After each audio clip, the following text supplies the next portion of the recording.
I don't know how to do intros. All right, great. I just completely forgot. Should we just get started first and then we just go on with everything else? I think I'm probably good, right? Sure. That required verbal confirmation. Thank you, guys. All right. Let me. Excuse me while I'm trying to pull Twitch chat. Come on. I'm sorry. I was not ready for this. All right. Should we just do? We just do 3, 2, 1, go, and then go for it, right? Ref, you ready? Are you on a file screen? Ref, you need to be on your file screen. There you go. All right. I'll count you down, Ref. You ready for this? All right. 3, 2, 1, go, Ref. There you go. Did you click the button? Okay, there we go. All right. We can tell by his button match. He said he's going. All right, Yeah, guys. welcome to Bowser's Inside Story. This is gonna be over a 5-hour game, longest game speedrun in the series. My name is Rex BMX. I'll be commentating today. I'm currently the 3rd place time on the leaderboard. On commentary, we also have Carter Ferris. Feel free to say hello. Hey, I don't speedrun this game, but I've been in the community for a bit. I've speedrun the remake of this game, though. And then there's Ref, who was obviously playing the game. He holds, I believe, 3rd place on the 3rd or 2nd. I can't remember. He is currently 4th. Yeah. 4th. Okay, my bad. Current PB is a 5-hour 34-minute time. 5:34. That's pretty good. But so sorry, go ahead. First 3 minutes, we just got to get through some cutscenes. The Mushroom Kingdom is under attack with the Blorbs, an illness that affects the toads, makes them very, very huge. This doesn't affect the game too much. It's just a cutscene that we've got to get through. And in less than like 30 seconds, we'll take control of the bros, and that's when the real action will start. Yep. One thing you're gonna see about this game, in comparison, you may have also remember last year we had Ref run the remake of this game. This game is way more strict to, in terms of like the level ups in this game, the boss fights in this game. The attacks that we use are completely different in the remake than we do in this one. So, and there's going to be some of those tight spots. Like, as I said before, the level ups are going to be a key part in this. But we'll explain that later down the road when we get to those points. For now, though, Ref is going to it's just a bunch of tutorial stuff for now. He's going to be mashing his heart out because, yeah, that's the only way you can really mash in this game, which sucks, but he can do it. Yeah, this game you can mash text with X and A. There's some other games, I know Partners in Time, where pretty much every single button works with mashing, but in this game it's just X and A. And Ref is known as the person who does it the best. I'm sure you could hear him right now. So we'll be hearing this the whole time. It's his his signature match. I don't know how he does it, but it's crazy good. So we're coming up to the first boss fight. This is against Bowser 1. He's gonna breathe fire. Mario's gonna save the day, and then fight's gonna start. So this first fight, it's going to be a mix of tutorials that we're going to be saying no to. We're basically going to try and get through the tutorials by doing a combination of okay jumps and excellent jumps, depending on when in the fight we need to do it.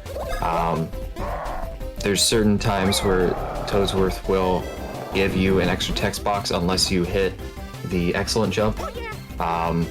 When he finally leaves off the screen, we're going to do 4 excellent jumps, 4 damage total, for a total of 20 health, which is the exact amount that he has. you can't actually deplete his health until... Doesn't he have 24, but you do like an okay jump right before as well? I think he has more than 20. I thought at least. Check quick, but I think it is 20.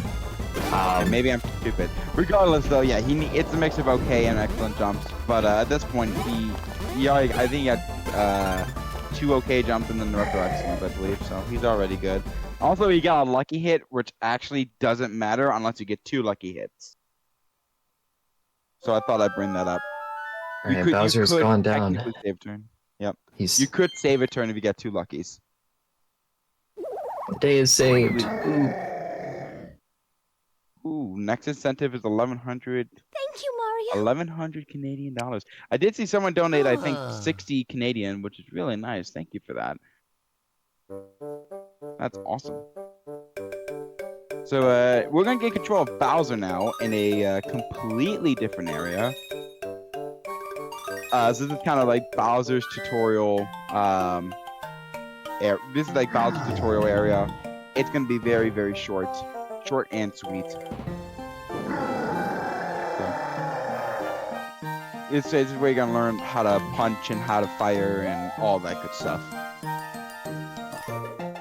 So, there isn't too much going on at this point. I don't know if there's much else to explain at this point.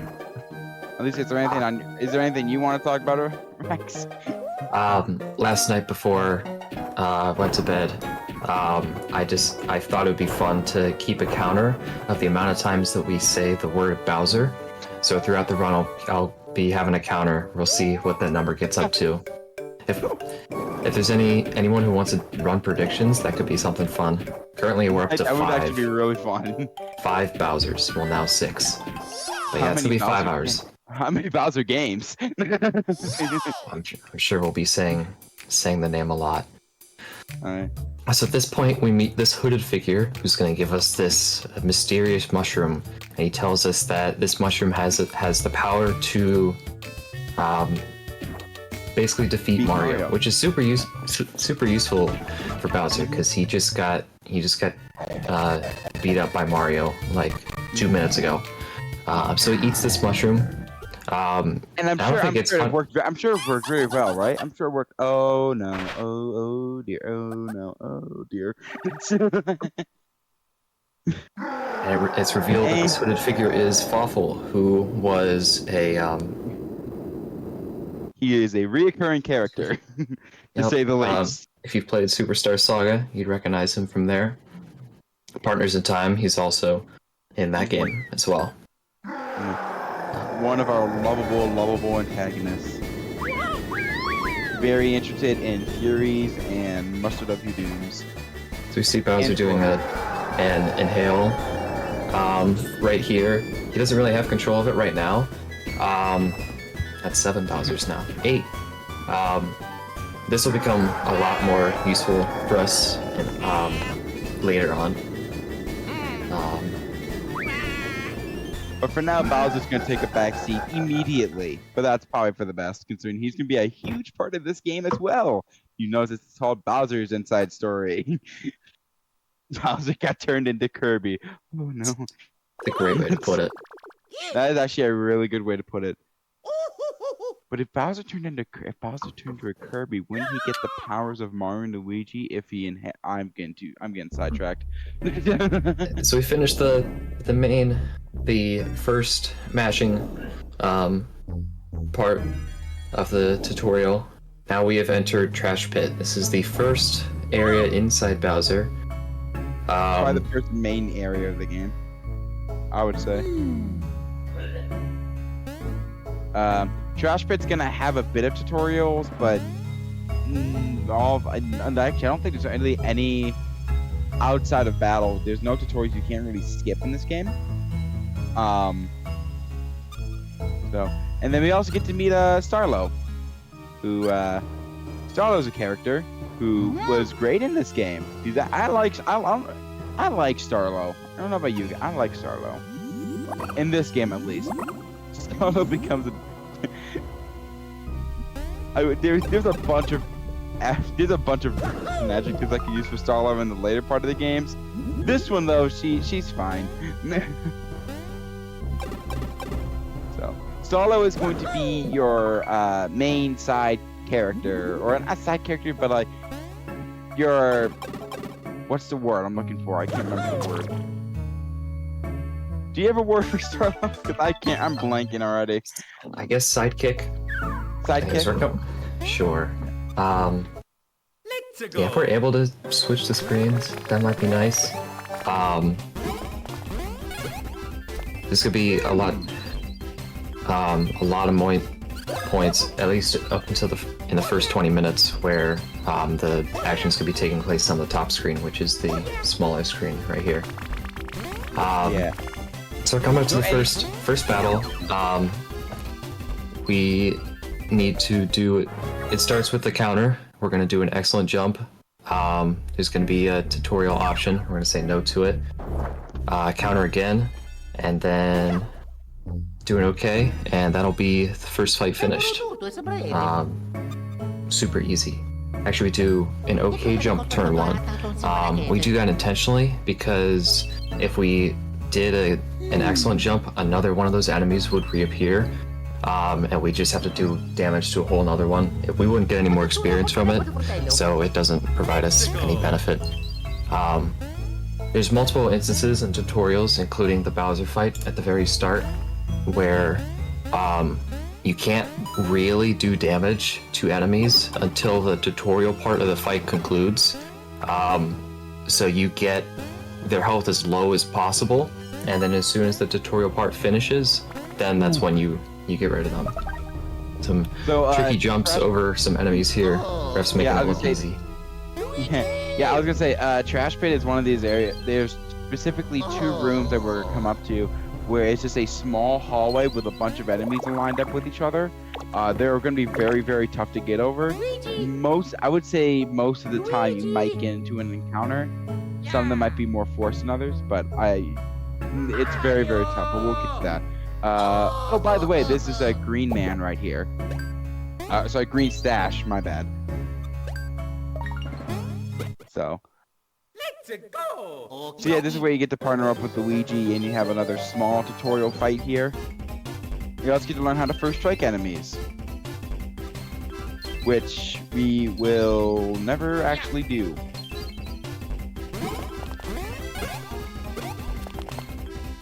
Probably use it. You can use it later in Trash Pit. That's what you meant in the overworld. Well, where do we use first strike at? I don't even know. Pretty much any overworld enemy. Okay.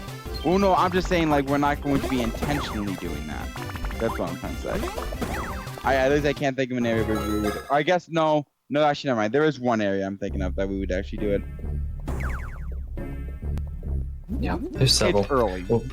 Well, we finished that fight with Luigi. A little, very minor time save here. After Starlo knocks Luigi to the ground, he'll get up and do an angry pouting animation. But if you mash fast enough, that actually skips it, saves about a second. I only recently learned that. I've been running this for like 3 years. Starlo prompted us to do some tutorials, and we have to say no 3 times to get past all of them. The nice thing about this game is that a lot of the tutorials are skippable. This is probably the hardest room in this section. Whenever you're going up a slope, your movement horizontally is slowed down. So what Ref had to do is he had to go down the slope, jump, and then quickly turn his direction to jump over those enemies. It's very nice how he did it. And personally, actually, I would say that's the easier room, at least personally, in my opinion. The next room, or the next time you have to go through that sort of hallway, I think that one's more harder because the enemy is a bit more unpredictable. I mean, all the enemies are unpredictable, but you get what I mean. So, also nice jumping on the hammer block and just jumping onto the platform. I like that. Very minor time save here. If you hit the right side of this block, the camera doesn't have to pan as much over to the right side and back. I think it's like a 1/5 of a second time save. But that's the thing about this run. It's a bunch of minor, like super tiny time saves that add up and your ending time is greatly changed on those things. So we are currently collecting action pieces for our first special attack. One cool thing about this room, which you'll see later, is that in just a moment, is that you can actually leave this room with Mario touching the loading zone. Luigi doesn't need to be by him for the bros to leave. You'll see that in about 5-ish seconds. And by the way, it's attack pieces, not action pieces. Right. No. And that's like one of the, I don't know if that's the only room you can do that, but that's the only time I've seen it viable where Mario is the only one who needs to be up there to leave the room. Because Mario is just barely able to touch the loading zone without Luigi needing to be there, so. I could think of another room that's pretty similar, but that's the main room where that's implemented. Coming up to another set of enemies. These guys have shields, and this will be the first instance where we're going to use the green shell attack. Starlight prompts us with another tutorial. Gotta say no to it. This fight's really easy. Just do 2 full green shell hits. The second enemy will die before you have to do the entirety of the second one. And we're actually going to take intentionally take a hit there. Only reason we do that is because the enemy will get quicker back into its position. So you save a little bit of time over trying to actually jump and counter, because they're not really doing any damage to it anyway. So it's just better just to get hit there, so it just goes right back. I don't know how much that says. Probably says for like, what, half a second maybe? Somewhere around there, I would assume. Layout looks good, by the way. Thanks for changing it. Yeah, so anytime Mario and Luigi are in Bowser's body, it uses I believe it uses the bottom screen. When you're using Bowser, which we'll get to later, it will be using the top screen. So, here we're just gonna get a tutorial on how to use hammers. By pressing R to switch to the action command, you just press A, you swing your hammer. So it gets you past these blocks here. So, not really used much either. I'd say much, but so here we're gonna also run to a different type of enemy. They're the spike dwarfs, which can only be used hammers, or you can use hammers to hit them. Hammers or green shells. Yeah, it's funny because they tell you to use hammers here. You can just once Starlight goes back into Mario, you can just use green shells and kill them.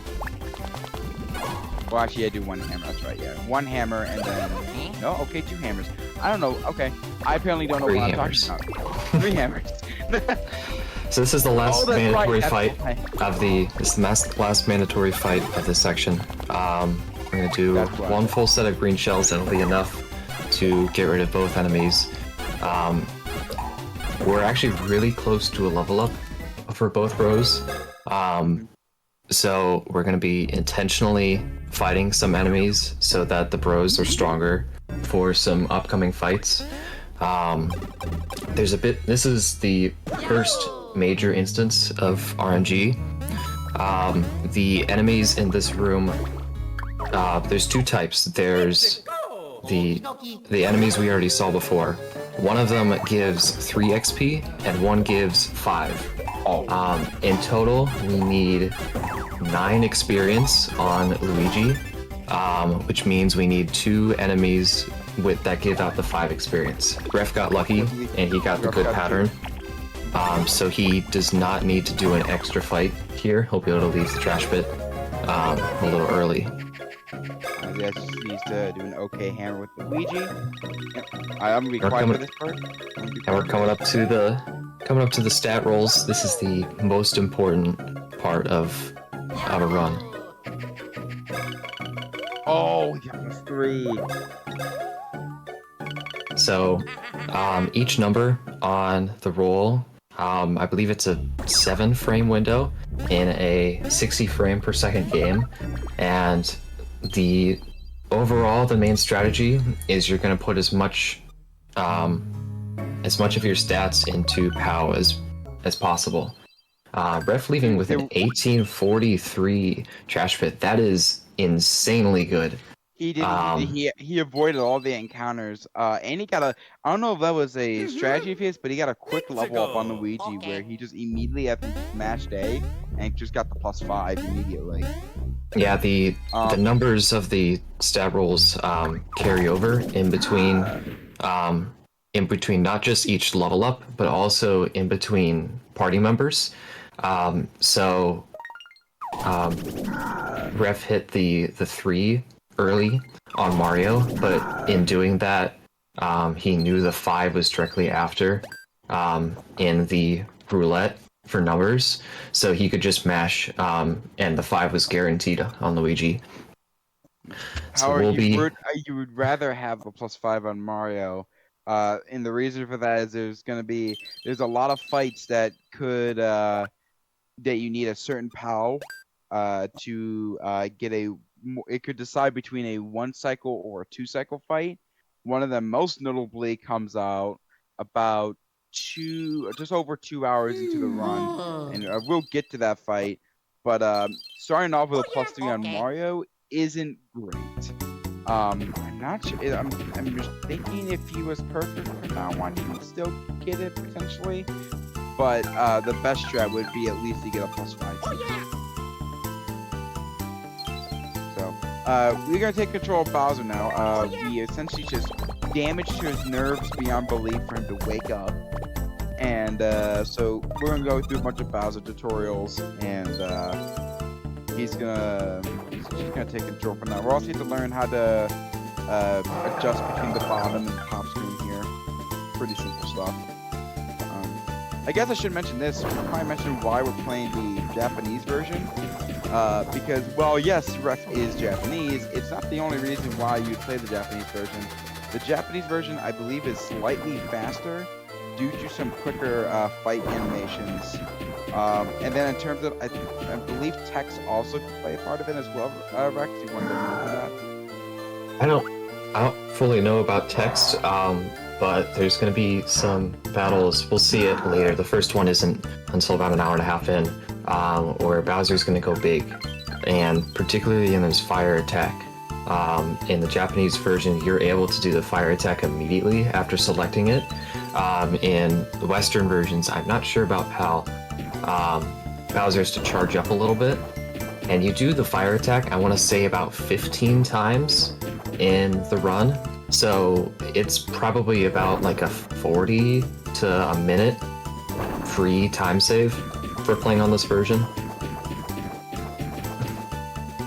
Now might be a good time to switch the or we have a fight come up here. After this fight might be a good time to switch the layout back, because we're going to be playing as Bowser for a bit. The block that Ref just passed before this room, in the remake, that block actually literally blocks you from going forward until you actually punch the block, because the way Bowser's hitboxes work, he barely just not able to get through the block. You actually have to punch that block to get through. In this version, obviously, you don't have to worry about that. But I thought that was kind of funny to note.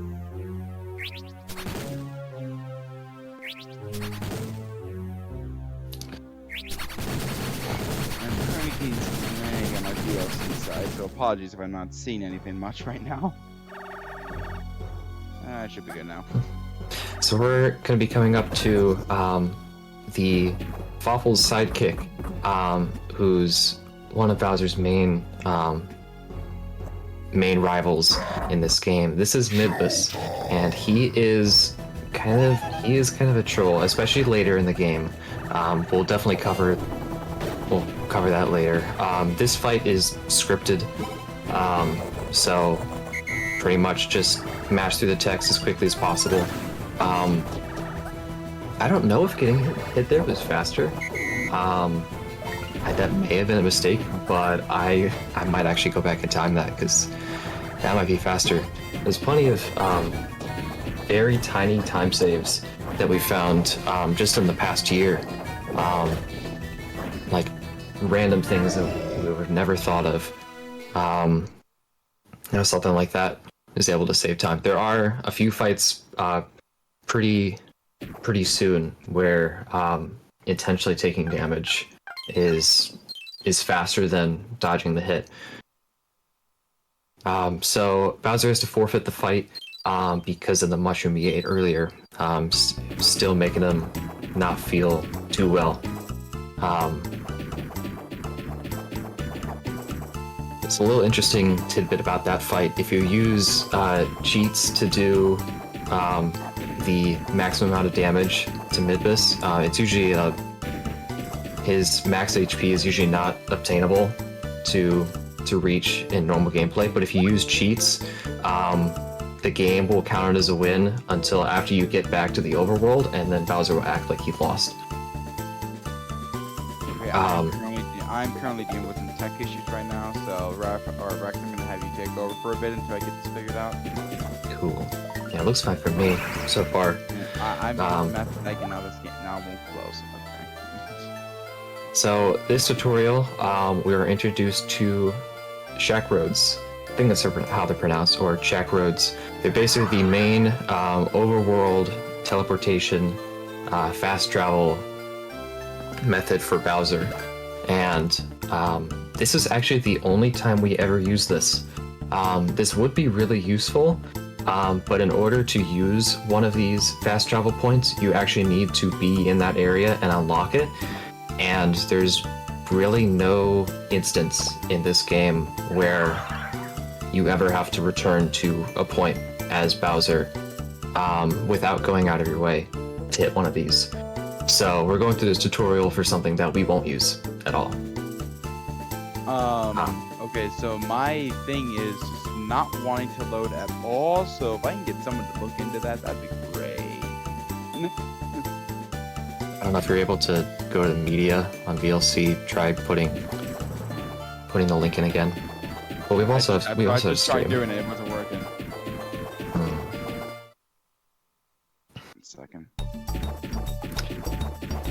Alright, well, we've left the first main area, for, overworld area, that was Cavi Cape. This is Plaque Beach. Pretty much every single area in the overworld, almost every overworld area, and every area inside Bowser is some play on some sort of body system or body type. So Plaque Beach, you'll see a lot of teeth, lots of decay. Hitting all 6 coins in there is very tricky. Most of the time you hit 5, which I think is what happened to Ref. That's fine. There is some coin management, which we'll be doing in the first 2.5 hours. So you may see him go out of the way to collect either coins, a little bit of coins, or some gear, which he'll intentionally sell.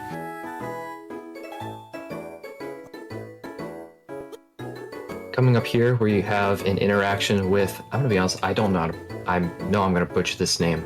I just know it's French. But he offers this green block to Bowser if he is able to pull his island back over to the mainland and save him. And this is going to be our first main minigame that takes place. We're going to use the bros to stimulate the muscles in Bowser's arm to make them big and strong, so he's able to pull this rope. Minigame music is really good, so I'll let it play for a little bit.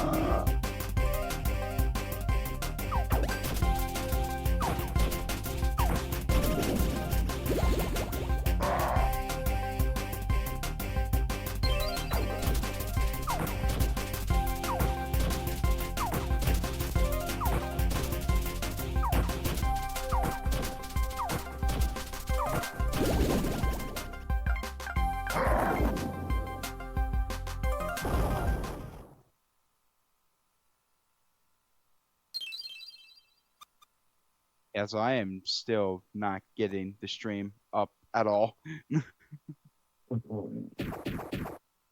At least on VOC, I'm not getting it. Alright, guess I'm pulling up Twitch. So I'm gonna be super behind, but for now, this is all I can do. Until I get confirmation that it gets fixed. it seems only about not even 5 seconds behind, so it's nothing too crazy. So Bowser's pulled the island back to the mainland, and this is going to be a tutorial on the green block we just used. This allows Bowser to use the vacuum ability in battle. We saw him use it uncontrollably in the first 5 minutes of this game, but now in battles we'll be able to inhale smaller enemies and fight them using the bros. So we actually won't use that at all in this fight, except in the one instance where it's required to get through the tutorial, but this will be useful in the first main boss fight that Bowser has. One thing about this tutorial fight is that you actually want him to not attack you. There's 3 things he can do. One can be a mushroom, one can be a coin, and one can be the giant mushroom. All likelihood, you're most likely going to get the giant mushroom, but if you can get more coins than giant mushrooms, you could save a little bit of time. If he heals, you don't want that. Healing is bad. That will essentially waste, I think, a turn most of the time. So this guy has, I believe 158 HP. An excellent punch from Bowser will do 40 damage. A great will do 35. So ideally, you would want 4 excellents to get the quick kill. I saw he got a coin, and I saw he got a mushroom, which went for Bowser. That's pretty lucky. That was also very lucky. He got, the mushroom. That can happen where he gets the actual healing mushroom, and then it goes backwards, so he doesn't get healed. So that's technically faster than the giant mushroom. Overall, though, RNG-wise, you got a coin and a fake mushroom essentially. So that's pretty good. That's not a bad. That's a pretty good fight overall. Here's the first strike we're talking about. There it is. So we need more experience on Bowser in order to. We're gonna level him up once for the boss fight up ahead. We're doing 2 of these fights, and it just so happens that these 2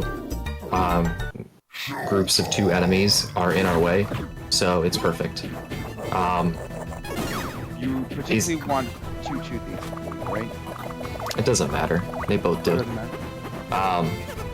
Each enemy, either inside Bowser or in the overworld, has a certain radius that it can walk in.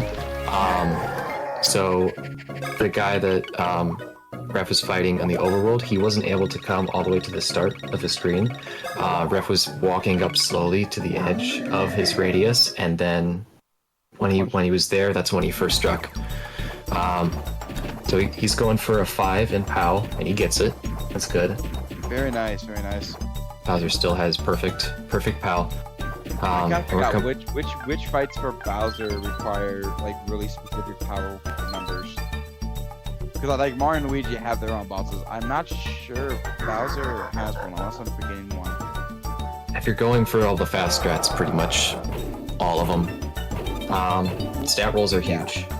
In this game. I'm just saying, like, is there one role where, like, if Bowser misses 1 power, then he's not going to get a 2 cycle on a fight or something like that? That's kind of what I'm implying. Anytime I talk about, like, a power strat, there's, like, for Mario and Luigi, it's dependent on, like, if you get a 1 cycle and a 2 cycle. I mean, yes, yeah. Bowser is just for beating bosses quickly. But it's not this is one of them. Yeah. That's fair. Yeah, this is definitely one of them. So this is Stone Blooper. You might know this scene. This has one of the most famous lines in the English version. This Stone Blooper, he is an RNG troll. We'll say that. So main thing we're gonna do. He was given the nuts. He was given the nuts. So we're gonna. He's gonna attack us first. I'm gonna dodge the attack. And the main damage dealer is for the blooper to leave Bowser and get stuck in his statue. From there, Bowser will be able to do a ton of damage. So we need to get blooper inside Bowser as quick as possible so we can get him out as fast as possible. you're gonna see this is gonna be where the RNG troll comes in once the Stone Blooper leaves Bowser. And I just got an ad for it. This is great. Nice. So we are. Let's see, looking at where we are. Inside Bowser, Blooper will progressively get more and more angry as the pros deal more hits to him. So we're going to deal enough hits for Blooper to get angry enough to leave Bowser on the following turn. This is where the RNG comes in. We need, ideally, we would want Blooper to allow Bowser to do 3 hits on the statue. Whether or not he allows for 3 or 2 punches is entirely random. I believe it's like a 50% chance for one or the other. Ref unfortunately getting only 2 punches. And not only that, that one was of the punches was a great punch as well. I don't know if that matters too much, but data pointed out. So we're gonna hope that the next one is 3 punches. If he gets 3 punches, he still might be able to knock it out before having to get back into the body for the time. But I don't think he does. Did extra damage on the green shell to make up for the great. That's smart. That's smart. Yeah. Is Blooper spinning into Bowser? Is that scripted into the fight? No. No. I haven't had a fight where he doesn't spin at all. But when he does, it is random. So Ref got double punch again. So this is actually this is worse Blooper RNG. But at this point, it's to the point where he's probably just going to counter until he dies. Yeah. So I'm gonna guess like 5 or 6 more turns of just countering. Bowser can't hurt the Blooper while he's in this position. At this point, it's kind of a guessing game as to whether or not it'd be faster to inhale him or to just do the counters. I think the counters is faster. But yeah, I would say that he is getting lucky where I believe he's getting the faster attack animation where Blooper points straight at Bowser instead of launching himself up in the air. That is the faster attack by, I would say, a good bit. You would rather have that happen. I got this. Alright, Blooper has been defeated. Alright, we're coming up on another set of stat rolls. This time, every single party member has one. Ideally, we would want a 4 on POW for each party member. This is where it gets tense. You got the 4 on Mario. That's good. Mario is probably the most important one throughout the run. Like if you're gonna miss any, it'd be best to not do it on Mario. Did it very quick on Luigi. He's feeling confident now. Yeah.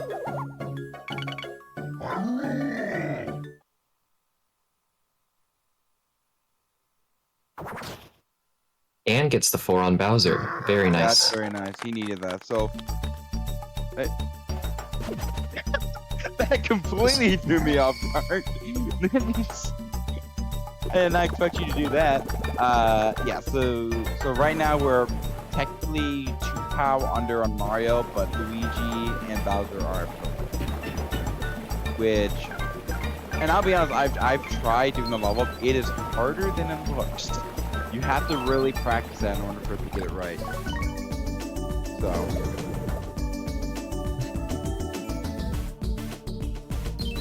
Yeah. Give me one. Alright, so we've come out to the second area, inside Bowser. This is Pump Works. So we're going to be using the water in the overworld to manipulate the environment inside Bowser. So there's going to be points where we want the water to rise up and down. Be seeing that in just a moment. This is still like a pretty good pace. I would say this is a good pace, especially for getting the worst RNG Blooper. Ref is doing good. The trash pit was insane. I wonder if that might be a community best. Trash pit, actually. Trash pit 1843. What would want to know what Paparia's best trash pit would be. I would assume whatever it would probably be compared to that. I think it's a low 50, so maybe. I guess we should mention this. Paparia has held the world record for 5 years now. Complete masterclass of this game. Hadn't gotten a world record in about. Let's see. I think he had a 516 about 4 years ago, and that has stuck around until was it this year. Yeah, 519. 519, and then now it's a 514. He got a 514 this year. So it's crazy because back when he got the world record, back when he got a 519, it was no one had anywhere close to even like a sub 6 time. So kind of the master class of the run. Right, yeah. So Bumpwork has this whole thing about swimming. That's about it. The enemies here can actually be quite annoying, especially these guys, the bloopers. Especially when the water is being rushed through, they move around a crap ton. When they're dry bloopers, they're very easy to dodge, but there's some times when you just can't do that. So it just ends just going through pump works. You'll notice also that we're not grabbing the attack pieces here. The attack pieces in pump works give you the fire flower, which is carpal tunnel in a attack mode. Fire flowers in this game are terrible. It's a rhythm-based attack that you don't know what the rhythm is for. It's really, really bad. Even if it was hard to do the attack, we'd still probably use it, but the damage output just isn't worth it. It's not as it may do more damage in one turn, but it's not as efficient as excellent jumps. Ref doing a strat here where he got rid of the water in this room because he needs to lower it in the next, and it's more efficient to descend in the previous room if there's no water. This tutorial, we're gonna learn how to squish Mario so he's able to get into some small gaps.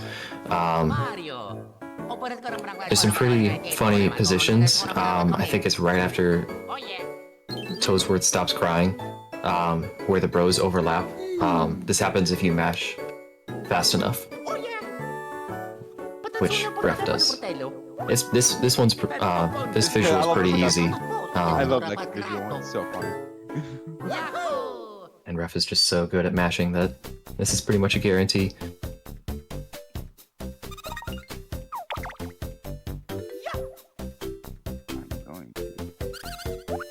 So in talking about the world record, yeah, the current world record holder has had it for maybe 5 years now, if you also include the current time.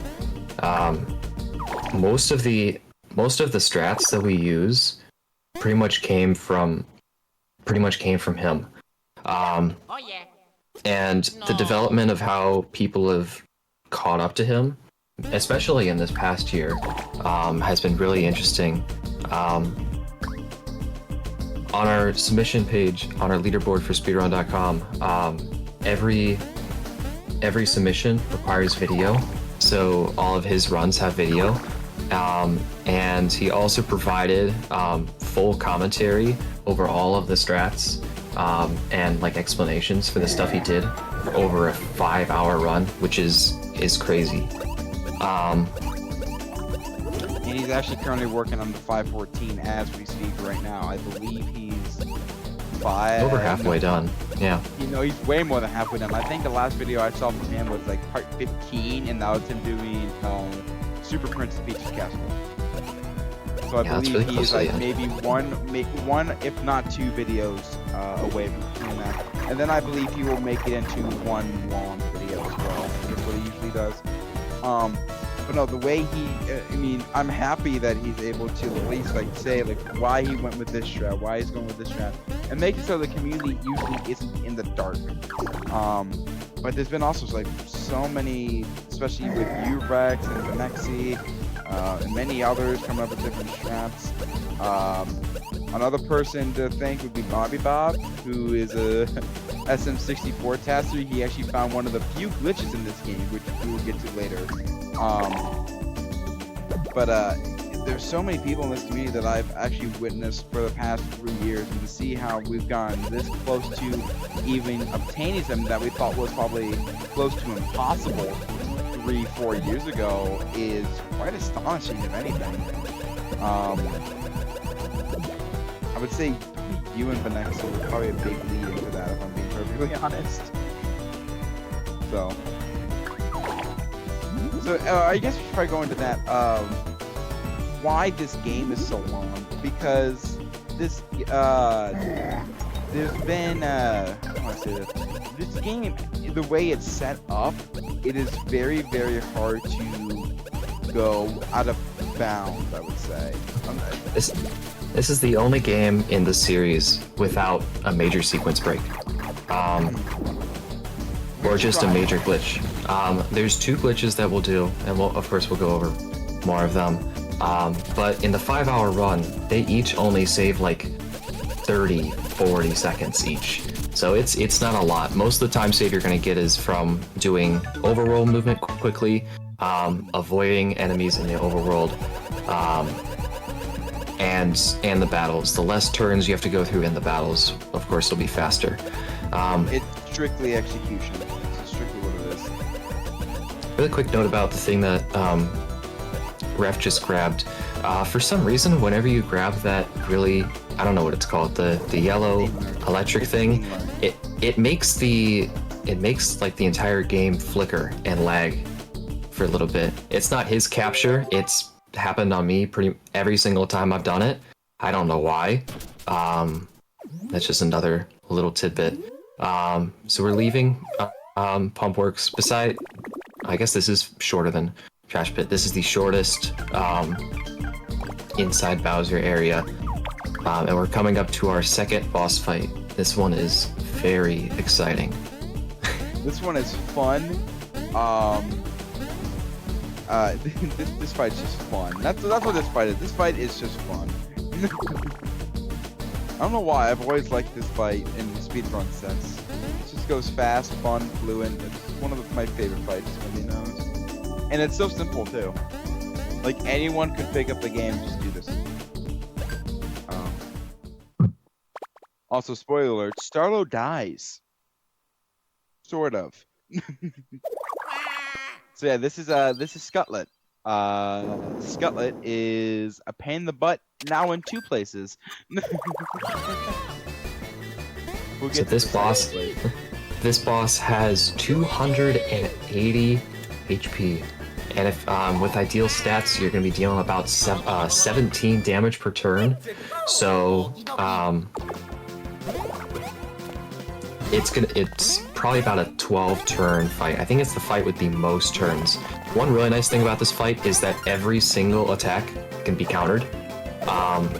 So whichever attack he decides to throw, you're always going to be able to deal extra damage to it. So yeah, and you'll notice that he is just doing excellent jumps. That is why this fight is so cool, because we don't use green shells, at least for this fight. Actually, Ref might use green shells, I can't remember. But the green shells is just, you do more damage overall in terms of how fast you can deal that damage. Like, you could do 40-ish damage with the green shells, but it's faster for you to do just 40 damage in jumps. So that's why we just do excellent jumps instead. And again, all the attacks are countered, so it also makes the fight go a little quicker. So Mario's doing 8 and Luigi is doing... He's also doing 8. So 16 plus 1 counters, you're doing 20 damage per attack. Yeah, if Ref got the 5 on Mario's first level up instead of the 3, Mario would be doing 9 damage. He also just got unlucky. Which makes up for like 3 of those damages. Luckies they're pretty self-explanatory. They're lucky hits where you get extra damage pretty much for free. There are some fights where there's 2 fights in particular I can think of where we definitely don't want luckies. but otherwise they make things a bit faster, especially in the first quarter of the game.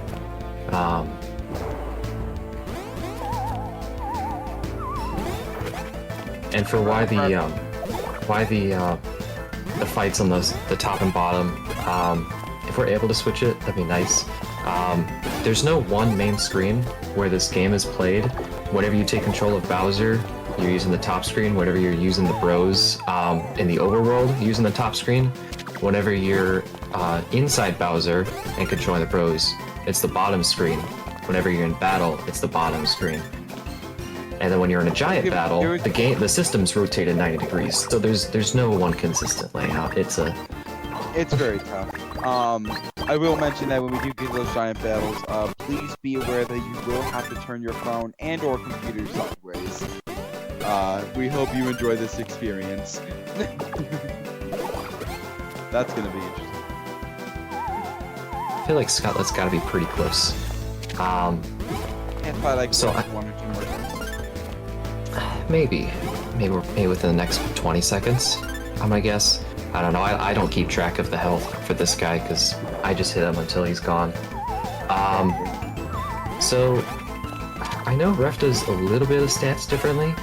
There is a pretty big variation between what the Japanese and Western runners do. I'll try and point that out a little bit later. I'm guessing what he's gonna do is he's going for 3 POW on Mario, and he's gonna do 3 speed on Luigi. We'll see if I'm right.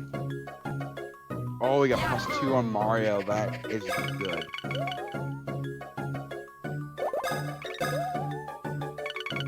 He may still be able to do the 1 cycle. I'm not sure if he's 3 down. +4 speed on Luigi, so you're absolutely right on that. I'm not sure. I can't remember what that speed is used for specifically. It's used for a fight. I remember grabbing notes for this, and then I completely forgot about those notes, and I don't have Discord up right now, so guess what? I'm not checking. You're very prepared. Oh yeah, extremely prepared. Alright, well, with the defeat of Scotland, Bowser has fixed his flame pipe, so he now has access to using the flame ability in the overworld. He's getting his powers back. And with every new power-up you get, there's going to be a tutorial that follows. So we're going to have a fight against Broggy. He is a big dog. Kind of a bully, but this fight's pretty easy. We're going to see him in just a second. There he is. Ooh. There he is. Ooh, there he is again. So this is more of a tutorial fight for using the fire in the battle. Also, you have a new way to defend. It's a shell, so you just like duck down, you just shell. So yes, I'm great at explaining things. So this has a little bit of RNG to it. Depending on what attack rock he gets you, you want him to charge at you. That is the faster one. The other one takes longer. So actually, the first attack here, he actually got the good luck. But he missed the attack. I don't think that matters. Or he missed the counter, but I don't think it matters. No, not getting the counters faster. General strategy for this fight is you're going to do a great fire. You need to do either an excellent fire or a great fire in order for him to get burned and turn around. And then he has 198 damage health points, and doing a great punch is 52. So it's a pretty easy 4-turn. It's pretty consistent as long as you hit your stat rolls.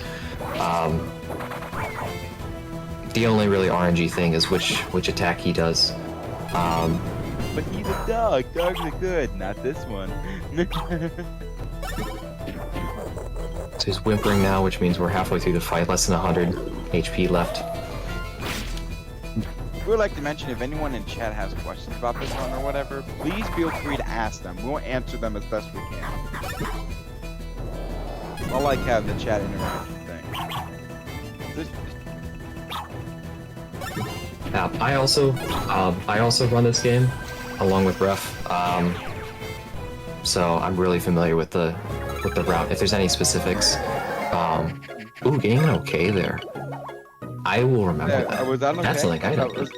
That was what, 54, 53, 53, 42, I think that was. That was probably an exact kill. We're pretty close. And pretty close. I'm gonna put that in my Bowser was notes. still on perfect power, so that's pretty good.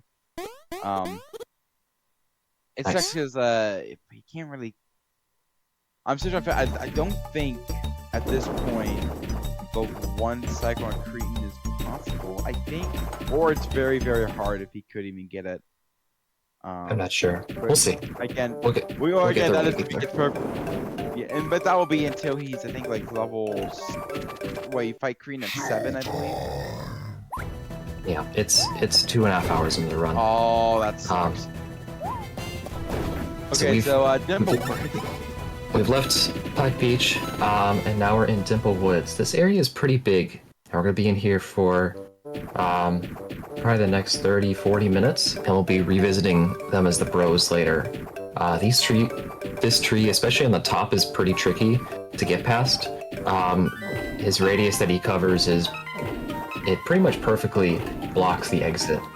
The pattern on the Swiggler is always the same. It's 1, 3, 2, 4. If you punch a segment too early, right after another one, the game won't register it as correct or not, even if it was the correct one. So it'll count as a miss. So you gotta delay your hits a little bit.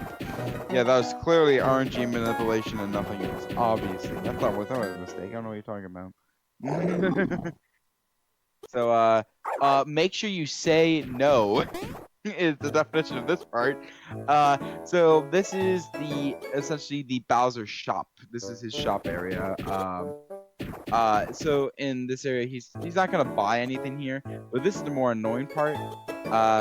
If you say yes to one of these tutorials, it talks about like these abilities that you can inhale and then give it to him. The reward, if you get all of them, is you get Broggy as a special attack, but you can't get that until Peach's Castle. But there's no point in doing it. But if you say yes to that tutorial, that one I believe is the longest tutorial out of all the tutorials, if I remember correctly. And you have to say no like 4 times. So if you mess up, yeah, you're losing time, bud. But luckily he said no then, so we're lucky.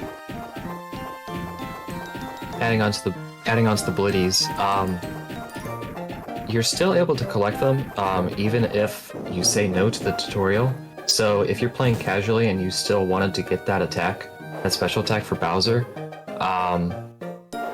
you can say no to the tutorial and still get it. You're not locked out of obtaining Broggy and collecting the blitties if you said no to the tutorial. That's kind of nice.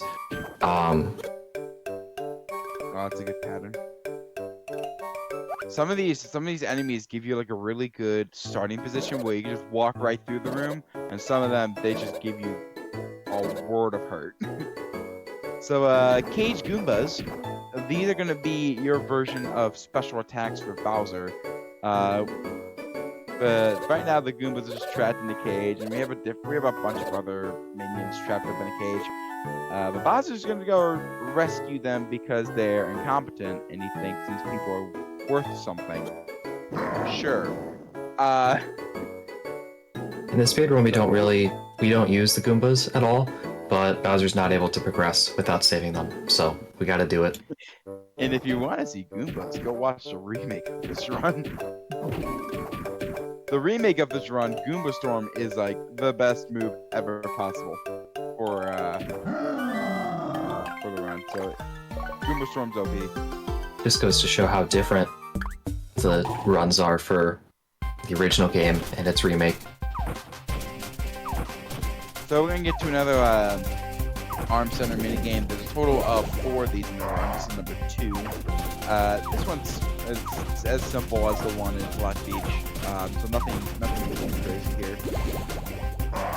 And wow, nothing crazy going on. I'm gonna grab my water. Quick, interesting note. While Bowser's trying to lift this Wiggler, he switches between two different sprites, and each sprite has a 1-frame window before switching to the other one. So if your game capture is running at 30 frames per second instead of 60, Bowser will look frozen while he's lifting it. And I could tell that Ref is running at 30 frames per second. Oh my gosh, yeah, I just through realized that, yeah. I had no idea about that. That's actually kind of interesting.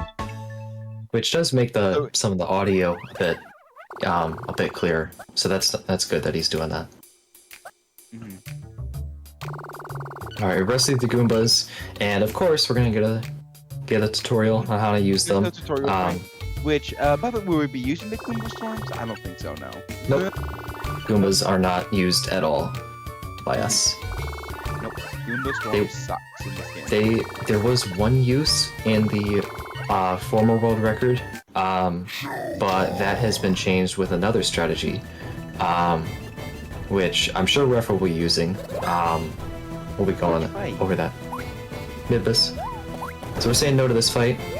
So these Treevilles with Perfect POW, which Ref still has, the strategy is to first do an excellent fire, and if each of these trees throws 3 sticks that you're able to counter, your second fire can be a grate. So you notice that he just did a great there because he got the 3 trees on. If he got them on both, I think he got them both. So because he got them on both, he got a great fire. This one will be an excellent, and this should kill them both. Yep, there you go. So quick fight there. And back to Bowser walking. So there isn't really much to go on in Dimblewood, at least for the time being. Treevilles are a pain in the butt. That's about all I got. You can bait them by if they're aggroed onto you, and then you leave their aggro range, which is just a certain distance out of their radius. Ow! Yeah. You can walk past them. This guy was being particularly annoying. It's one thing about running this game is that pretty much every single overworld and inside Bowser enemy can be avoided. There's one room I can think of where you can't get past the enemies, but each run has their own random enemies that are going to be an absolute nuisance. I think that's still only the second extra encounter that Ref has had up to this point, which is way better than I've done in any of my runs. Like this is still really solid. Ref only has a 534 in this game, but he is definitely one of the runners on top of Rex and Benexi, who is in second place.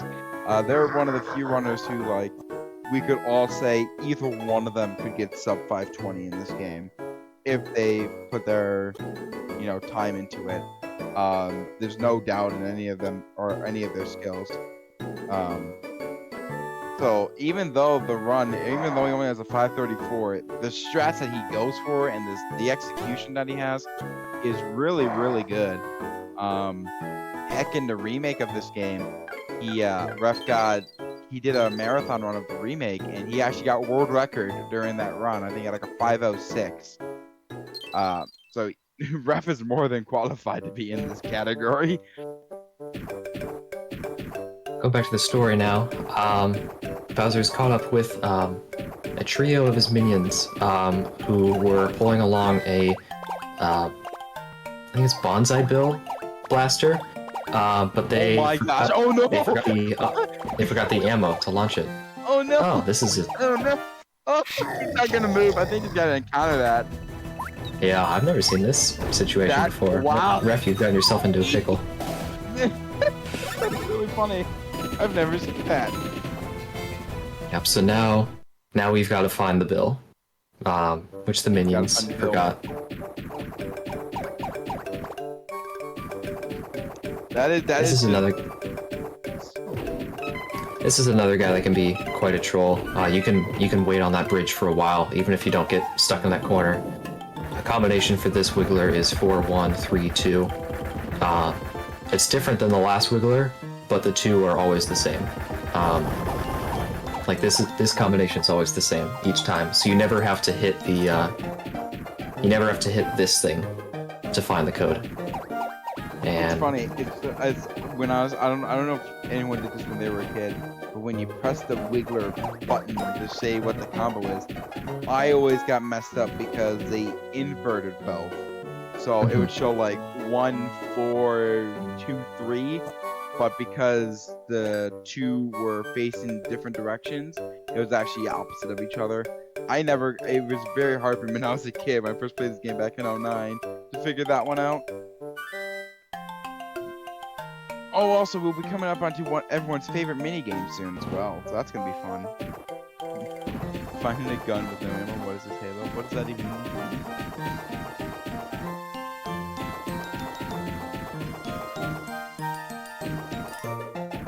Alright, hey, Yeah. so remember that Arm Center minigame? We're gonna do it again. yeah, and this is the first time where we get actual rhythm into it. So, if you're familiar with the music for this game, and you know the sound effects that come with it, this is the first time where those sound effects come into play. I miss Peter.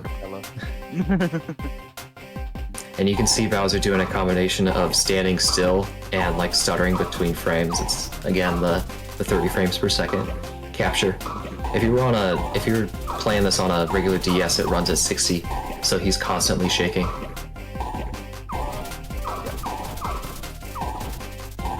So not too much to say about this minigame.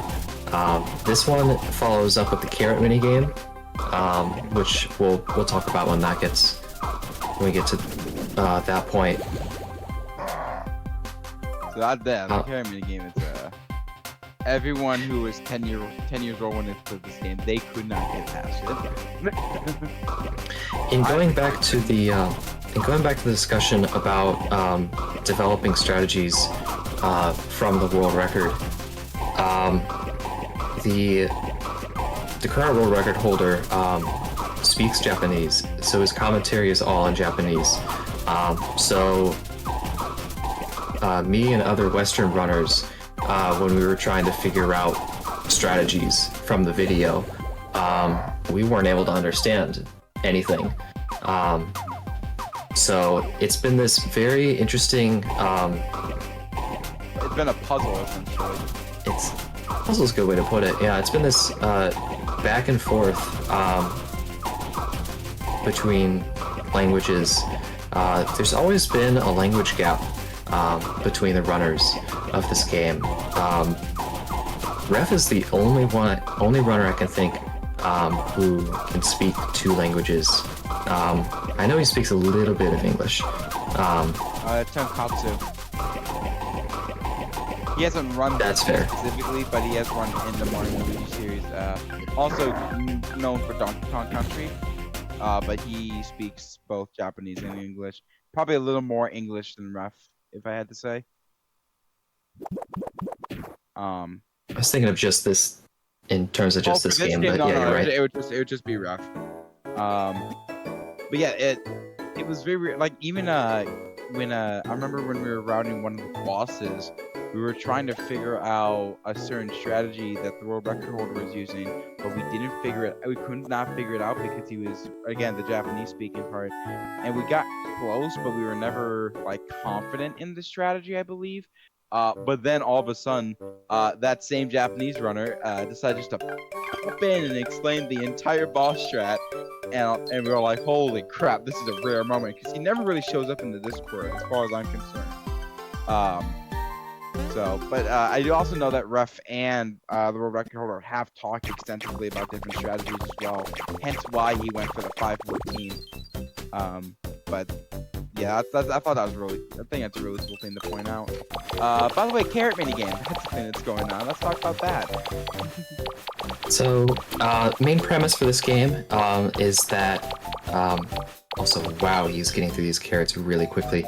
Yeah, I was about to say, that is the fastest tapping speed I've seen. So, whenever Bowser has a moment, where he's chewing a certain amount of the carrot, there's a moment where the screen will light up, and there's going to be an enzyme in one of these carrot pieces. And what you want to do is after all the carrot parts appear, you're going to want to select the one with the enzyme. The strongest one is the red, and if you select it while it's red, it gets rid of everything. The first one is always in the middle position. In this tutorial is when it switches. This minigame... That one he really messed up. That was the blue one. That one's the worst one you can get. This minigame is pretty brutal in that if you select the wrong carrot piece, the enzyme switches to yellow. So you don't get a second chance with it. If you get in the tutorial, if you get through both, if you get through the tutorial with all red enzymes, you skip a mini tutorial where the smaller blue one comes into play. Oh, okay. Not a great start here. You would want all reds. You want to try and get like under 50 seconds. If you can get all reds, it's not that hard to get under 50 seconds. But as you can see, Ruff got a yellow one, which yellow one knocks all of them to like down to like one tap will break them. I think it's one yellow or maybe two. Then I'd say it's still pretty good. It's about what I usually get. Yeah. What's the task time for the carrot minigame?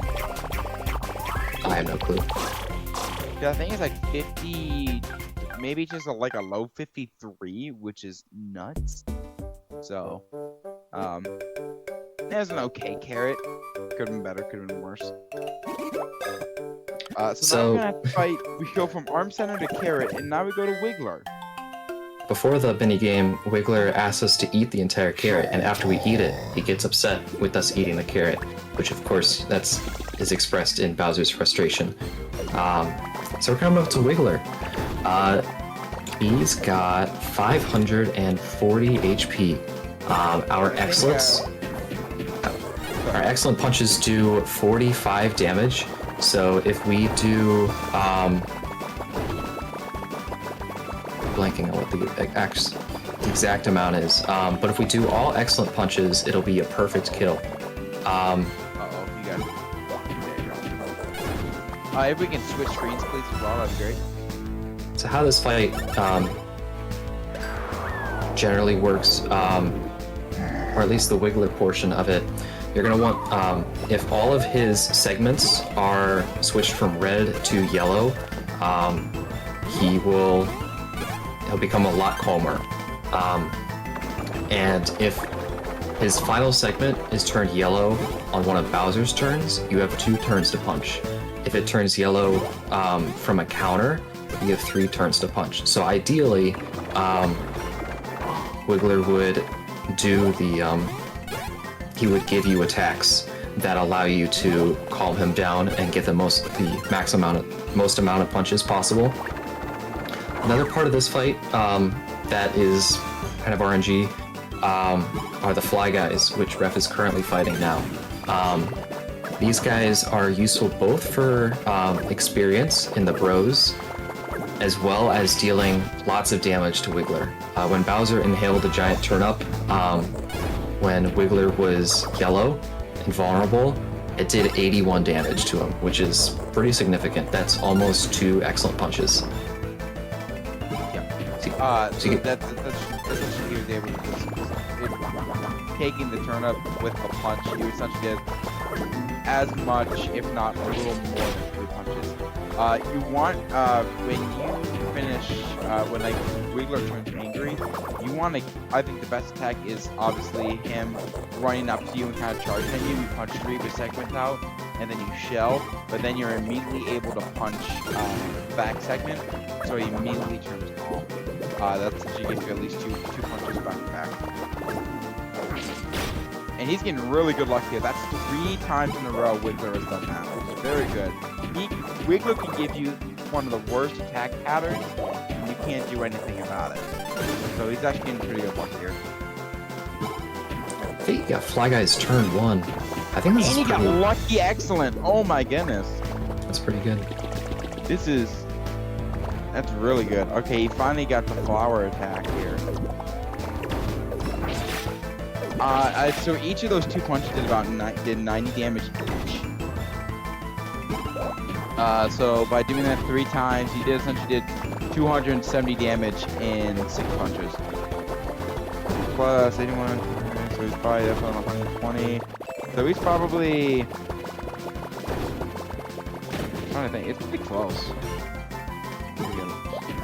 Oh, okay. Nice, fine. Don't want him taking another hit though, you gotta be careful there.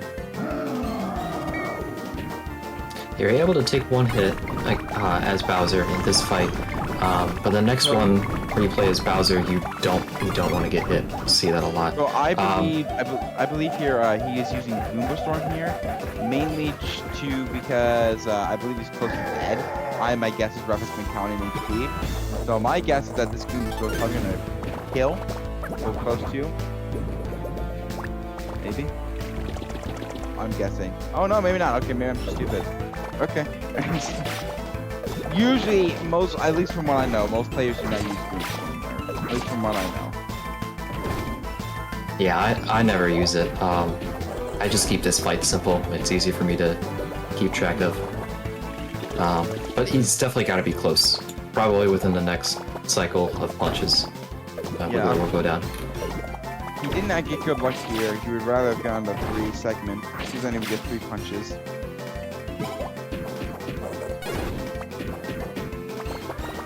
So now he's going to... Here, it's probably best to use the flame. He goes for that. Okay. Oh, that works too. Oh, wow. And he nailed it perfect. That is a lot harder to do. That is so hard to do. There we go. Now he's dead. There we go. He was a little bit off. And then, alright, so Bowser's going to get a level up here. So can he keep the perfect Bowser alive? Everything he gets now is going to be +3.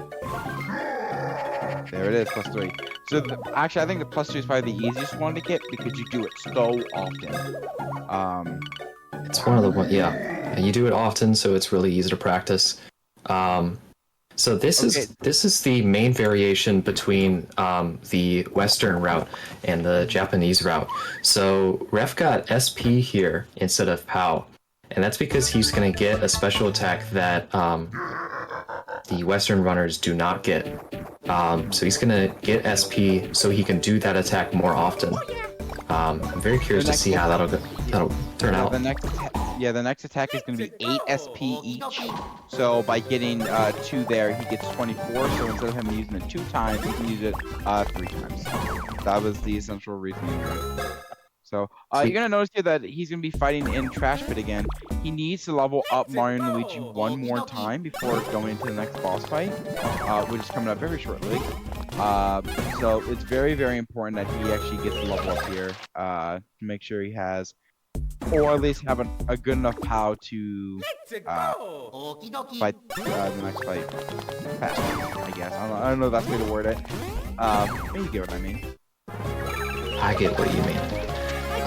When he was in Trash Pit earlier, within the first 20 minutes, when he was in this room, he got the, I guess what we call the good 50% RNG, which saves time in that segment, but it does require we have to do an extra fight here to get the experience that we would have gotten had we had to do an extra fight earlier. Normally you have 2 fights, right? If you got 2 fights at the start of the game, you'd only have to do 2 fights here. Unless they were all the low XP enemies. But it's still faster to do this extra fight now when you're much stronger than it would have been to do it at the start of the game. So what he got is still ideal. What I just thought was really interesting,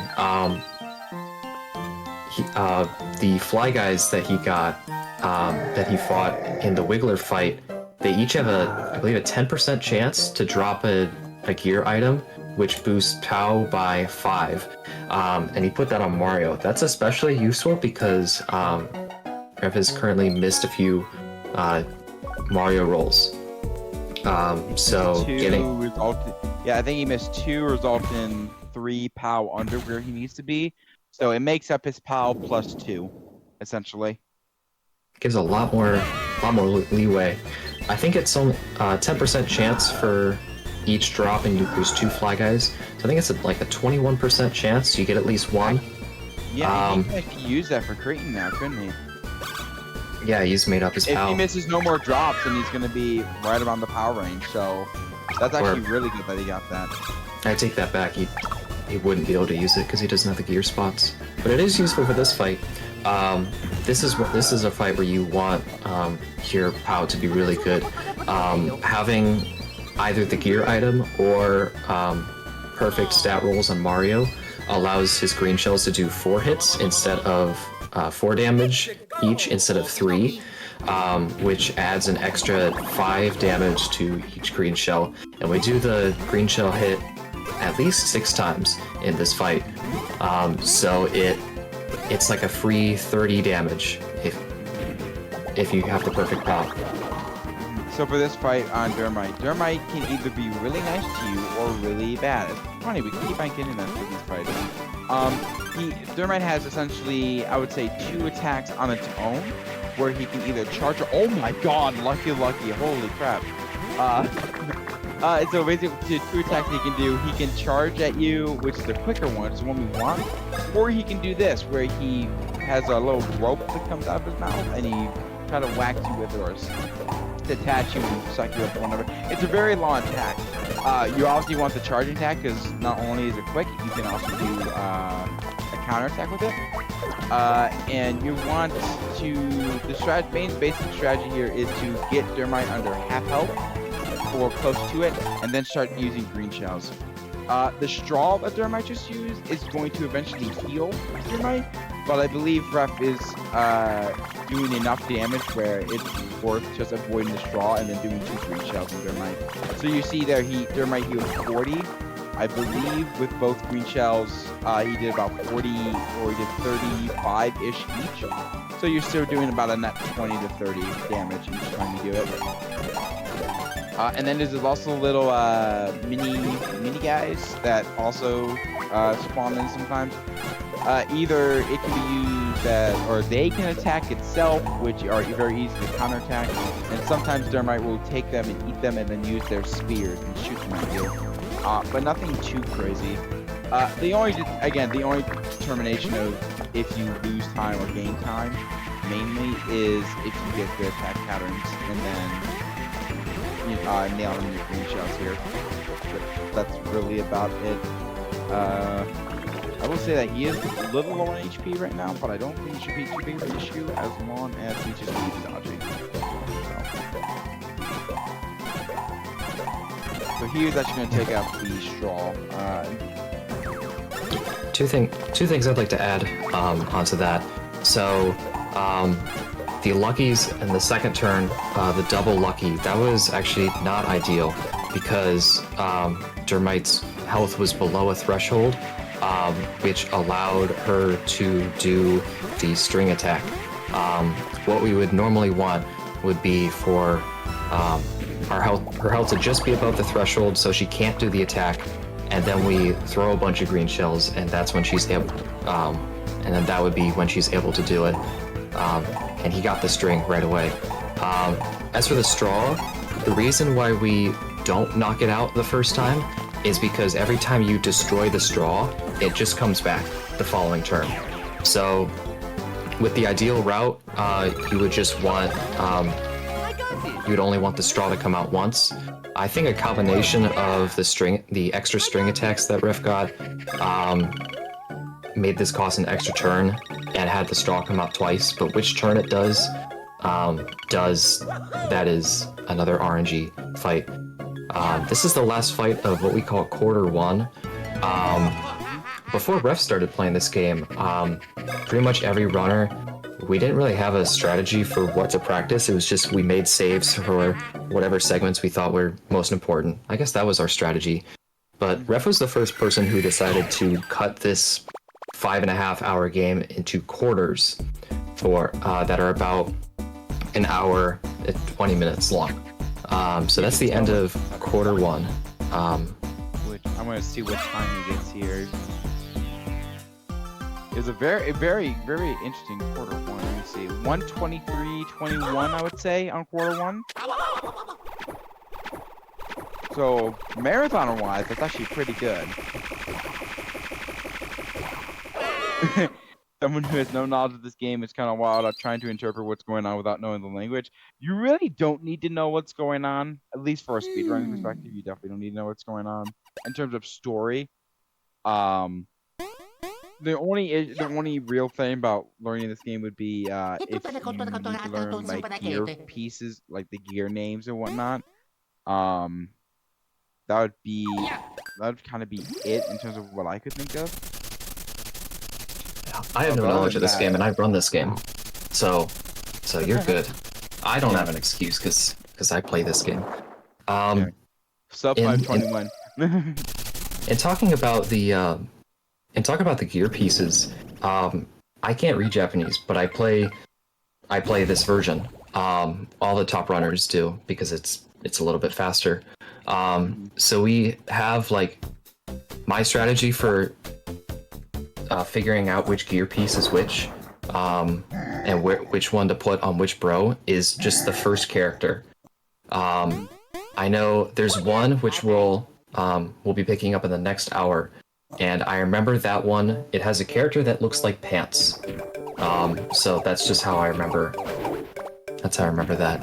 You have to get very creative with how you remember stuff in this game, just because it's with how long it is. There's so many details. Finishing the fight, we got the dash punch.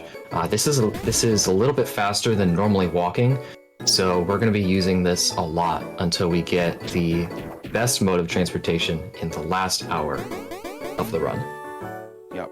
So have fun seeing Bowser just slide dash for the next about 3 hours, I would say. So we finally got the bill. We're finally ready to launch it, and we're coming up on our first giant battle. Why would we battle? I think we're just gonna blow up the castle, all the minions go kaploosh, and then nothing's gonna happen. I'm sure everything will be fine. I'm sure everything will be just fine. This totally won't backfire in any way, shape, or form. It looked like the bill was kind of gonna miss on the map. Right? I know, right? That was weird. Well, it's heading straight for it.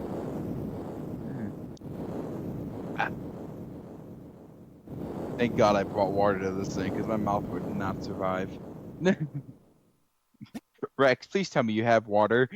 Oh, I drank it all. Yeah, we still got three. We still got 3 more quarters hours, left. but I don't know if that was a good idea. Oh, okay. So by the way, Bowser Castle can fly now. Yeah, that's a bit of an issue. Also, it's about to be nighttime, in both the literal and figurative sense. Okay, I will actually BRB. I'm gonna go get water for myself. Great. So I'll be back when the fight starts. I won't destroy everything. Alright, so Bowser just got crushed. We presume Bowser dead. So right now, Bowser can't really do anything, because again, he's dead. One place opens up, and it's called the Rump Command. And this is going to be a little bit of a shooter game sort of mini game. Basically, you have to shoot these adrenaline orbs, which then, when you get enough adrenaline, you get one big ball of adrenaline, and then you fire that one down, and then adrenaline spiked. Stuff happens to Bowser. So we're gonna get a little bit of tutorial here. One thing about this particular section of the command is that if you get hit at all during this, you actually are gonna lose time. Or yeah, you're gonna lose time because Starlord's gonna say, "Hey, don't get hit." By the way, it only happens for this one, and if you don't get hit for the first or for this one, it won't appear in the later ones, which will happen. Which is interesting to say the least, but yeah, so just don't get hit for this one at least. You can get hit and still survive. You have 3 lives.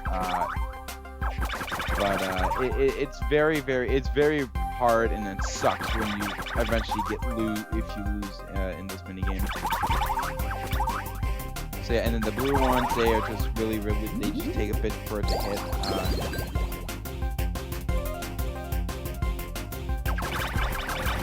Down here, there we go. All right. So his adrenaline spark, and now it's just hold A and B and hope you don't get hit. That looks really good. There you go. Adrenaline spike, and get ready for a giant Bowser, and get ready to turn your heads, people. You are about to rotate the screen. I am assuming that there is no layout for this, but if you don't have one, don't do anything. You're fine.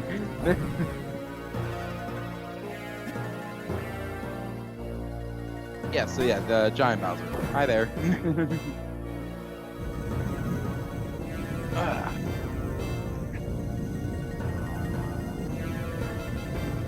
It is giant Koopa.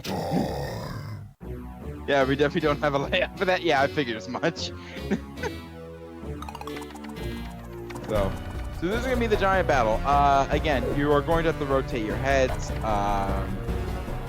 Otherwise, got nothing for it. So Paratrooper is going to ask if you want to do a tutorial. You're going to say no to that. You're going to have 3 options, or technically for this fight, it's going to be 2 options. You can either punch or you can fire. In this fight, you can either do both. But because how quickly fire is, it is a lot better to do fire. You want all excellence, and I believe 1 grit, if I could guess. If you want. All right.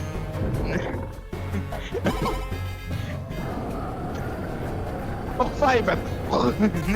That was really funny. Yeah, so it's correct. Alright, I'm back. Commentator's back. What's going on? Fighting the castle? Fire. Yeah, we're fighting the castle.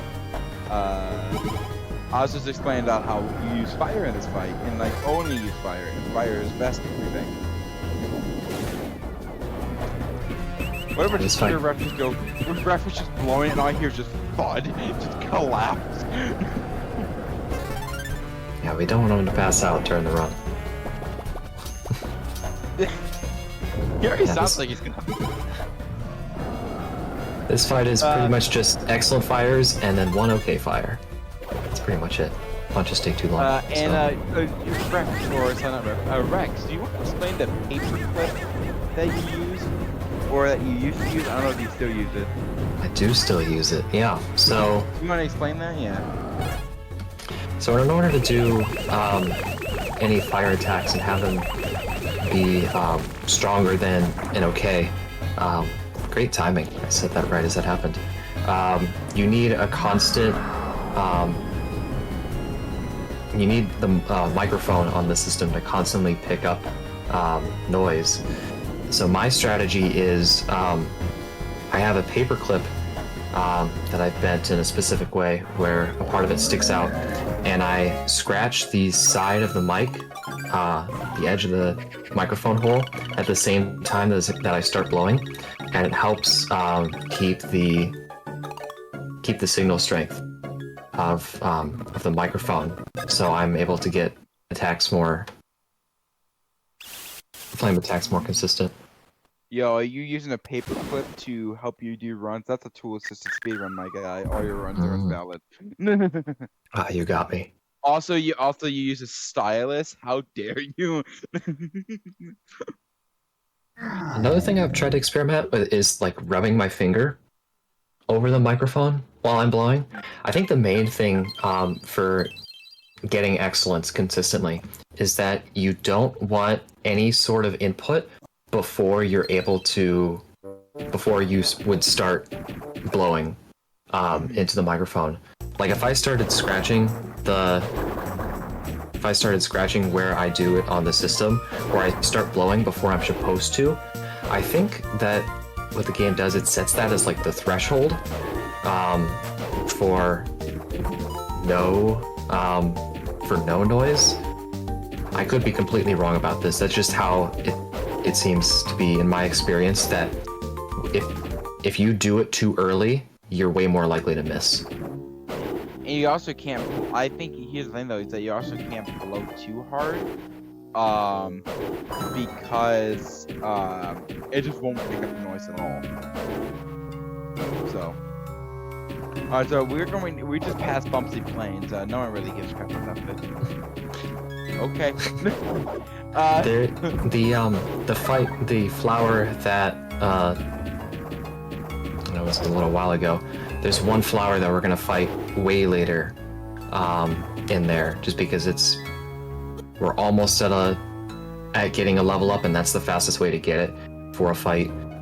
So we will be back there, but it's faster to get that, do that fight much later when Bowser is a lot stronger. Alright, here's the special attack, by the way, that we were talking about that Ref, I believe, is going to get. Yep, here we go.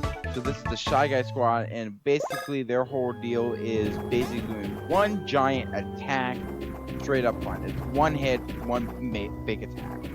And he wants to use this attack for the next boss fight, which you'll get to see in about, I'd say, between 5 minutes.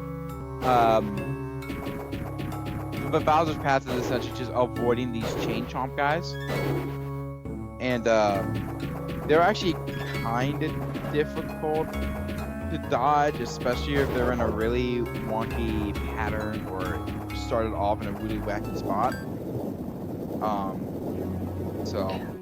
And most of them, there's a certain path you can follow that they're not able to reach. The hardest one Ref already passed, and he didn't get into an encounter with that one. What sucks is if you get to the ones on the bridge and then the two just lock you in the bridge. You have to fight with them. It is actually extremely difficult, even for new runners and pro runners, to get past this area without a single. It's very difficult. Yeah, I'll usually take one encounter is fine. After two, then I think it's meh. Well, that's the first area. All right. Now, I do want to mention this as. Sorry, go ahead. No, you. Okay, I was gonna say this is the last time we're gonna be seeing the arm mini game, with the music and the sounds. We will be hearing the music later. We just won't be using our arms for it. One thing I was gonna mention is I want to talk about, because I do believe spoilers are we're gonna go into Bowser's Castle here after this. There is a bit of a I think there's like a soft lock in the area when you walk into Bowser's Castle. I'll cover it. You'll cover it? Okay. Yeah. It's actually there's actually a couple soft locks if I remember correctly. Now I'm thinking about it. There's 3 particular that runners need to watch out for. So I'm gonna do something. I'm gonna say this to Raf as he's doing this. It's gonna be an homage to what I said to the last time we did commentary together when you were playing the remake. Save your game. He's probably not gonna save his game.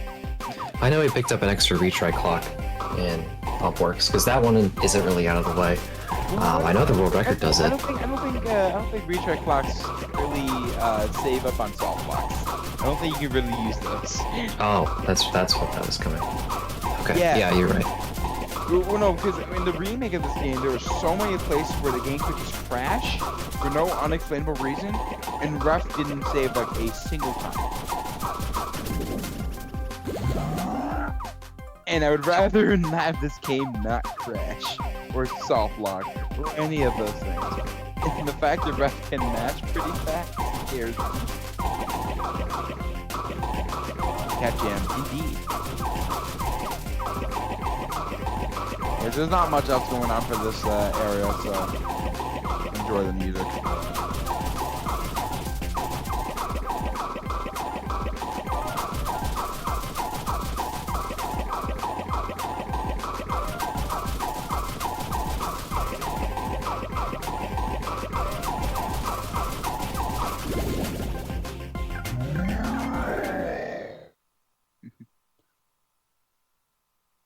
just thought of something really stupid.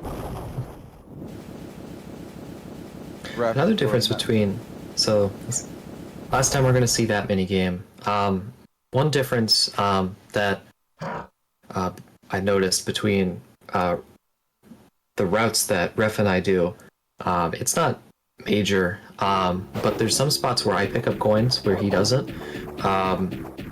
There's going to be Ref is going to go out of his way to pick up a gear piece because we need coins for something later on, and that gives him the same amount of coins as picking up the multiple locations that I would. I'm not sure what's faster. I think Ref is the only person to go out of his way to do that. I'll make sure to point it out when it happens, but that'll be something we'll one at a time eventually. All right. Okay, so you want to explain the 3 soft locks that are in this area real quick? Well, there's only one in here. So there's 3. Yeah, 3 total in the run, but one of them is in this room. Okay. So the premise of the start of this area is that we just have to talk to some NPCs to open a door. There's a fixed number we have to talk to, but there's a route that we'll take which will get us through the fastest ones. One of the NPCs that we're going to talk to only has one text box, and it's this boo right here. So I can see he delayed a bit. If you talk to any NPC that only has one text box and you mash out of it really quickly, something strange happens where the X and Y icons in the bottom right corner, they'll move up to the right middle of the screen. And if you, and they're in a weird spot, and if you talk to someone again, their text never appears in the game and you're just stuck. Like it's trying to load text, then it's not able to. But it's only that one boo, and Ref slowed down. He's aware of it. Yeah. So we're good. So, and again, there's only 2 other soft locks that are in the run that we could potentially hit, which we don't want. You also see Bowser switched to, I believe that was, what did he just switch to there in this gear piece? Was that a power band? Yep, he got that on the path. This is the only fight we're going to be using this gear piece. We're going to be seeing a lot more gear much later in the run. This isn't much gear to use. Yeah, as soon as we finish this fight, we're going to take this POW band off because Bowser won't need it anymore, and we're just going to sell it. So we're about to see, this is going to be the Mythos fight, which is a lot of punches, but Ref obviously, this is the reason why he got the SP upgrade to use the Shy Guy squad. He's going to probably do, I will be curious to see if he goes for the chicken strat. I'm not sure if he will. I'm sure, yeah. I think they're combined. Ref will probably go for it. So it's going to take a bit to explain, I think. So the premise of the fight is, if you get hit by Mythos, he gets a bunch of coins and stuff thrown at him, but he also gets these food items out. One of them is the chicken. It heals 50 HP and it gives you power up. There's other ones that heal. There's one that's the donut and the cake. One of them, they do different sort of things. But the chicken is the one that you want. If you can get the chicken, you pretty much heal the damage that you had just taken, and you get power up. And then combine that with the Shy Guy squad, you do an immense amount of damage. I think Midbits has around 800 HP. I would think. I think 800 HP. 950. 950. Wow, so I think with the POW up from the drumstick and the Shy Guy squad, you'd be dealing about 160 damage. I'm not super familiar with the amounts of using this strat because I don't use it. I mentioned before, this is probably the biggest difference between what Ref and the current world record holder does between the Western runners do. Personally, I don't think this is faster. I think it's about the same time, but we'll see how this goes. So he's in. Okay. Oh, I think I just got spoiled. I think I just got spoiled on what he got. What do you think, Adam? Do you think he got the cake? Oh my god, he got the cake!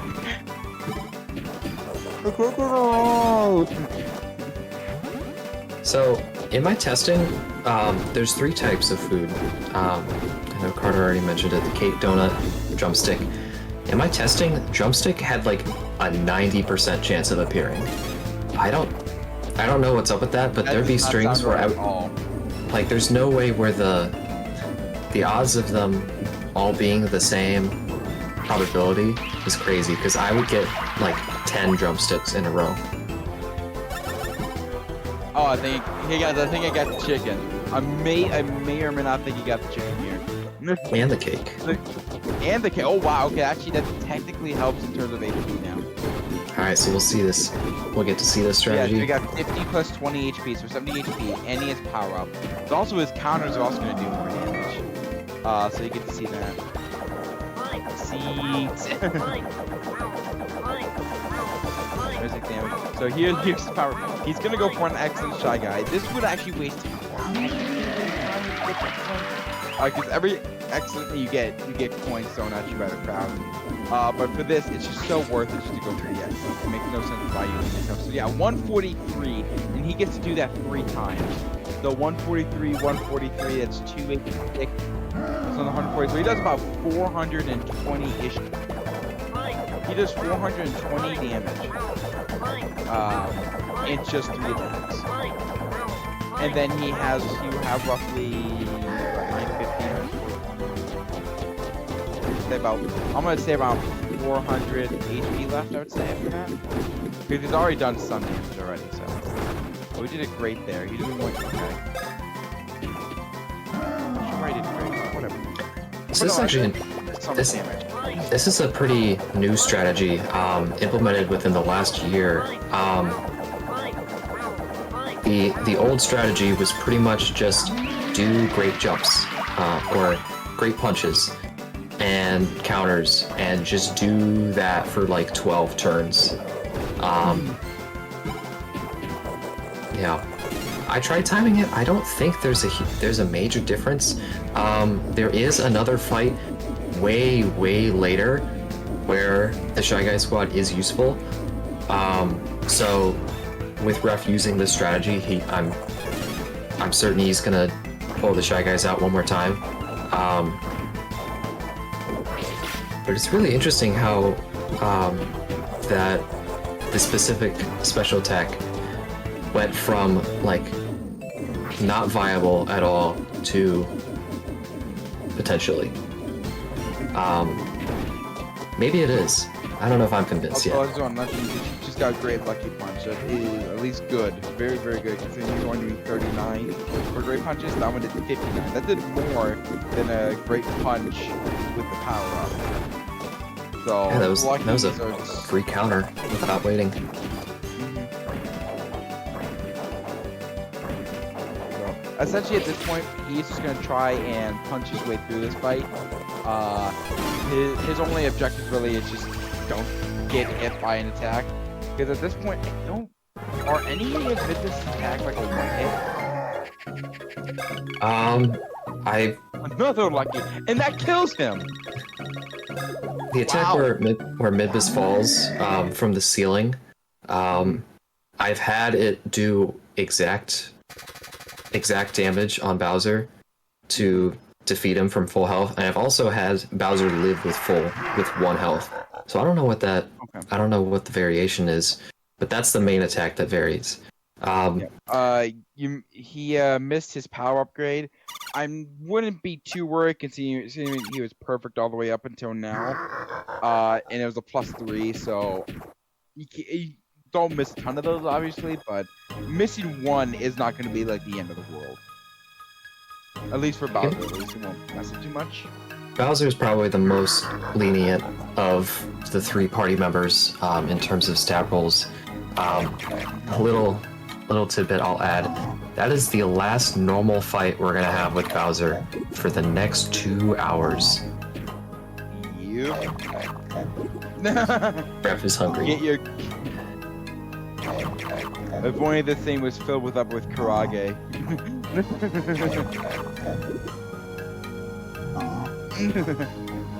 The funny thing in the remake of this game, in this area where you get to eat stuff, funny enough, there was a one frame trick where you can actually eat whatever was on the same plate. And technically that gives you a little bit of time save because you don't have to walk over to the next or like to the last plate because it just assumes that you've eaten all the plates, even though there's still one plate left over. I have never hit it and run, but it is something kind of funny. Sensei Brooklyn, this is the DS. This is for the DS. God damn it, no.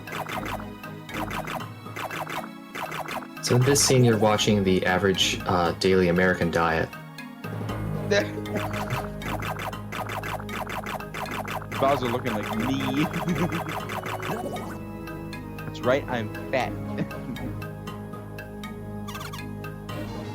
Oh, sorry, no. Boos aren't convincing me. It's all in my imagination.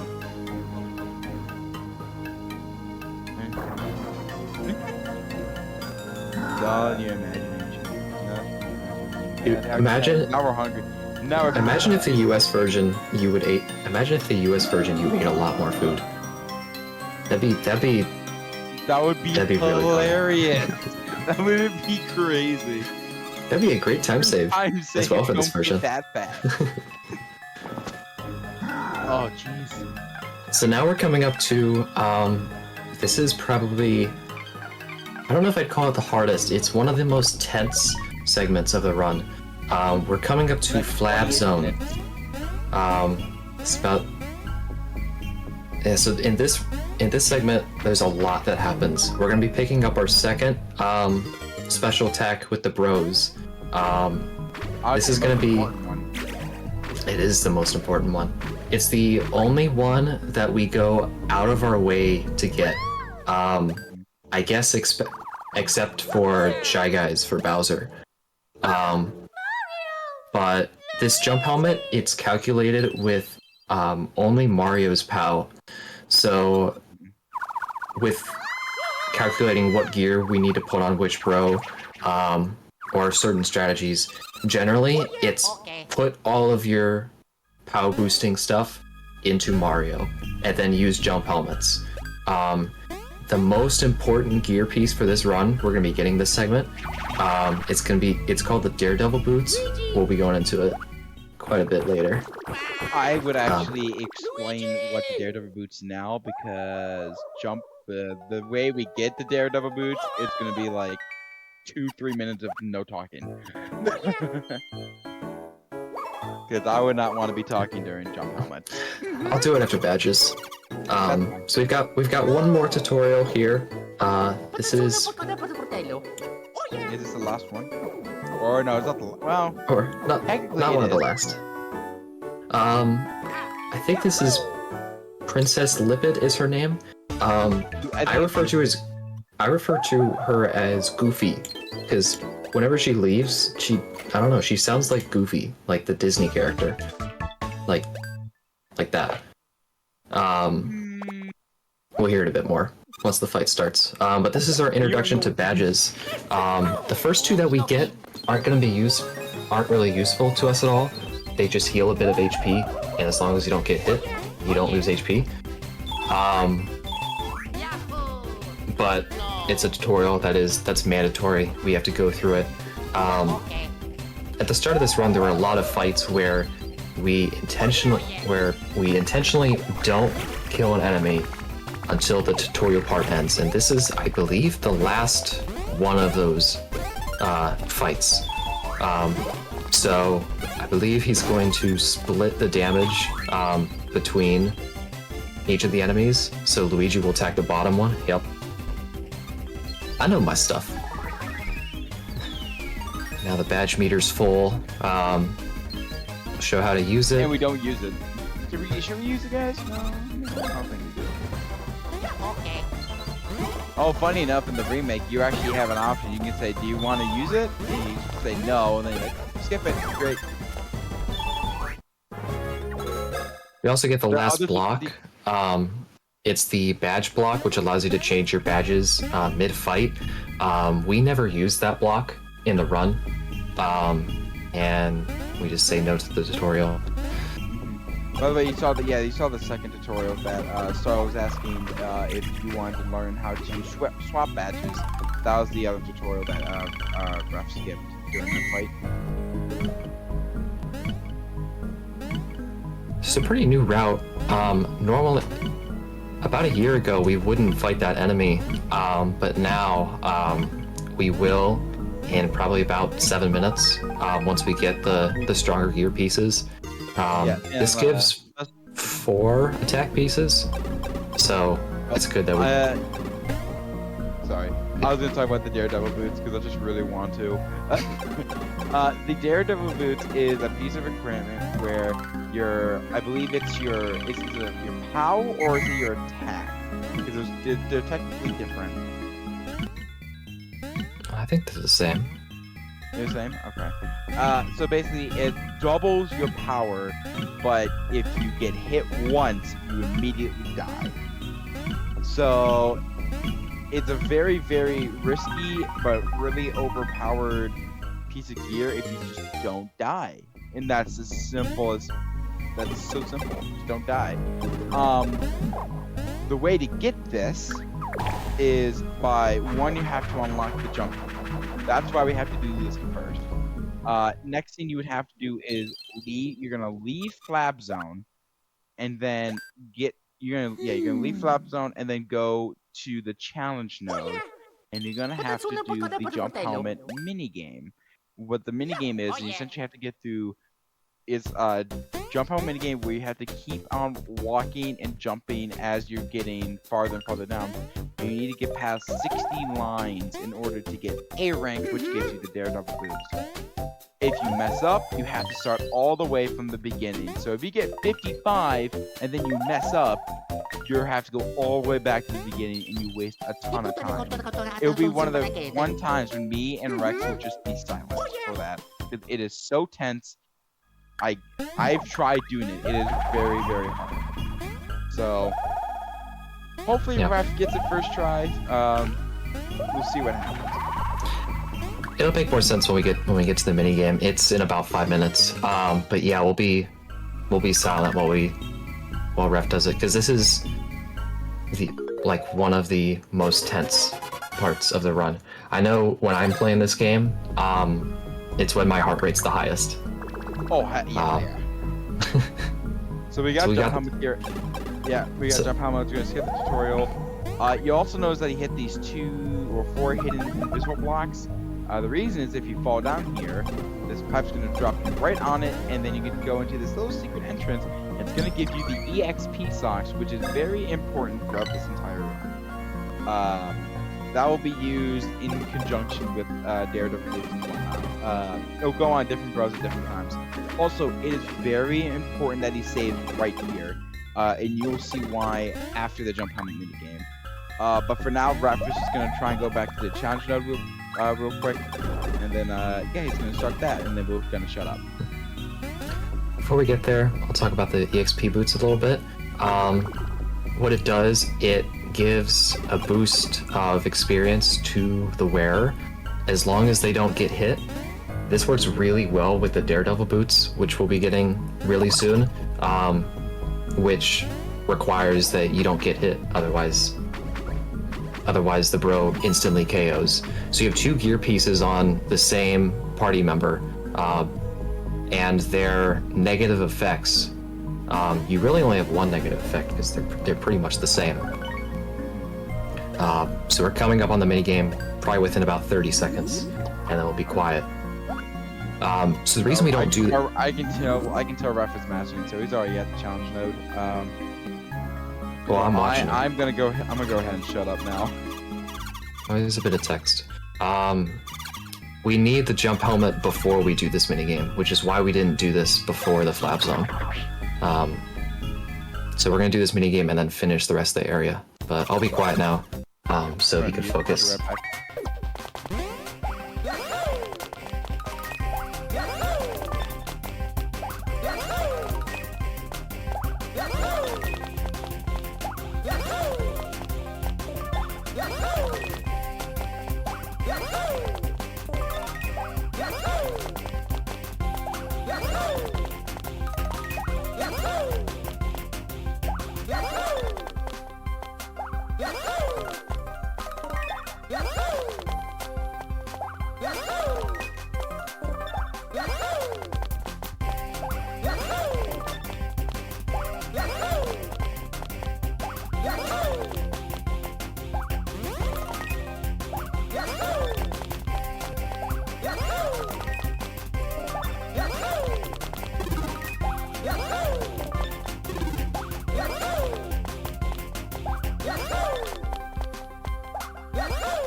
Got it. Well done. Let's go. That was so. I was so worried because he had like 3 blues in a row, and then he got another 3 blues in a row. That's my guy. There you go. Well done, Ref. That's very, very hard. Okay, so as you notice, he just soft reset the game, and the reason for that, the challenge node data is stored somewhere else in the save. So when you hit that save block, you can, or because it's been stored somewhere else, the save data was already saved once he got the Daredevil boots, and then he could just reset, go back to the save block that he was at, and all of the stuff they just got from the challenge node is in his inventory already. So you save a little bit of time not having to go all the way back through Flap Zone again. You see they put the Daredevil boots in the EXP stock for Mario, as we just said that he was going to do. he's going to do a little bit of grinding here as well. He wants to get Mario up to level... What level did he get to? 7. 7? Okay. So yeah, he's going to get Mario up to level 7. And the EXP stocks will help with that.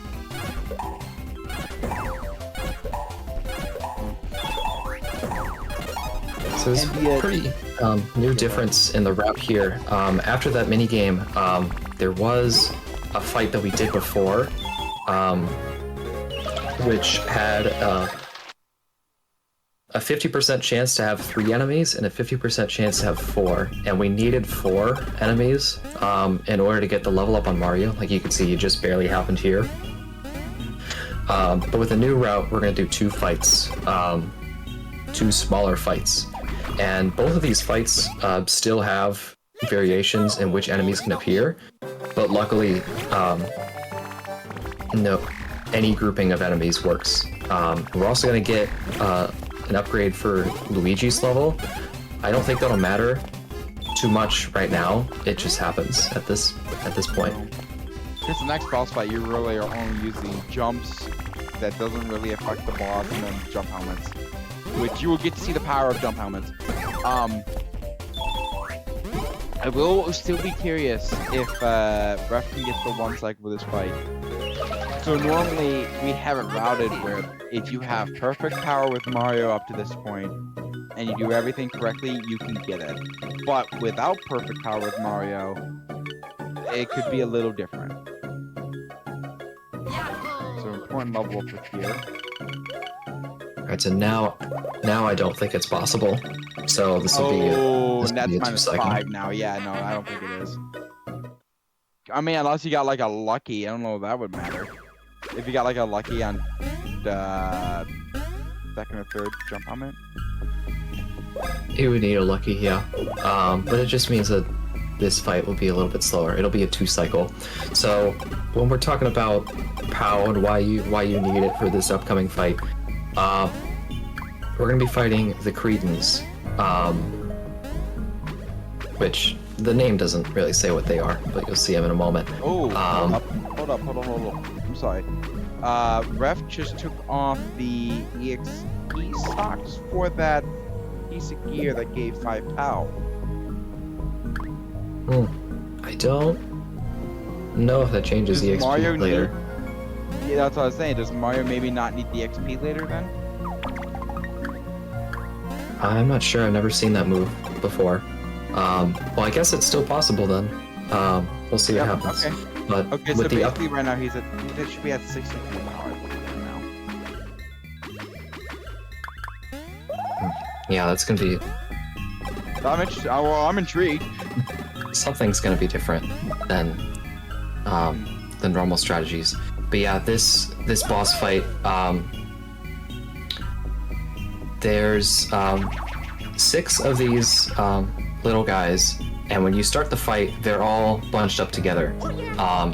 So you need to separate them, and they regroup when they have a turn, when they have less than half of their HP remaining. So the normal strategy is to break them apart and then do about 48% of their health, so they have over half remaining, 52%. And then they're going to attack, but because they have more than half their health, they can't regroup, and then you're going to do the remaining amount the following turn.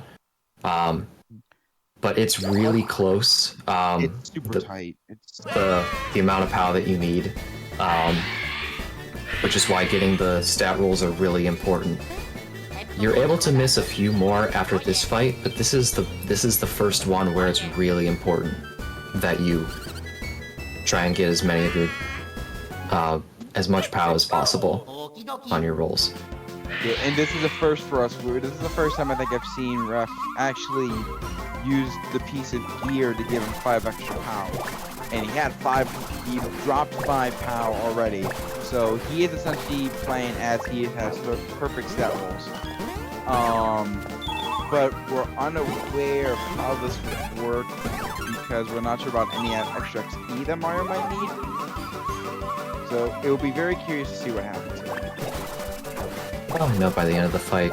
I'll be able to see. Sorry, go ahead. I'll be able to see once he starts the jump helmets here if his POW is going to be enough. Ideally. Sorry. What is the damage we're looking for? On the first one, you want 110. If you miss one roll, which would be missing 2 POW, you can do 106. It's still possible with 106. But I'll know after this jump helmet if his POW is good. But yeah, in terms of EXP, I'm not sure how that'll change things. Yeah, we'll find out.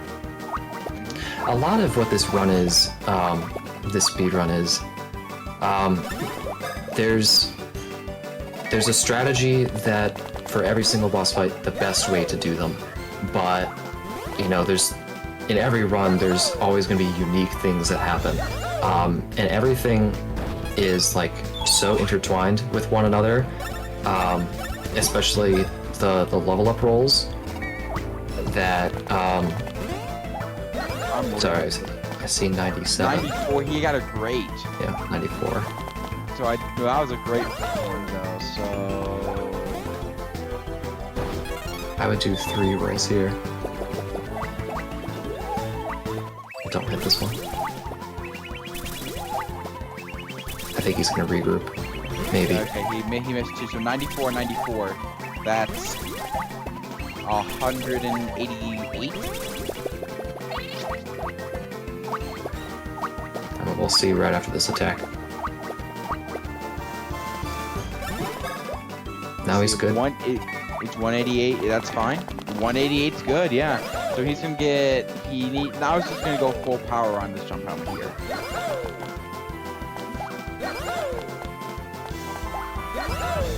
I was saying earlier, each run is unique in that, like, your mistakes at the start of the run affect the entirety of the rest of the run. So you have to, yeah, 110. He's got perfect POW. Perfect power. There you go. So that should be it. Or he has one more jump. Okay. Yeah, a lot of this game is improv, figuring out how to work with what you've got to get through fights as best as possible, even if you're not able to have the most optimal fight. And he gets it. He gets one cycle cretin. One cycle cretin. By all means, though, it was a wacky one cycle cretin. So, how much XP? How much XP boosted do you get? Out of curiosity, you know what the number is?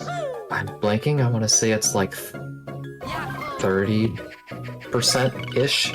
I'm seeing if he's. I'm trying to figure out how much XP he didn't get. He didn't level. Mario didn't go up to level 10, but he probably will in the fight before the next boss fight. So I think it's okay. Okay. I don't know how much extra XP you get from the socks. That's kind of what I was curious about. No, I'm actually curious. I'm looking stuff up.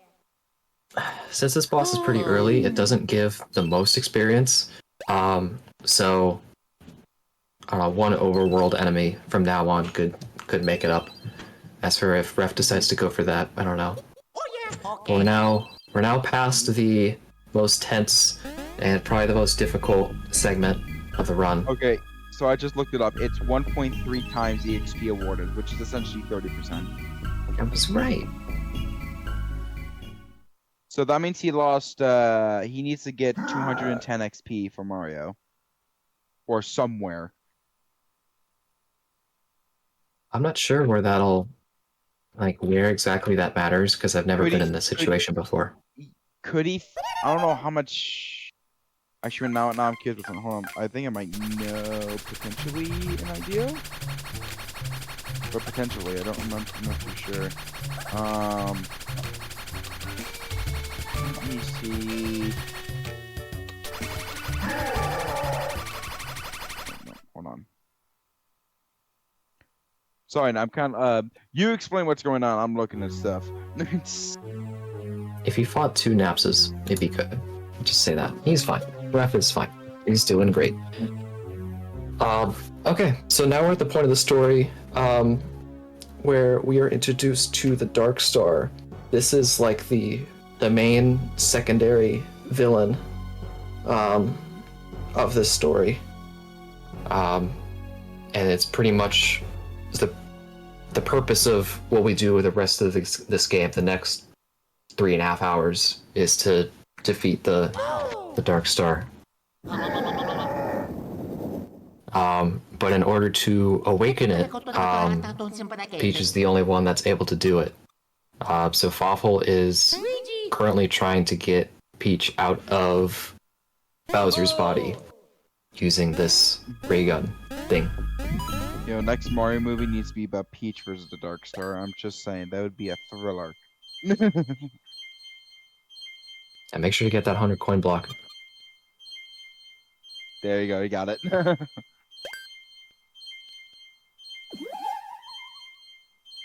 is a nice break for mashing. Yeah, if you want to get a pee break, that is well beyond. You just go ahead and do that. And you know what? Now I'm thinking about it. I'm gonna go take a pee break. I'll be right back.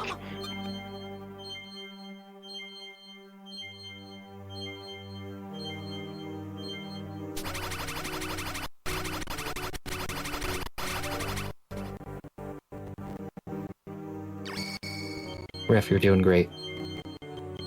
I don't know if you can hear me.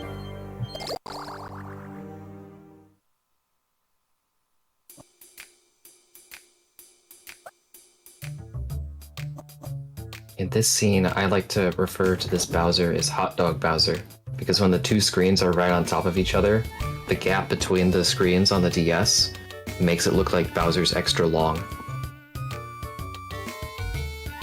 Like he kind of looks like a sausage. So, after retrieving Peach, Fawful and Midbus throw down a treadmill, which is very helpful for Bowser, because now he's able to lose all of the weight that he gained. Consequently, the heat that comes off of his body produces flames, which is a bit of an issue.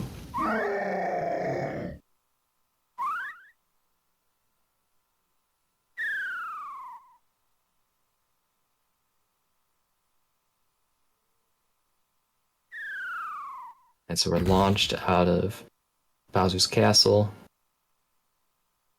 And this is the Jack Road room from earlier, if you were wondering what that hole was before. Here it is. So I think this is just called Tunnel, this area. We're only being here for about 5 minutes. It's very short. Maybe like 3 minutes. I know Ref does a different coin strategy than what a lot of other people do.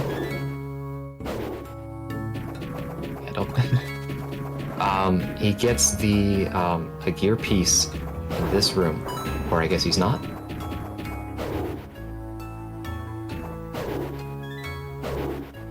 Hey, I'm back. Hi. What's going on? What have I missed? Talk about coins. So, coming up within the next 20 minutes, the bros are going to be going to a shop where they're going to buy badges, and those badges are going to be the ones that we're going to use for the rest of the run. And in order to buy them, we need 3,000 coins. So I'm wondering right now what his coin count is. I feel like it's pretty low. I don't know if he's going to have enough for it, but I guess we'll see.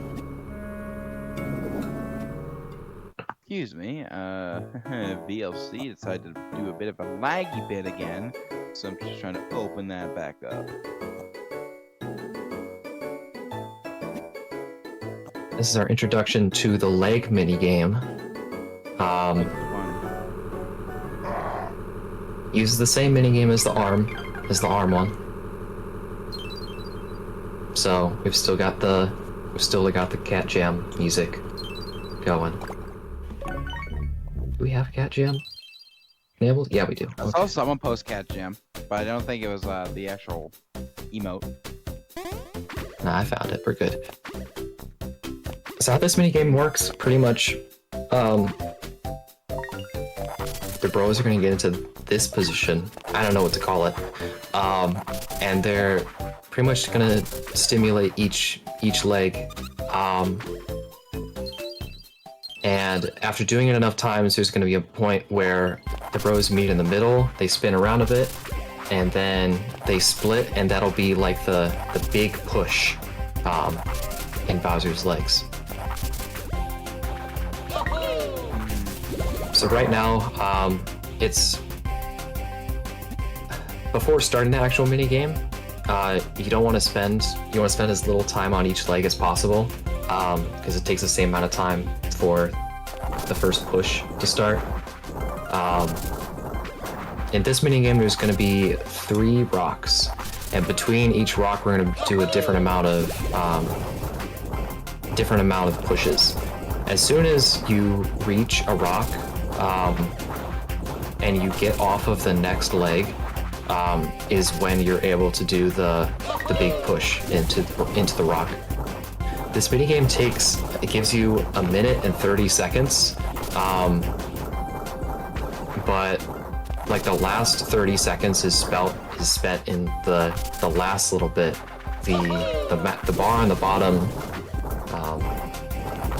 at the bottom of the screen is a little misleading. It gets slower as you get towards the end. I think that was the last rock. I think the best time I've seen someone get here is 34 seconds. I think if you have less than get that 33. That is 33, essentially optimal, yeah. your player's ahead of Also, I mine now. really hope my noises don't come through my microphone. I'm eating Cheez-Its.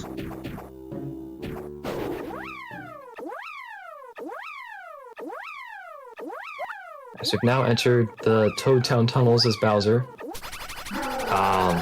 but he sets off the security systems.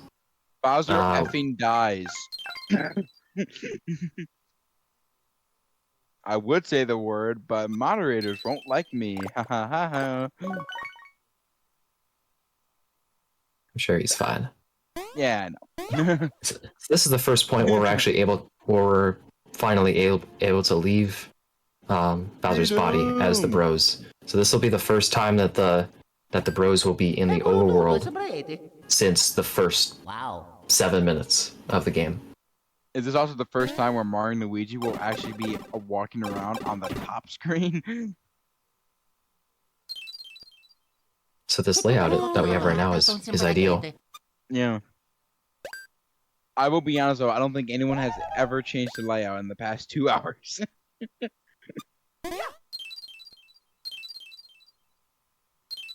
Should have given us the control to change the layout, honestly. Alright, so first thing he's gonna do is gonna enter this yellow pipe. This is actually a mandatory thing. It looks like it's just optional, but it's actually mandatory. And the reason is we got to activate these Koopa shells that Mario can put onto his bag, and then Luigi uses hammer to bonk them. This will become important later, very shortly. One thing I want to note for this cutscene coming up, you're gonna see that we're gonna get another special attack here. If you use action replay and you cheat yourself into having all of the special attacks before this moment, the game will always soft lock right here. Because they won't allow you to get the Yoo-hoo barrels. Woohoo, yoo-hoo, whatever. And Rex says, be right back. So now it is just me and Ref. And Suzu.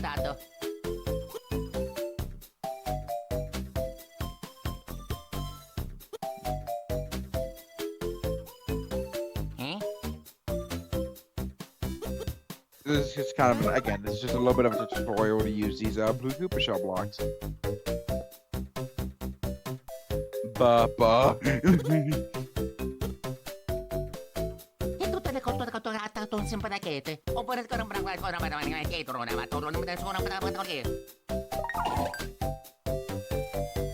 Okay, good. Yo, those expressions, holy crap. The expression on the Koopa's faces, I love it. I never realized how much I enjoy them until actually looking at them. Oh, that was nuts.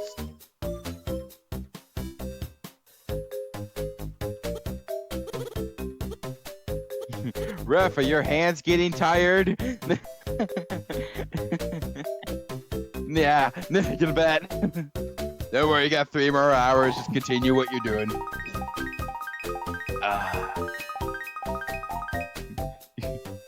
You can have some sake later.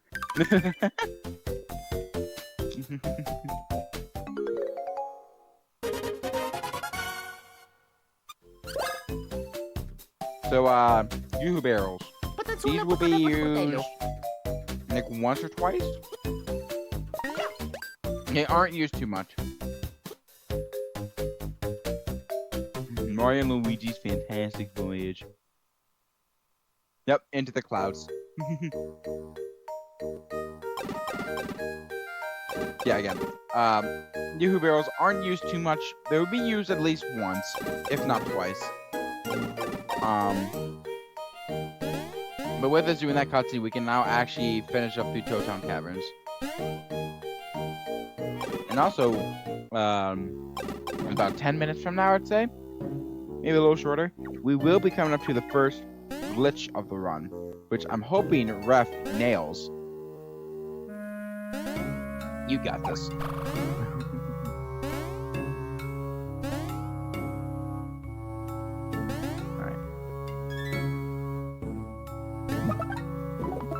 Yeah, so this is where we're gonna need. So if you didn't go up to that cloud area, this block with the blue Koopa shells won't be here, and then you can't activate these bridges. So in this area, he won't be doing too much around here. He'll have to activate a couple of switches to navigate this area to hit 3 exclamation blocks, the red blocks, and that will unlock the door. So a little bit of exploration. I think it's more like it's just a nice section to learn about the Koopa shells, which aren't really used much, but they are used. Also, these maps can be in a bit of a tough spot sometimes. So hopefully it shouldn't be too bad. This area is kind of tame in terms of most places. So he's getting 100 coins there just to get. He's getting all these coins just to make sure he has enough. He got 250 coins right there. Oh, 100. 150? 150. Yeah, sorry.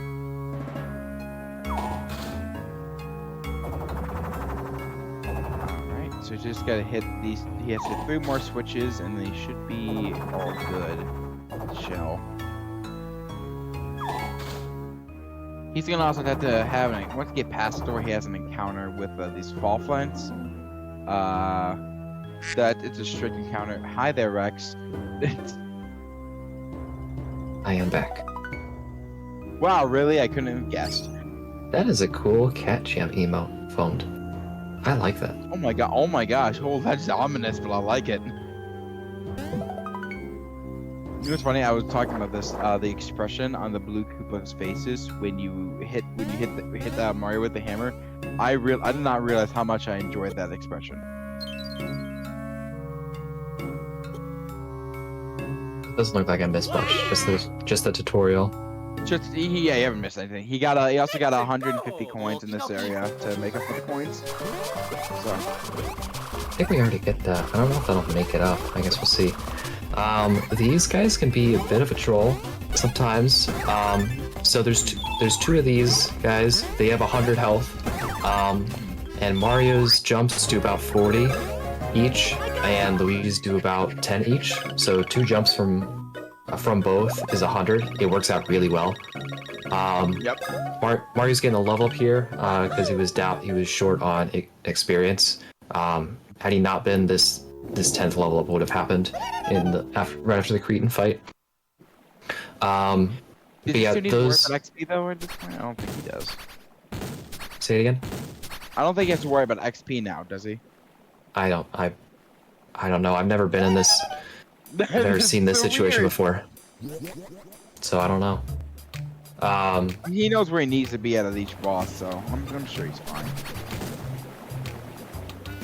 But oh, by the way, Toad's dead. I'm sure I'll be okay. Those two enemies that we just fought, the Fawflots, when I mentioned they could be a bit of a troll, which bro they decide to attack is random, which also means that one bro can have to deal with both. If they both deal with Mario, if they both go for Mario, it's a bit of a problem, because there's a very tight timing window for when you have to jump in between each Fawflot. And because Mario's wearing the Daredevil boots, if he gets hit by one of them, he's dead. Or then he has to get revived, but at that point he's lost the experience boost. I don't know if that matters too much. It's more of a time waster more than anything. Sure. Alright, we're coming up to the first skip of the run. This is... Shout out to Bobby Bob for this one. I don't know if we have a name. I think I've just called it Dark Star Barrier skip. I think we just call it gate skip or something like that. Yeah. So okay. So what he's gonna do is he's gonna have Mario run up against this Toad, because Toad usually just goes up and is in this position, but we can stop Toad from going up and just kind of just drag him along to this gate. Oh, he missed it. Oh. Okay. So what was supposed to happen is he was supposed to clip Toad into the gate, and then he can spin jump. And somehow, with the way that Toad's positioned, he can somehow clip through the gate itself and skip this cutscene, which takes about 45 seconds. So had he had nailed it though, he would have had to be careful going through there. Because once the gate never goes away. So if you go back, let's say you did the skip, and then you come back, and then you go into that barrier, forgetting that it was there, and you're not either in spin jump or drill, I believe, you will soft lock your game. But that skip, had he nailed it, would have saved about 45 seconds. It's not the end all be all, obviously, but it would have been nice to kind of get it. Missing the skip, one of the soft locks we would have to deal with later. I know Car was mentioning the gates don't ever go away. We don't have to worry about that if you miss the skip. Here's the link to the clip of Ref getting it. He was actually the first person to get it, first human to get it. This was initially thought to be a task-only strat, but then we started to become a little more consistent with it. So you see here, Ref right now is currently getting a piece of equipment. He's going to use that just for selling. It's nothing they need to worry about. He needs to get to 3,000 coins. He's also going to heal here. Just an easy way to heal.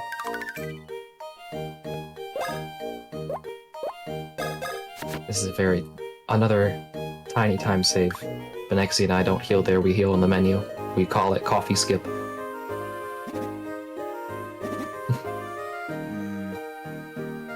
He also just unequipped. He also knows he just unequipped Bowser's piece of equipment. He's probably going to sell that because he does not need it. He will. There it is. Alright. I'm curious to see what this coin amount's gonna get to. He's gonna get exactly 3,000. There we go. He actually nailed it at exactly 3,000. He had to sell like 2 extra items. He sold his stars, which I'm a little. I wouldn't do that. Because the star item is probably it's the best healing item. Oh, and then okay, but yeah. So he kept 1 at least just for safety. So he's gonna switch to the badges. What this combination does is once it's full, you allow you to do a super strike attack, which will deal I believe 3 times the damage, if I remember correctly.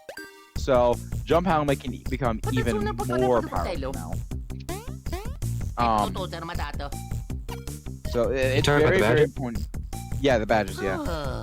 Yeah, so the badges that we equip now, the badge meter only charges with excellent hits. Ref. Ow! The badge meter only charges with excellent hits. So normally what we would do to fill up the meter is either do 3 excellent jump helmets and an excellent jump, or 4 excellent jump helmets. And when the meter's full and we activate it, the next attack that we do will deal double damage. So that on top of the Daredevil boots that Mario has, with the POW that is calculated in the jump helmet, will mean the jump helmet will be 4 times as strong when we use the badges and the gear that he has. So we basically give Mario a bunch of multipliers, pretty much. So Bowser, he's just here. So basically this fight is essentially just gonna be jump helmets everywhere, and also hopefully dodging everything, but mainly jump helmets everywhere. He does not, obviously, again, he does not want to get hit during this fight, for the EXP boost. I think Bowser how much health does Bowser have in this fight? 1200. 1200. So it's going to be, I don't know if unless he, I don't know if he uses the super right here. He might. It's going to be about. Generally, how this fight works is you're going to do 4 jump helmets. This is going to be the most used attack on the bros, so get used to it. We're going to do 4 jump helmets, and then 1 super strike, which is the badges jump helmet, and Bowser may throw a Goomba attack at us, which does a lot of additional damage back to him if we counter it. At that point, it'll be really close. I would like to mention this though. This is also, you're going to see a key difference here between with grabbing the Shy Guys. If you don't grab the Shy Guys, Bowser cannot use the Shy Guys squad during this fight. He only uses the special attacks that you've already grabbed. So in this case, he has grabbed the Shy Guys, meaning he could theoretically get the Shy Guy attack. It is possible. But normally, because he's the one who does it, you know, he's kind of like the only one who can get it. World record also used it. That's where the strategy came from. Okay, so here's the super strike here. So you saw he was doing about what 150-ish damage with the jump helmet. Let's see how much he does here. It should be exactly 2 times. So he did 156, and he goes 5 hits, which is the normal amount. He'll do 312 damage. We have the suspense. With perfect POW, a normal jump helmet would do 164. So without the missed POW rolls, that would do 340, 328, I believe. He's got to be close. I'd say just, yeah, either 1 more jump helmet or Mario's jump would do it. I think, we only got a 4 jump there. I don't know if that matters. That's only a grade. 140. I was going to go for Mario. That's going to do 56. He's dead. There you go. Good fight. Good fight overall. Got very lucky that at the end of that fight, he got the, he had Bowser Punch, because while the other attacks are like, at least with like the Goombas, you can at least counterattack. The punch is so much quicker, and he didn't really need the Goombas anyway. And the farther you go down in that fight, the more Goombas he can attack with. Which just becomes even more dangerous, because I've seen so many runners die in that fight. Because of the Goomba Storm. It's the hardest fight for me to do. What makes it really the Goomba attack specifically difficult is that when the Goombas are falling, they the ones that go for Luigi and the ones that go for Mario aren't in sync with one another. So you can't they start falling from the top of the screen at the same time, in the same time increment, but you can't hit the A and B buttons at the same time. because it has a further distance to go for Luigi. So that's what makes it really difficult for me. And that little bit of time can mess you up. Riff made it look easy. But also the attack is longer at the end of the fight than toward the beginning of the fight. So that too. So we're gonna be learning about 3 star cures, which you're gonna have to go grab. This is about, I'd say, what, an hour and a half of the game.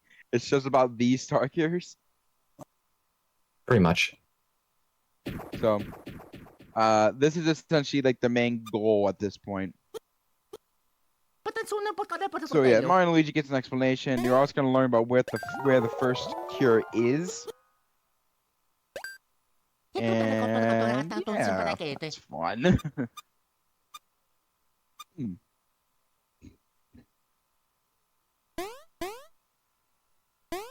So we only have one more segment for quarter 2 before we're halfway through the run. We only have about 15 minutes left before we're halfway finished. After that, it's going to be quarter 3, which I think is generally regarded as the most fun quarter. I don't know how Ref feels about it, but I'm looking forward to quarter 3. 3 and 4 are definitely my favorites over 1 and 2. So we get access to this pipe, which leads back into Bowser's body. So now we have a faster way into Toad Town. We don't need to go through the tunnels anymore. Oh hey, Thermite. Which, if you couldn't tell by the cutscene because you guys can't read Japanese, he has the first star cure. Or she, or they. I don't know Thermite's gender. It's a worm, or a butterfly. Either of the two.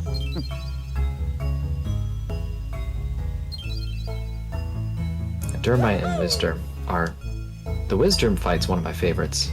Like, when that fight goes well, I'll obviously talk about it more when we get there. When it goes well, it feels so good. And actually, there was a new strat that came out recently about that fight, wasn't there? It's pretty new, yeah. I'm sure Ref won't be doing it. Yeah, I'll go into it further. So we're chasing after...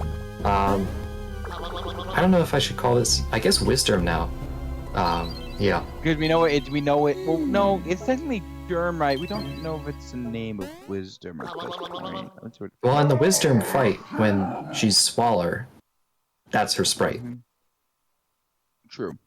So I guess I guess it is Wisdom then. Yeah, we'll call him Wisdom. We'll call he, she, it, they Wisdom. All right, we've now taken control. Taking control of Bowser once more.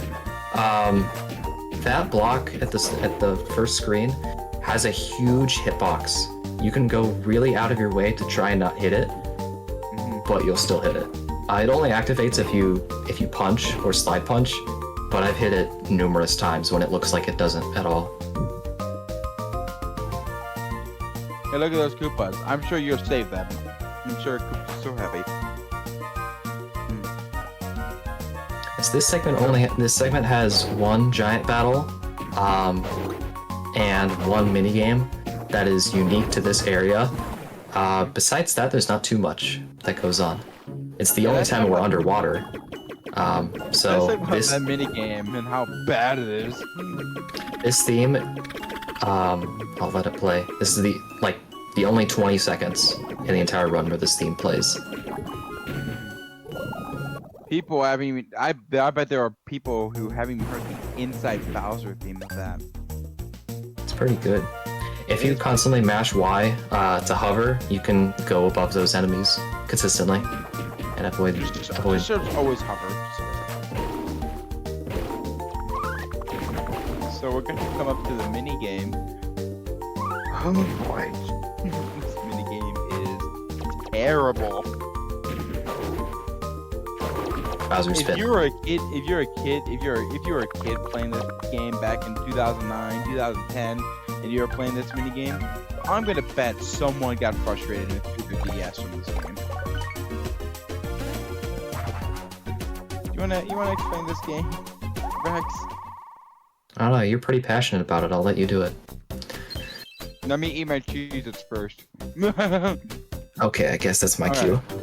Yeah. So this is the nose / the spelling mini game.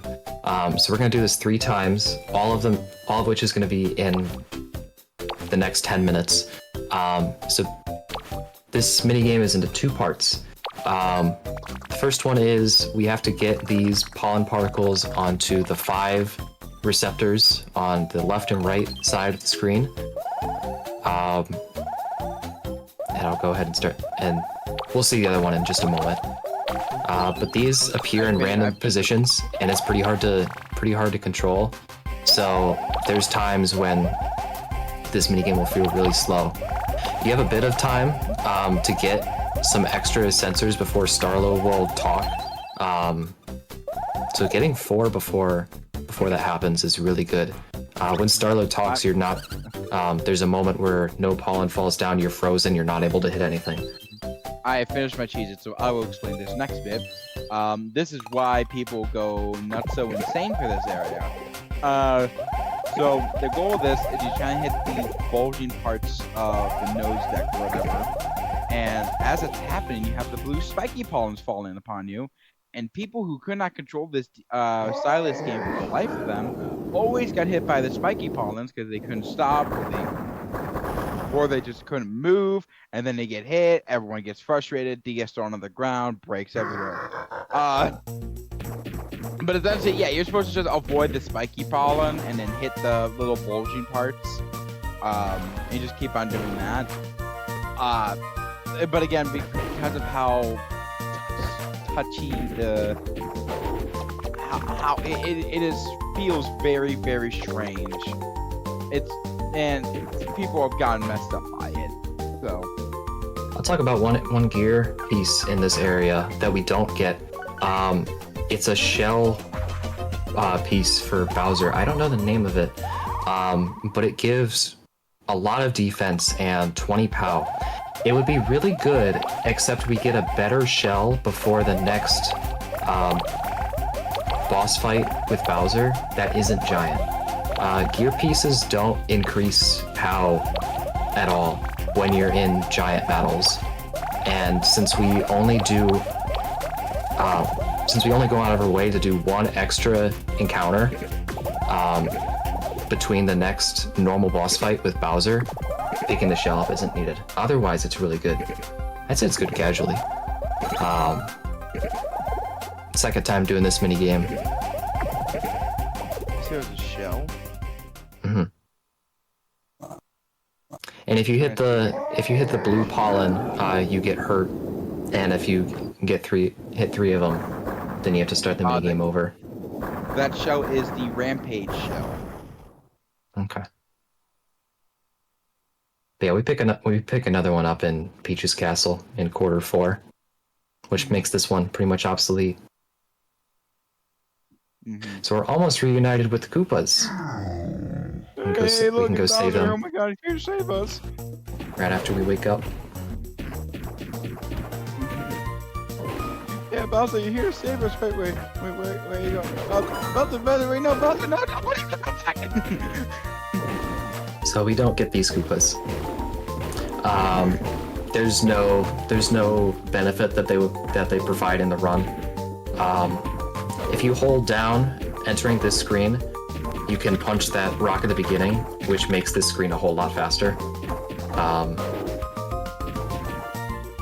Ooh. Yep. There you go. So, This area in the middle is a safe space where neither of the guys can get you. You can wait till they're tired out and then walk past them. Free Are they recheck the block right only there. ones that actually like tire out? The only Like, I enemies? mean, they're aggro to you, and then they just tire out. They might be the only enemy that I've seen do that. Trying to think of another one. You might be right. There's one of the enemies where like they look like they're in a pain in the butt, but all you just gotta do is stand there, and then they just okay, they're gone. Oh, also, we're about to see soon. Bowser's gonna die again. Which, you know, fun.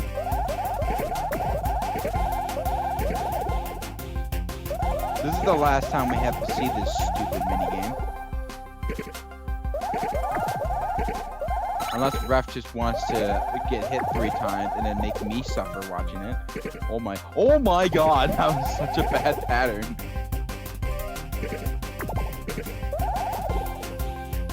I think it's one more.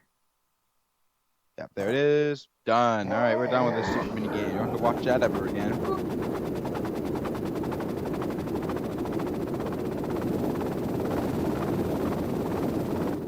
Turtle about to go squish.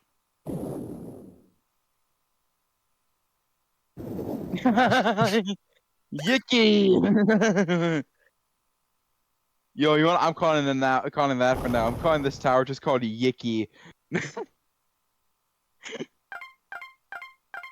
To be fair, this boss is pretty yicky because it's the worst one in my opinion. In the speed run, it's alright. It's pretty simple. All the giant bosses are pretty easy in the speed run. It is, but I just never enjoyed this fight or like the vibe or ambiance that it gets from it. And somehow that's worse than a certain other giant fight that I'm sure kids also threw their DSs underground because of it. I'm sure I did.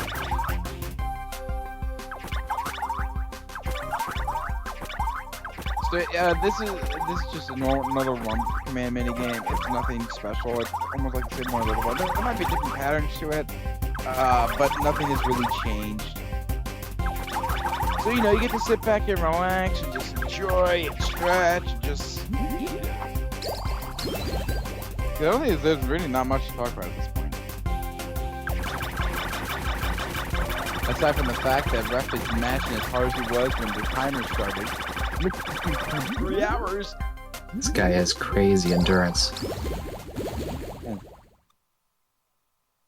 I talked to Ref about it, like what his mashing technique was, and he's like, I practice it. I don't know anyone else who runs a DS game who practices mashing. Like, besides just doing runs. This guy's committed. I mean, I use a weird mashing style when I'm running like my Game Boy Advance games on Wii U. It's like for like when I play like Mario Golf Advance Tour, I'm using like a claw grip when I'm mashing A, B, L, and R. So it's very, very weird. But I get it. Maybe if I visit Japan to visit Ref one day, he'll show me what he does. And I will video record it for the world to see. Alright, so we're coming up on the second giant fight.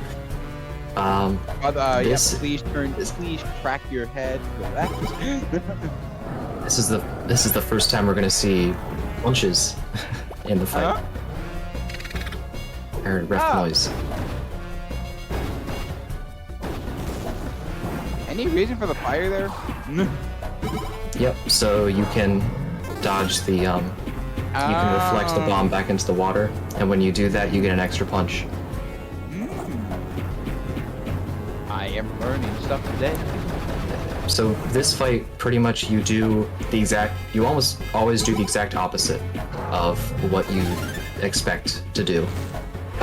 The weak point is the head of the tower, so you want to knock it into the river, and then before it has a chance to get up, knock its head, and as it's trying to get back up, you can knock it back down. And you can only do it twice. I think the third time you can't do it. If you're really fast, you can do it a third time. I know I've been able to. So you can get it one more time. Let's see.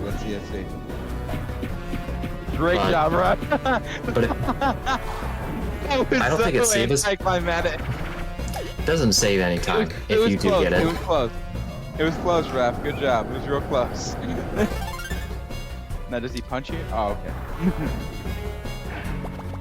You have to do the same amount of punches regardless if you try and go for the extra one then, or if you do it towards the end of the fight. I think I'm the only person who does it on the first cycle. I don't know if there's any time difference.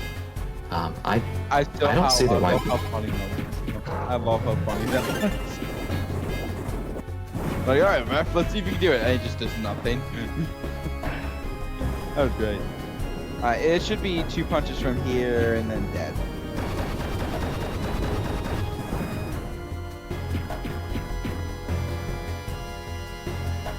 Oh, I think 2 punches.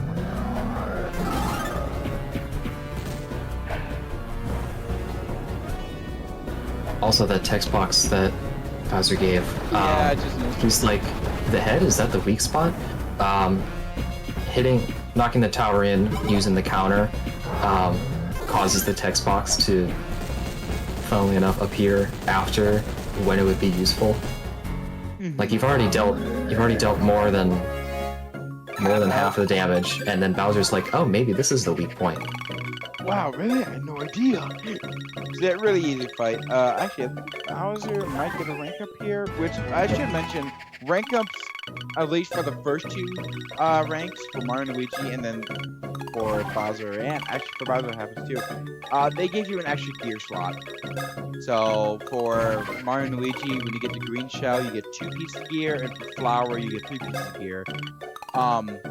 For Bowser, it's just a piece of gear, or a gear slot for silver and gold, which that's all you're gonna get up to. If you get up to level 40, that's like their max rank. It's Rainbow rank, and then I can't remember what Bowser's rank is called at the end. But for Mario and Luigi, when you hit to the Shine rank, Shine and Star, basically that just unlocks better shops for you. And then when you reach Rainbow rank, you get like a bunch of OP pieces of equipment. And that's the same for Bowser when he gets to Quarter 3, yay! Quarter 3, yay! Like 254 into the run, that's pretty dang good.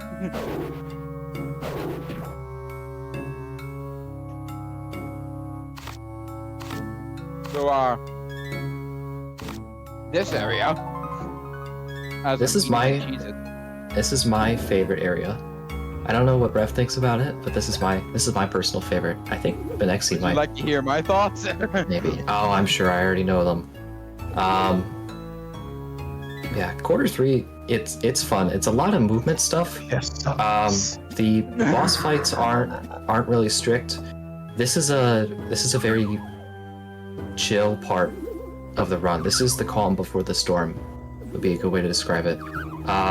In this segment, with the next 20 minutes, this is when the bathroom break will take place.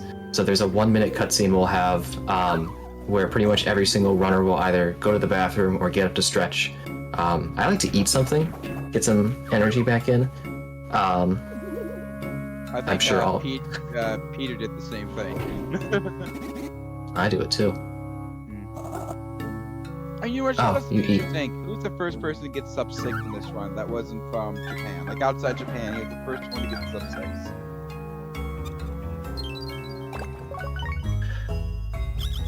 6. So entering this room, Bowser gets access to the Boo Ray. He's going to be turning this on and off throughout the run to manipulate whether or not certain platforms appear.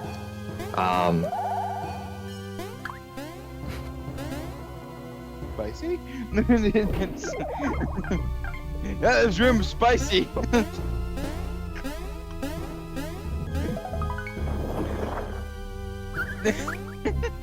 So the invisible platforms there, you actually don't need the you don't need the thing on. Just if you can see them, there's invisible platforms which you actually don't need to see. They're always tangible. You need to have the Boo Ray off in order for those platforms to appear, though. This guy can mess with you sometimes. It takes a while for him to get over. I don't think I've ever seen an encounterless energy hold. I don't even know if that's even possible. It is. I don't know if I've seen it in a run, though. No, it is so unbelievably difficult. This one, I think, is this getting an encounterless here is, my guess would be the hardest area to get encounterless. Well, Airway is impossible. Because there's two enemies you can't jump over. Yeah. We'll get to that in a bit, though. So basically, right now he has 5 sections that he has to go through. Each of them will unlock like a piece of a star, which once all 5 are hit, that will unlock the area that Wisdom just trapped himself in. So that's essentially what he's doing now. These piranha corps can be a pain in the butt to deal with. That jump is not easy. The jumps are not easy. However, there is one way to get through them that we don't have access to now, but you will have access later, that you can easily pass through them. You will see that in a short bit. So, like Carter was mentioning, we're needing to collect 5 segments of a star. This is the first one we're gonna get. The legs of the star, I guess the bottom 2, we're not able to get without the special move, which is available in the headpiece of the star. But in order to get to the headpiece, you need the arms. So we do it in the order of the arms, the head, and then the legs. Yeah. I will also mention there is a special attack here that we are not going to get. It is the Super Bouncer, and if you have played this game, the Super Bouncer isn't great. It's not great at all for this game at least. But the funny thing is that in the remake, it's probably one of the most OP special attacks in the entire game. So. I assume we'll also be grabbing the hero wear here. This doesn't provide any POW for us, but it gives 60 defense to the wearer. It's not useful to Mario, because most of the time he's pretty much always wearing the Daredevil boots. So even a high defense on Mario will be overridden with the one-hit KO from the Daredevil boots. But it's barely out of the way. It takes a second to get, and it makes Luigi a lot safer. Perfect for a marathon run. So now well, at this game, every run's a marathon, so perfect for any run. That is actually that's a very fair point. So here's the room that we were talking about where we're gonna go get the new special ability, and it's going to be the drill. The drill just allows you to burrow into the ground on soft places. It'll also allow you to pick up these things called beans, which actually might come in more handy than you think for this run, because the ref has, I'm assuming, has some planned out spots where you can get these POW beans, which will increase your power by 1. And with those, he can also just be able to make up like all the power that he had missed. I think he's missed 5 at this point, which shouldn't be too big of a deal. But the power just comes in handy for certain areas and certain bosses. And this is what I was talking about with the piranha corps. The piranha corps only come out of the pipes, but the funny thing is, when the pipes are on soft ground, they count the pipes as also being on soft ground, so you can dig right under enemies, and the piranha corp is one of those enemies you can dig under. So Ref was trying to go for a strat there, where if the speedsters come after you, you can punch the button and hopefully delay the enemy long enough, like right when they go past you, you can just punch and then switch back to Mario and Luigi, and then jump away from the enemy itself.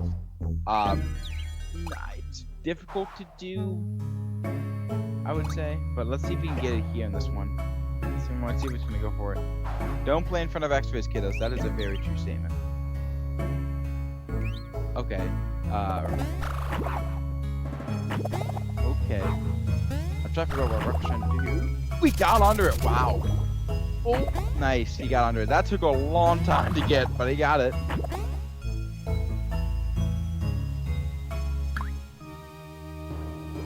So right now, all he needs to do now at this point is just hit the top arrow, then he can hit the legs.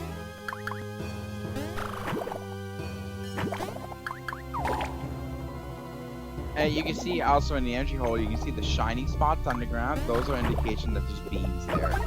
I am assuming he's gonna grab a power beam. I don't know if there's any power beans in this room. I know it's a special bean. I don't know if there's any power beans in this room. Let's go! Okie dokie. And you hit the combo, and that's why you dig. Yeah, I don't jump over them. No, I wouldn't. I would dig. Personally. But that didn't lose much time. It was only one enemy. And it was a fast You lost probably counter. 15 seconds.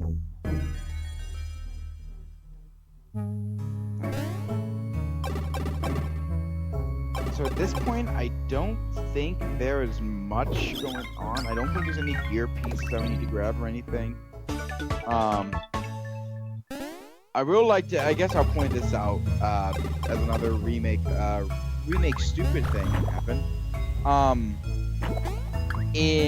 Actually no. I will tell that story in a second. There is actually one piece of gear I realize he's probably gonna get. He's gonna be getting the special gloves. Oh wow. Made that jump with both bros. That is also not easy. I don't go for that. I've seen him actually go for that a lot more, I'd say, so... there we go. Ref, do you wanna, or, sorry, Rex, do you wanna explain what the, special gloves do? Sure. Thanks for the intro. Yeah, special gloves, special gloves increase the power of special attacks when the user is the one that initiates the attack. So we primarily put the special gloves on Luigi. I don't think there's a point in the run where we put it on Mario.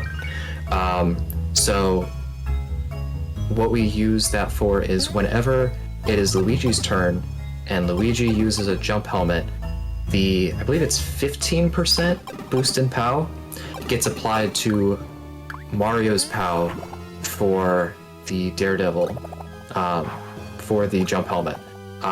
So we're just adding even more multipliers onto all of our attacks.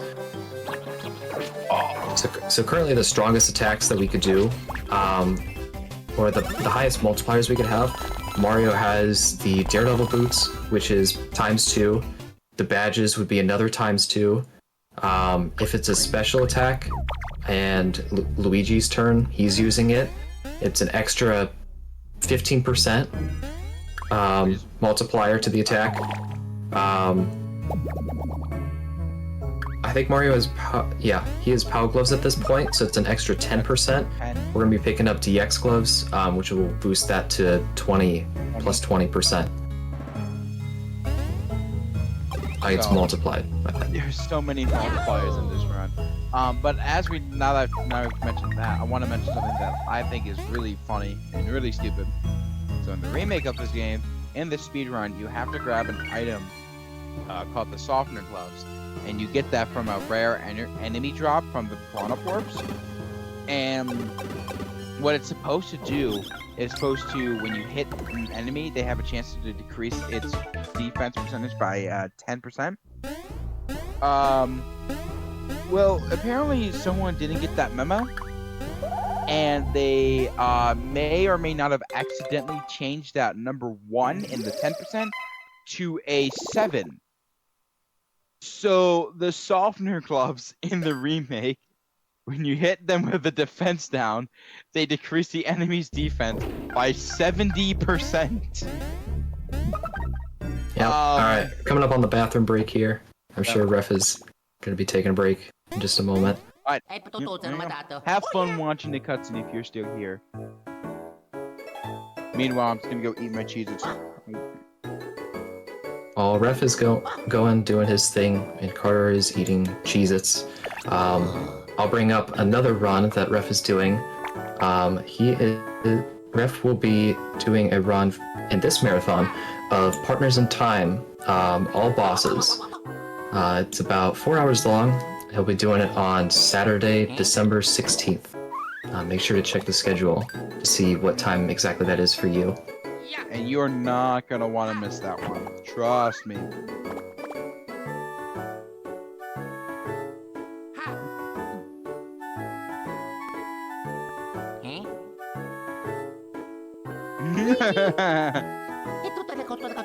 Yeah, watching Ref play Partners in Time is it's great, especially Have you seen his the final bosses. Oh yeah. It's insane. Luigi. Welcome back. Man. Don't Neon. I won't say it's a dev. I would say it's probably more like an intern.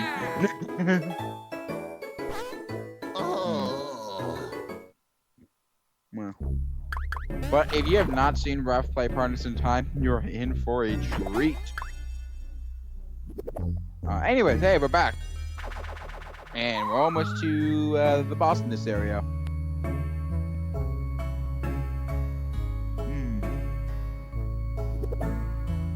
I haven't watched that cutscene fully in years. That felt really weird to stand still during that. Because usually when I'm playing. In this room, if you leave and come back, the enemies on the bottom are at a different cycle, and it makes it a little bit easier to get through. Not to toot my own horn, but I was the one who found that. So if there's anything I'll be known for in this game and community, it's that time save. I don't even know if it's a time save, but it makes the room easier to get through. So. How dare you brag about your stuff? How dare you? You're bragging about your remake. Well, that's I didn't find anything. That's the thing. Okay. The only closest thing I found anything in any Mario and Luigi game would be in Superstar Saga. No. So this is the second to last room before the boss. I'm not sure if Ref has already put his gear on. Yeah, he's doing it. So I believe... He's healing now, yeah, he's gonna heal. So Luigi's gonna get that hero wear. I don't know if he got a boot. Oh, he got special boots or something? Yep, and Mario's gonna get the gloves. Yep. And this is one of my favorite fights coming up. This fight is pretty good. So I will let you explain this fight because I know there's a new strat to it, and also I'm still eating Cheez-Its, so good luck. Oh, you're so kind. Alright, well we got about like 20-30 seconds before the fight actually starts. Before the fight actually begins, Wisdom pretty much makes Luigi show all of his animations. He gets angry, he talks, he stands still. I guess that is an animation. I think it's pretty much all of Luigi's animations shown in that cutscene. So we're gonna start with, assuming Ref is doing the strat that I'm familiar with, we're gonna be using every single one of the special attacks that we have so far. So we're gonna be starting with a green shell. We're gonna be doing 3 hits. The main gimmick of this fight is the bar at the top of above Wisdom. Every time you hit her, the bar goes up a little bit, and when the bar reaches one side or the other, she changes forms. So this is the small form. This is a lot easier to deal with. Attacks are super fast. So the strategy we're gonna have is for Wisdom to transform and grow big during her attack, which prevents any of the big attacks from being used. We're then going to use the barrels. First time we're seeing this in the run. It won't be the last. As well as, I guess, another barrel or a green shell. We're going to be getting her bar down all the way down this turn, and then she'll be small. And next time she attacks, she'll have the small attacks. So we're pretty much forcing her to use her weakest, fastest to deal with attacks. And then coming up here, we hit her once in the counter, which brought the bar up a little bit. We're gonna do 2 excellence. The second one, you notice the arrows on the on the special moves. That's because Luigi has the special boots now. That's the indication that the wearer has it. And then Wisdom is going to attack again. The bar won't fill. And then we're going to do one more jump helmet. This will be a super strike. And this should defeat. If not, it'll be extremely close. So this strategy saves I think about 10 to 15 seconds. I believe there's a time comparison that Popular did. And that was the times difference. About 10 to 15 seconds. I don't know the exact difference, but yeah, Ref did it perfectly. We don't use the Super Strike multiplier at the same time as the Special Boots multiplier, because Super Strikes fill up the bar even more. And if we did it early, then we wouldn't have been able to do the extra one. So that was all planned out by the same person who found most of the strats. But yeah, really nice fight, really clean. I actually found on accident 2-3 weeks ago that if you have a run going up to this point where Mario has perfect POW, you haven't missed any of his level up rolls, instead of doing the green shell at the start, you can do 2 jump helmets, which saves a good amount of time because you don't have to do an extra one. And you It's like you have enough SP for it? yeah, you're good. Yeah, Mario never has to worry about SP. With the Oh, I was curious because that fight he had a 6 FP or 6 SP on the last jump helmet. That's kind of why I was curious. well, the jump helmet is 6, and if you replace the green shell, which is 3, with 6, he'd have 3 remaining. So yeah, he'd be fine. But that's energy hold and wisdom. Brett did a really good job with that segment. I know that's one he practices a lot more. You did a good job explaining it. Thanks. Yeah, I'm That's being what I so do. kind of generous because we weren't kind of generous to you during the Michigan-Ohio State game. I was wondering when you were going to bring that up. About time. I had to bide my time. Mhm. I would have said something earlier, but I just didn't know if it was right. And now I did it in front of, let's see how many people? 333 people. That's great. I hope I win. I hope my team wins a game against their main rivals before I graduate. I only have a year left of college, so I hope they do it next year. And you better go to that game too, because it's gonna be in Ohio State. You might have to now, honestly. So in finishing energy hold, we're in this area. I'm gonna be honest, I don't know the name of this area. It's like Wing Tower or something like that. Pretty much all it's used for is to get Bowser's next ability. I'll be honest, I don't even know the name of that. Shell But Smash? it basically allows him to ground pound, which is mostly used in the next segment, which makes sense. And then- You introduce then it's, something like, and then you never want it to be used. ever again. Well, it has uses in Peach's Castle, I think. Yeah, there's a few. Trying to remember. Yeah, I'm not remembering. My brain cannot compute.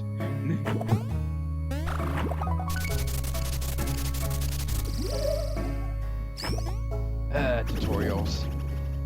What time is it? 12:30. So you got what? Let's say what? Everything goes well, just over 2 hours? Maybe a little more. I think I saw Ref give Mario speed. I don't know what the purpose of that is. In his level up rolls, because in the route that I have, there's no need for it. We boost Luigi's speed a little bit, but I'm not sure. Maybe there's some usage that I'm not familiar with. Maybe there's something that I'll learn in this run. By the way, I just now read Discord DMs. And I just saw the whole thing about promote the PIT run.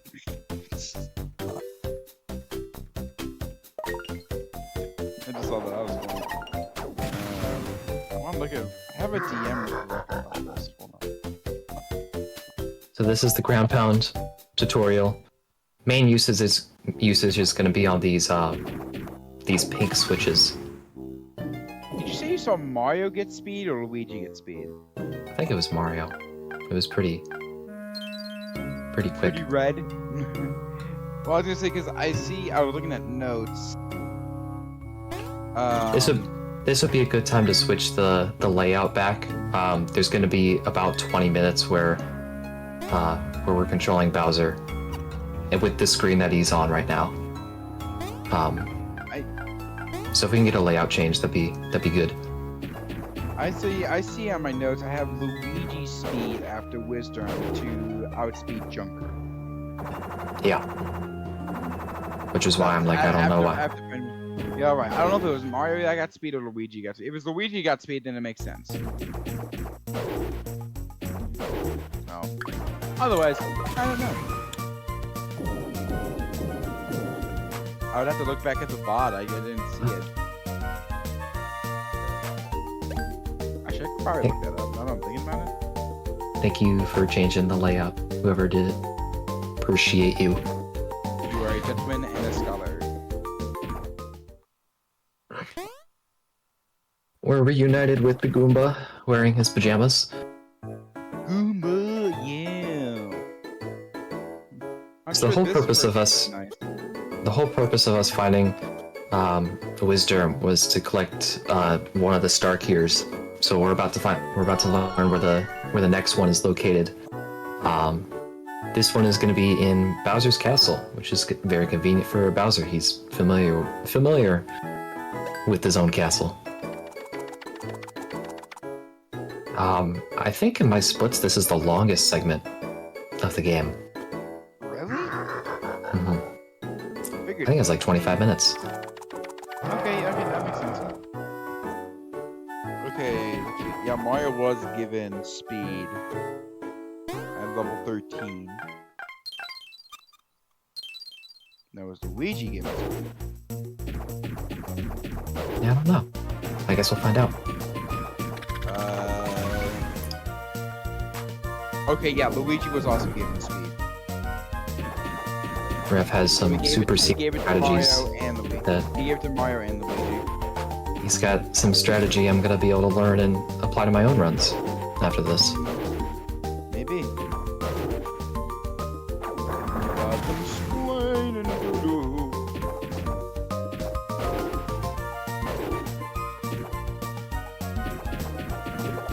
This room contains one of the jack roads, the teleportation things. It's in that brick block right there. We never use them. We never use them outside the tutorial. Is it worth it?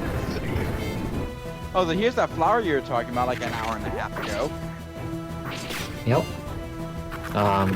It gives us one extra level before our next normal boss fight. Cool.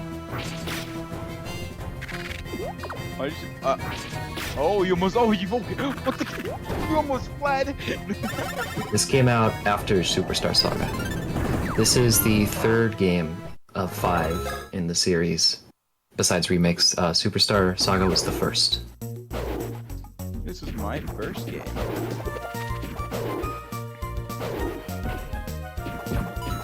If you first strike the flowers, I know with a flame, probably a punch too, you can defeat them in one hit. This is the flower that we usually get.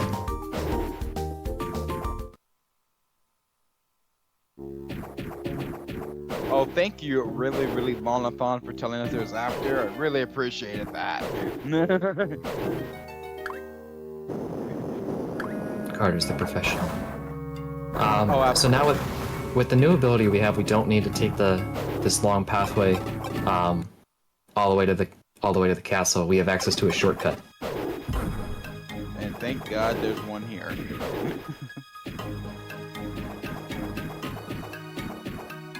Such a good series for about. I'm gonna say this right now. I don't understand why people keep saying like rip the entire series. I don't understand that. don't like that sentiment. Am I the only one who feels that way? I don't know. I'm like, what if? What if? I don't know. I don't have a comment that's on the it. best way of thinking about it. You know, what if? It just gets you more excited if they do come out. I am excited for the 1,000-Year Door remake, though. That I'm 100% playing. That was pretty good movement in that room. So we're now inside, we're back at Bowser's Castle. That room with there's an entrance leading down to the vault where the Star Cure is located, along with all of Bowser's gold. But Fawful boarded it up. So we need to find a way to get down there. And Bowser comes up with this great idea. He's gonna push this statue over this ledge and onto the boarded up hole. I'm gonna be honest, this is actually really smart thinking.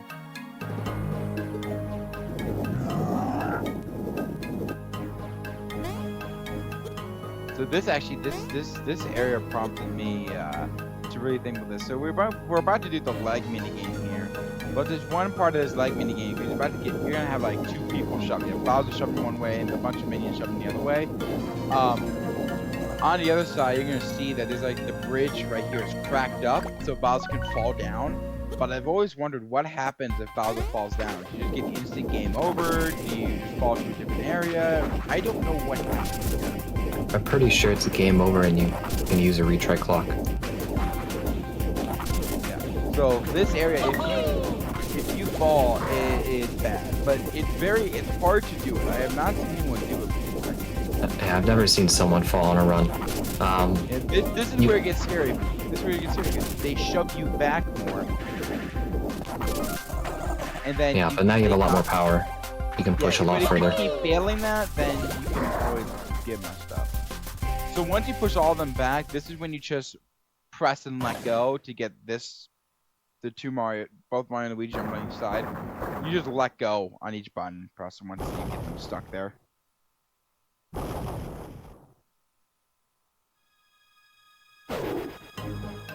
Here, the one use of the body slam, but you don't even get to use it. Bam. There's more. There's one in this room. Oh my god. Whoa. So also we're going to be running into a new special attack, the Bomb-Off, which, if you've guessed it, we're not going to grab.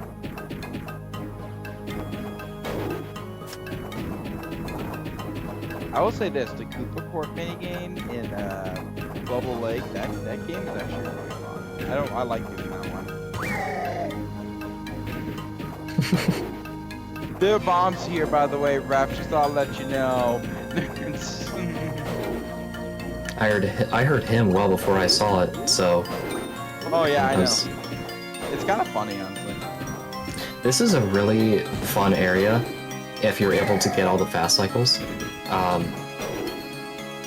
This area doesn't cost you too much time if you get hit by one of the bombs. It's nice. There's a little skip there. You can skip half of that room by dashing over the lava and towards the loading zone. Something I haven't brought up, hasn't been brought up yet, that might be a good time now, is every time you enter a room, the enemies are always in the exact spots. But where they move around in their individual, like, radii, their areas, that's random. So there's certain rooms where there's an enemy you have to get past, but you have to get past it, like, just after you enter the room, so it hasn't really had enough time to move around, so you're able to consistently get through it. But if you watch different runs and you see the enemies in different places, that's just because they moved around in different spots after you loaded up the room. They always start in the same spot when you load the room.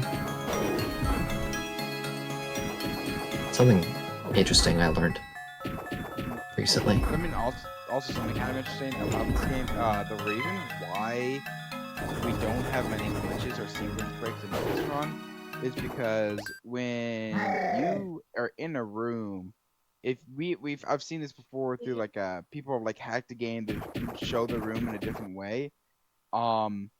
the other rooms like around you aren't loaded in. There's the way they made each room set up is very, very strange. I don't know how to explain it. It's very, very strange, but it's in a way where once you're in a room, that's the only room really loaded, and you can't really glitch anywhere else. So there's not really like a loading zone storage sort of thing you can do. There's nothing like that. There is a video about it, but it's very strange. So we've reached the vault where the Stark here is located, along with all the gold. But surprise, the moles we helped earlier constructed a railroad straight through Bowser's secret vault. Do we suplex the train? Maybe. We're coming up on the third giant battle.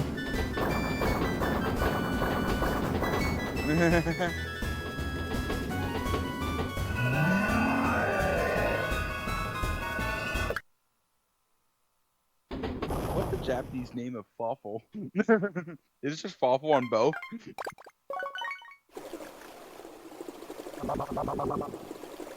No escape. Let's go.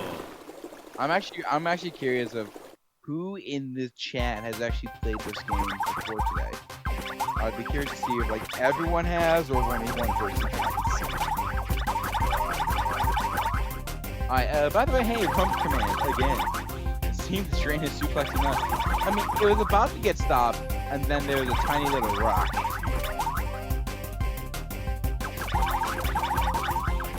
Jesse, you say the rock was. That was bad, I'm sorry. The mini games before the giant battles aren't something we have to worry about too much in the run.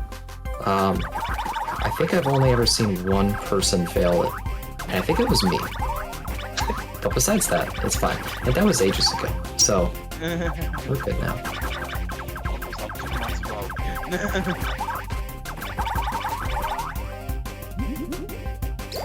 Oh god.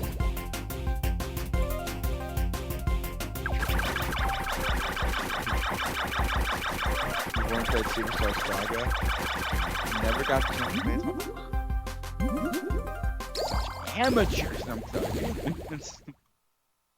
I do recommend, if anyone is even interested in playing this game casually, I would recommend getting this game. I don't think it would be too expensive to get either. At least I wouldn't think. Loose copy is like 20 bucks on eBay. Yeah, that's easy money.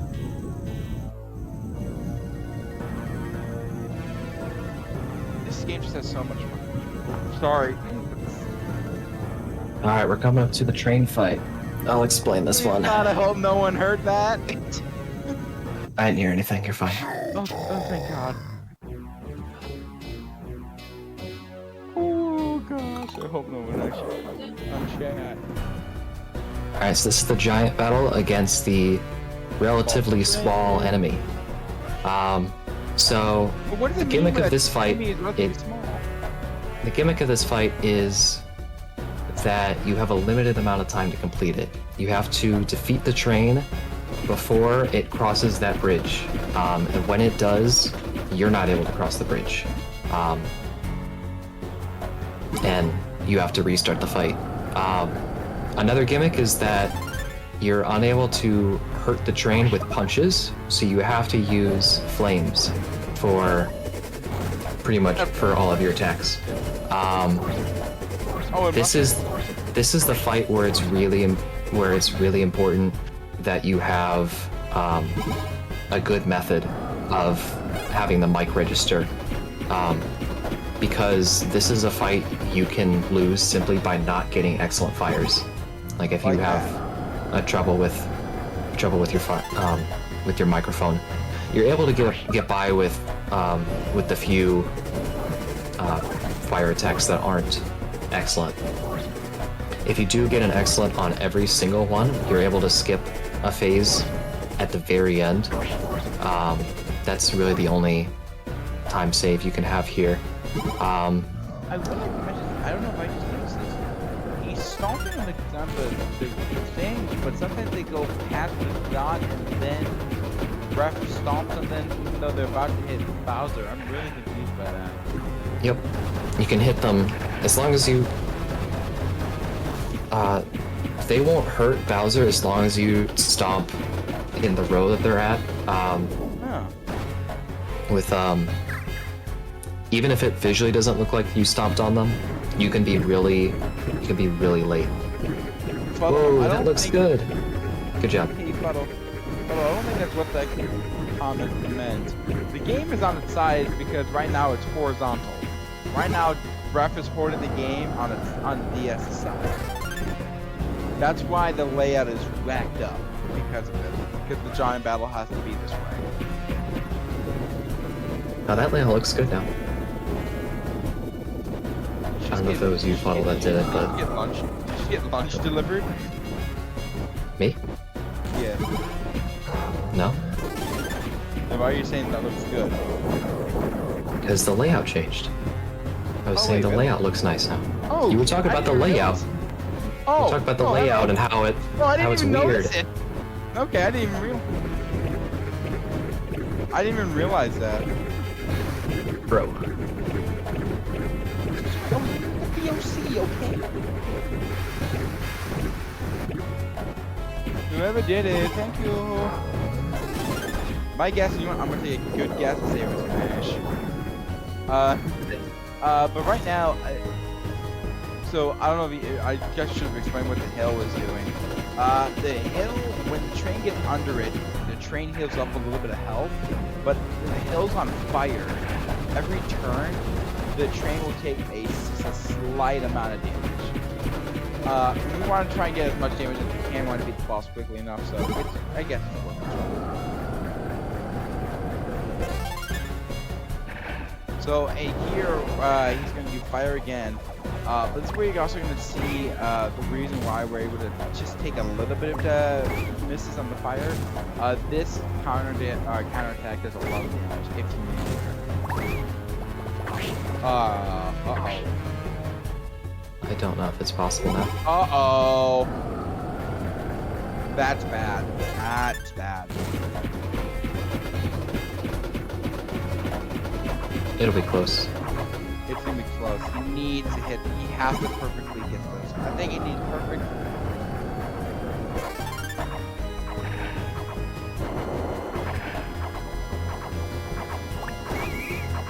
That's good. He needs. If he nails this counter. There we go. Okay.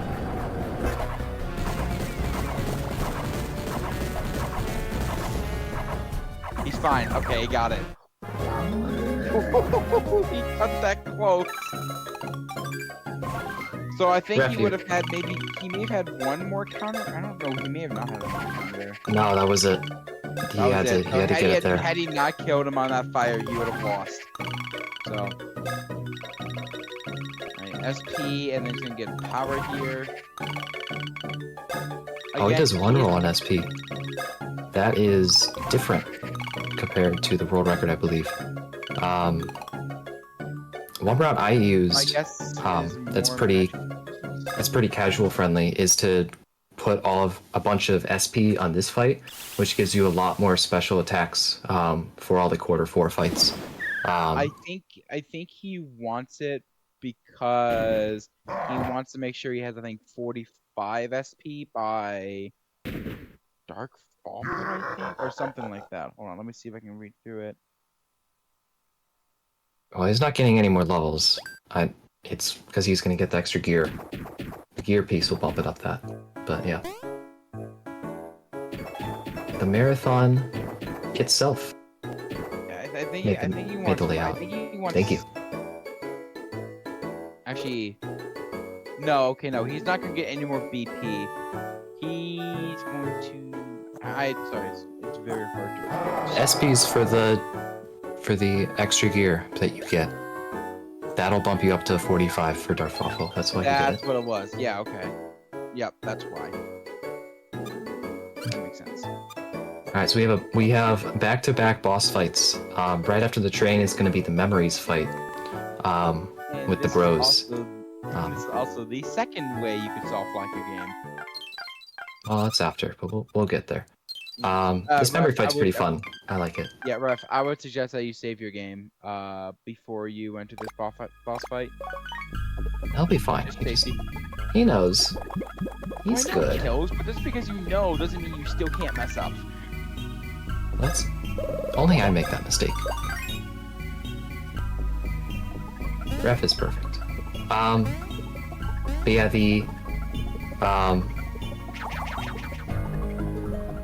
this fight's pretty fun. Copies are made of both bros, so you have to defeat like computer versions of them. Oh, there's a save right here. Okay, I guess he's taking your Ref, advice. listen to me. Ref, listen to me. Oh, it's fantastic. Again, last marathon, he would never listen to me about saving the game. Anyways, I don't know I'll what the explain this. strategy is for this fight, but it's a I got fun it. fight. I'll explain it. You got this. Professional Bowser's Inside Story speedrunner explaining professional Bowser's Inside Story strats. Yeah. Yep. Yeah, I know And I'm this. scared to be, and I'm just here. I think this is the first. This is the first marathon that this game has gotten into. It's also just not safe, I'd say, for marathons. But you guys are willing to give it a shot, and it's going well. All right, come. I will say that it actually going. All right, fight against the memories.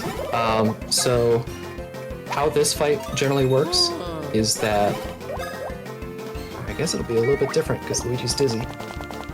Oh. So the memories also kind of share the personalities of both of the bros. So Memory L, it's the green one. He's skittish, and after one or two turns, he'll flee from the screen. He'll come back when Memory M is defeated. Another gimmick is that one bro will heal the other when they have an available turn. So what we want to do is we want to try and knock both bros down at the same time, or at least knock one down and get the other one down before it's able to move. So the first two jump helmets are going to be directed towards Memory L. I think it's just under 900 health that this guy has. And each jump helmet, it's like 280? 277, yeah. So that should do it. And then the Memory M fight against just this one guy. So Memory L left. We're going to do one jump helmet. And then the normal strat, current normal strat, is to do a jump with Mario. And then a super strike. I take that back. Maybe, I think it's just a super strike jump helmet. And then a normal one on L. And that wins it. You could also do 3 jump helmets on Memory M. It seems to be what Ref is doing, which is safe. I think Luigi becoming dizzy at the start kind of messed with whose turn is which.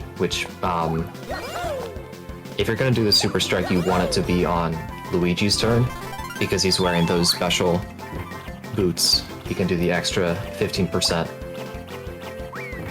Pow. I guess so. You have the super strike for Luigi.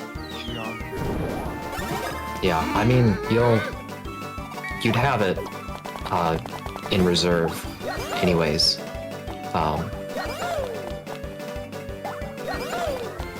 Yeah, and he's using it. This is fine. So, Memory L will be down as soon as this attack connects. I got this. So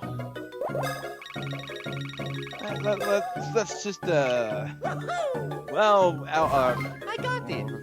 While referencing this level up, I want to talk about the potential soft lock here. So what they're gonna do, what's about to happen is gonna be a little bit of cutscene, and he's gonna have to do a puzzle to solve the memory of like what's the code to the safe.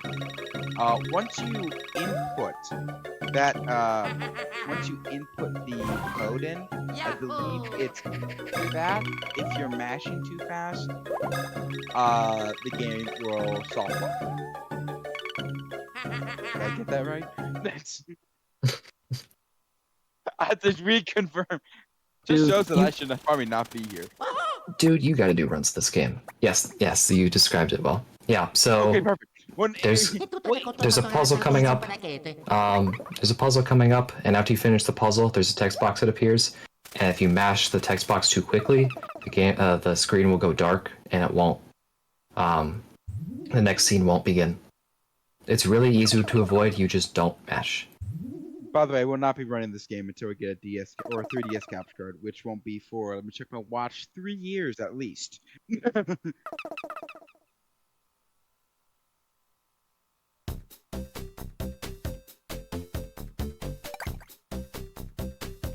So here he can mash fine. Now he's gonna have to be careful here in a bit. One of the commentators is very quiet. I don't know who that could be. I'm sure it's me. I'll move my mic a little bit closer. I've moved my mic also closer increase- as well, just to be safe. I'm also just a pretty quiet person in general. You are very true. Now, I'm not This gonna game- deny that. This game requires you to keep your composure. Well, I guess any long run does. Yeah.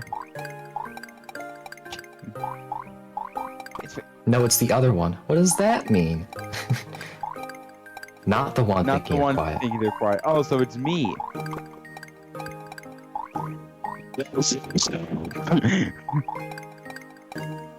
I'm trying to put the mic closer to my mouth without it putting it in my mouth. Yeah, it sounds like it's in your mouth now. Oh, come on. Is it any better? I don't know at this point. You seemed fine to me. I don't know if you're just able to increase your input volume. For the mic. Oh god. I'm sorry. I would, but I do not. I don't also want to ruin a potential YouTube video.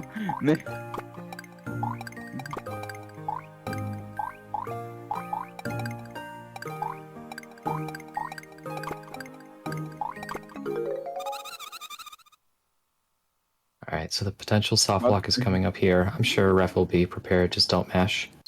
Yep. Yeah, he funny waited enough thing- time, he's good. Yeah, he should be fine. Yeah. So funny thing, if you have not seen the task for this game, the puzzle in the task is so cool.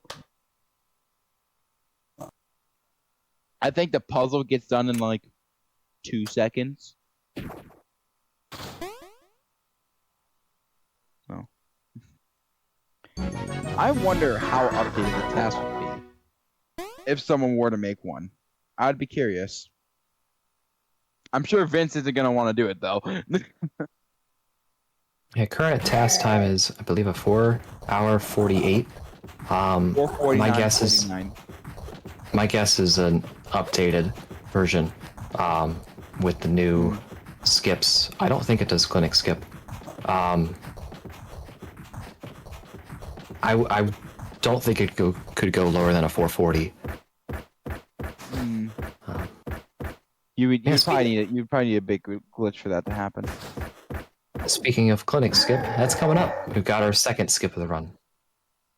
This one is Potential skip. this one. This one is. It seems to be easier for a lot of people than the other one. Well, we'll see. We'll see how this goes. I do believe there's also a backup to this skip if you miss it as well.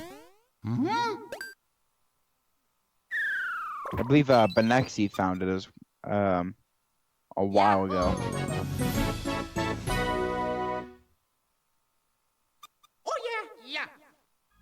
Yeah, I haven't bothered to learn it because I don't know. I haven't had trouble. Because with it. you're a god gamer and get it first try all the time. Mm-hmm. It'll make more sense like when we get up to it. Like I'll explain. Yeah, it. we still got a bit more of got more bit blah, blah, we got a bit more cutscenes still to deal with. But first, we're gonna pick up a gear item.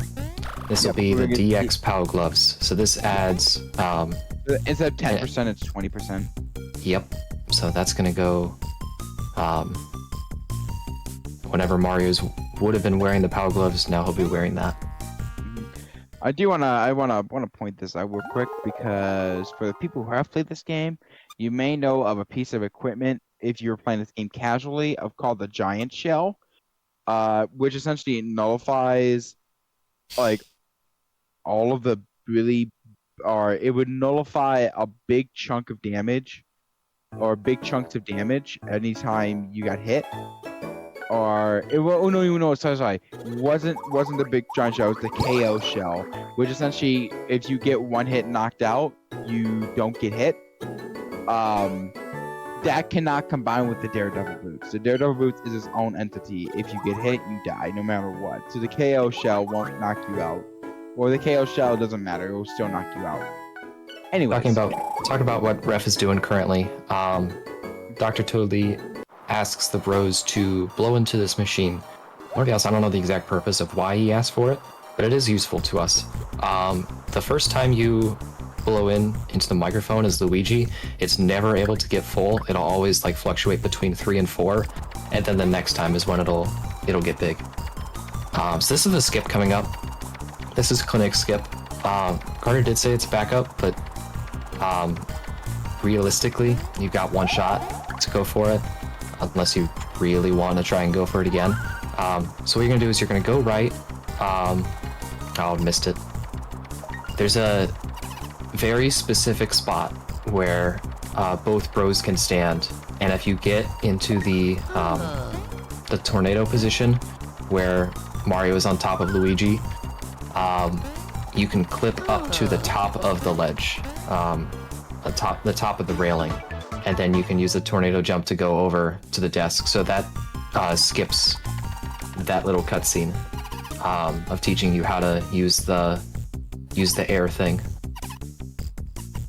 Saves like 20 seconds. Ref, do you use a DS or 3DS? I'm sure he's focusing. But yeah, I find this skip a lot easier to be done with the circle pad of the DS, because you can flick it. You can't really flick the D-pad of the DS.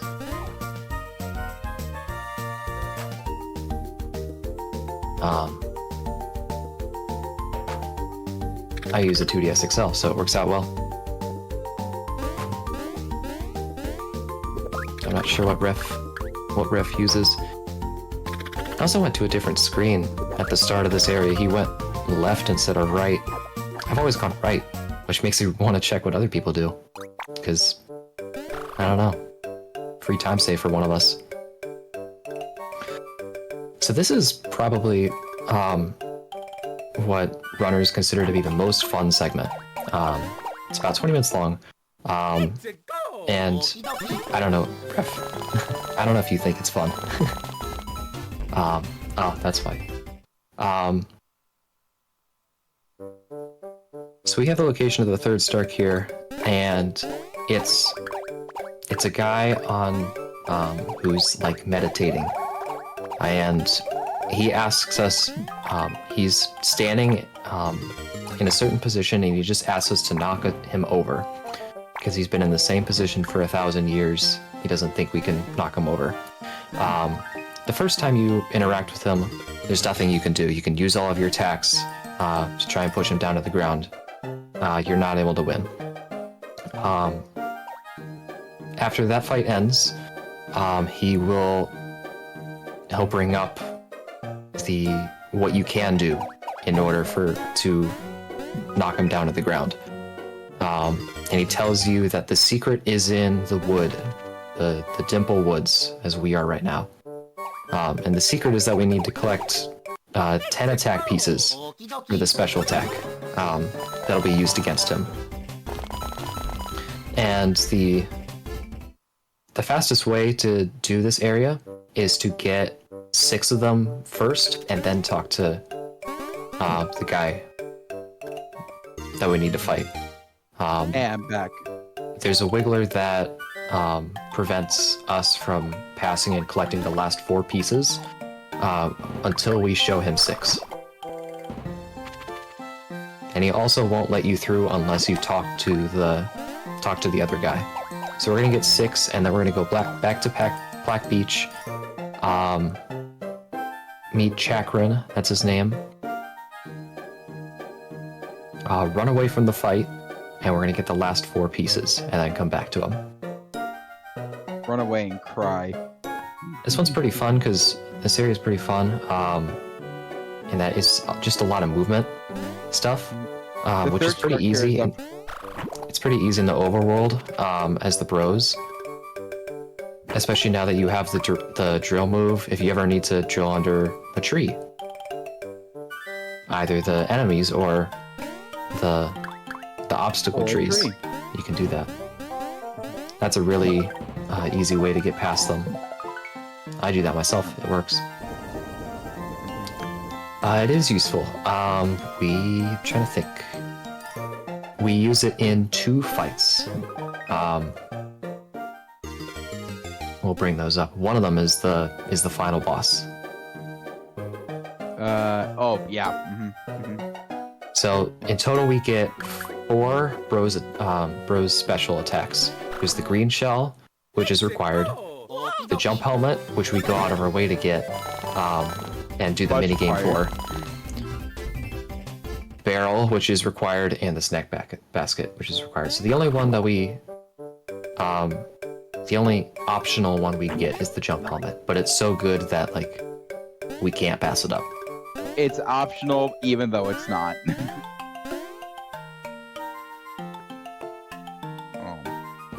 And then for Bowser, it's just Goomba Storm, which is required. Shy Guy, which is optimal, it just depends on the preference of the player. And then there's one more attack that we have not gotten, which we won't get for 30 minutes.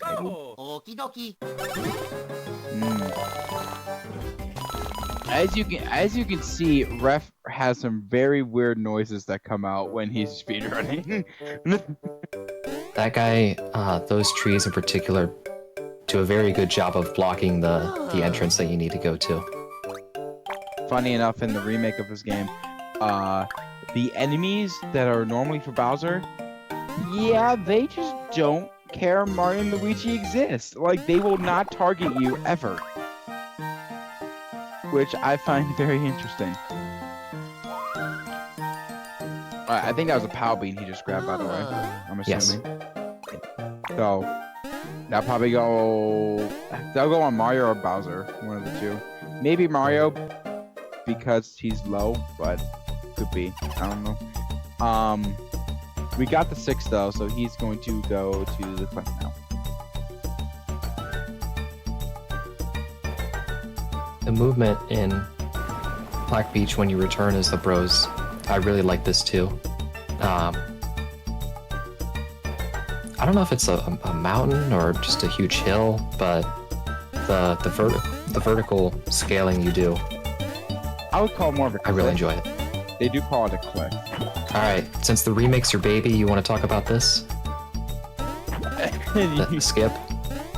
Oh, yeah, okay. I wasn't sure if I was going to bring it up. So, funny thing, all this stuff that Ref is doing right now, in the remake, you'll never have to do. What happened is that they made the spin jump, actually it's a mix of 2 things. One, the block that allows you to go all the way to the top of the cliff, which you would normally hit coming down, they made it close enough to, if you're just on the edge, you can hit the block just barely. So if you had a way to get up to that spot, you could easily just hit the block, skip everything. And we found it. We can spin jump into a crab, one of the crab guys, spin jump into it, run away from the fight, and then hold up right slightly, and you're barely able to have Mario clip onto that ledge and hit the block from there, and you just skip the entire thing. And there is more to this.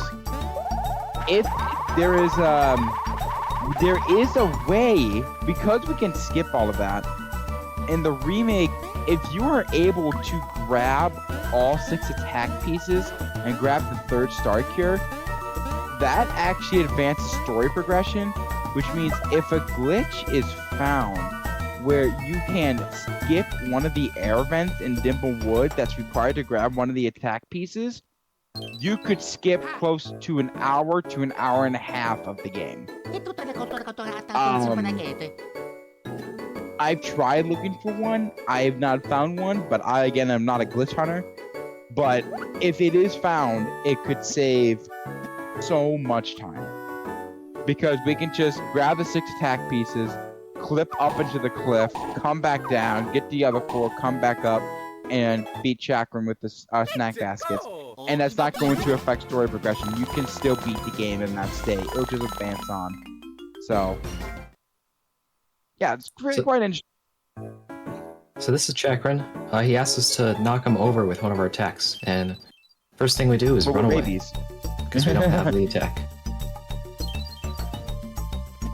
Run and fall over in embarrassment.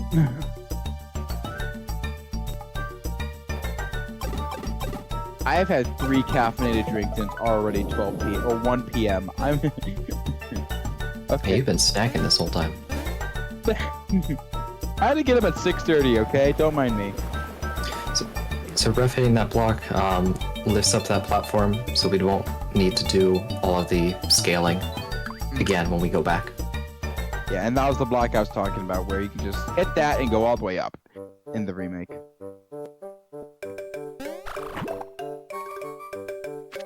So I just not realized this is like 4 a.m. for ref.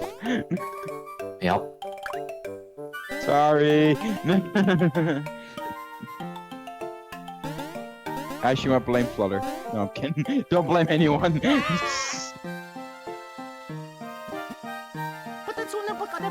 So this is the Wiggler brought up earlier. That wouldn't let us pass until we got 6 of the attack pieces. Ref already got the 6 before we even went to Black Beach. So, we're good to go in this area. This cutscene in the US version is so hilarious. I remember I was laughing so hard when I saw this cutscene when I was a kid. Just the expression. Is this the same Wigger? Yeah, Wigger? What did I just say? Is this the same Wiggler that Bowser fights? I presume so, yes. It would be essentially the same one. There's a strat here where you give Luigi the Daredevil boots and the DX Power Gloves in an upcoming fight. Oh, I guess he's doing it. I thought when Mario gets kidnapped. No. He just gave the. He never equipped the gloves, so he doesn't have the Daredevil boots on, but he has the gloves on. So he has the DX Power Gloves. Yeah. I think like more for safety more than anything. Cause I think you're right. I think Ref usually does take the Daredevil boots and put them on Luigi, but I think he's just doing that for safety. Yes. Yeah, normal strat is Daredevil boots. It does a ton of damage against these enemies. This fight isn't hard. It's just really annoying, and especially with Daredevil boots, you could easily just get hit really quickly. Yeah. I think you'd rather savor the retry clock for a different fight. So these are the Scutlets. They are a really simple enemy, but it's super easy to accidentally get hit by them. When they charge at you all in a row like that, there's a chance that when you jump, you can fall in between where the Scutlets are. So you hit the front of it, and you take damage. Yeah. And it is a small gap that can hit, but I've seen it happen to many runners. Yep. So if you put the Daredevil boots on Luigi to take care of this fight faster, there's a chance that you'll lose the fight. You have to use a retry clock to get back in. Actually, in the world record has a loss in that fight. Hey, Snowdeka, how you doing? Huh? Oh my God, it's the Marios and the Luigis. I know. Man, I wonder if there was a game that just had a crap ton of Luigis. I wonder where that came from. Oh.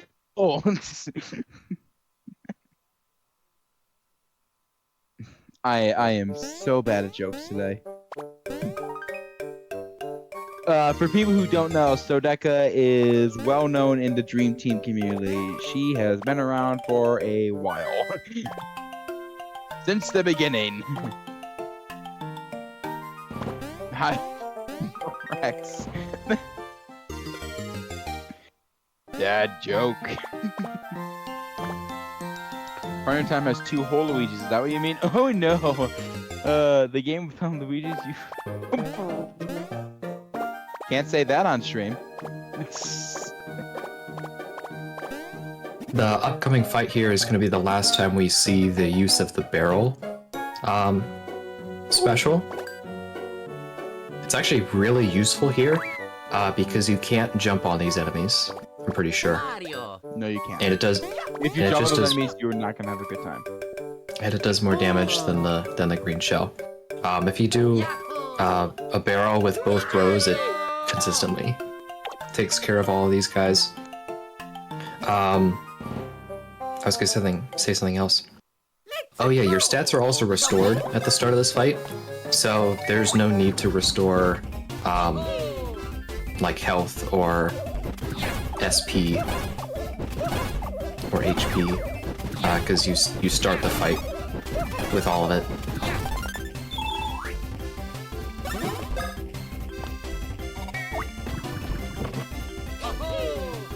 And since Ref did the safe strat of keeping the Daredevil boots on Mario,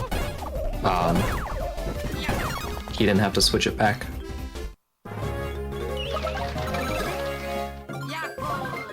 Which is one less menu.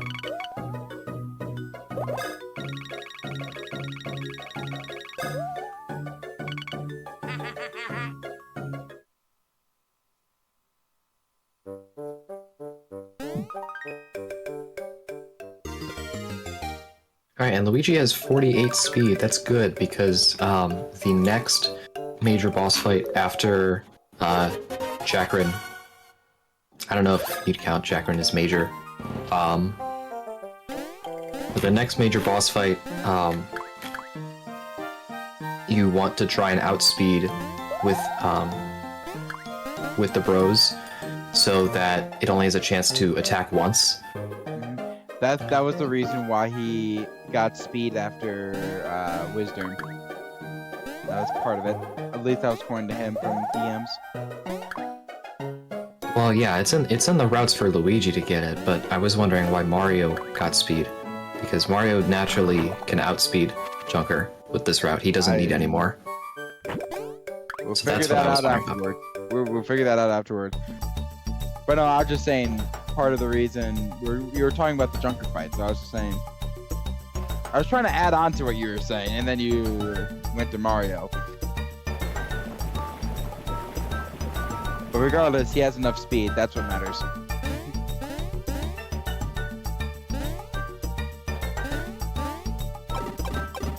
Yeah, this part is nothing too crazy. He's just gonna snack basket and done.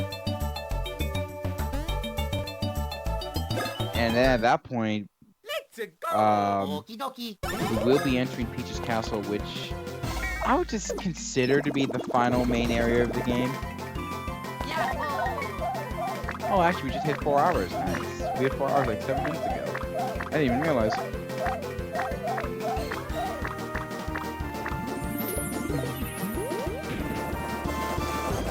So three main factors that determine how strong your attack is here is first how many sweets Luigi picks up from the basket. The other is when he flips around midair. The higher he is, the higher the number that's used in the damage calculation, and how much you can mash with Mario before Luigi is thrown in the air. And Ref is the best masher in the entire series community. So he made that look easy.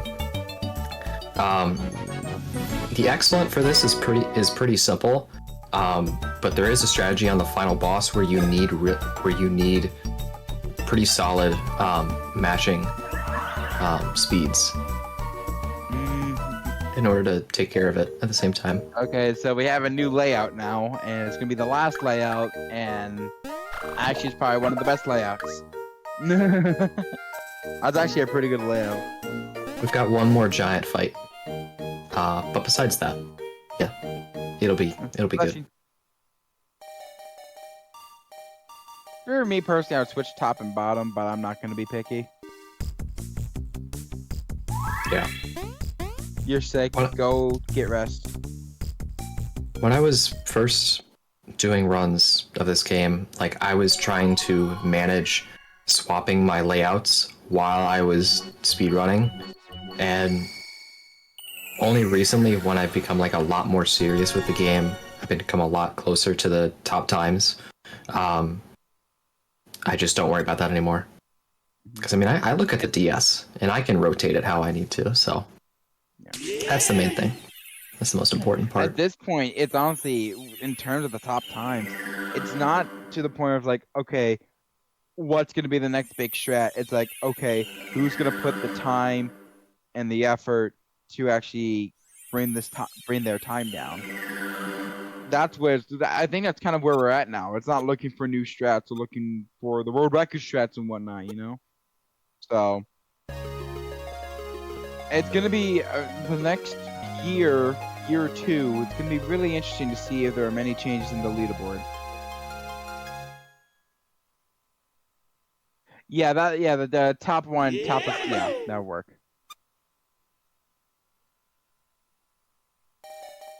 I think more people would divert their attention to the right side, so.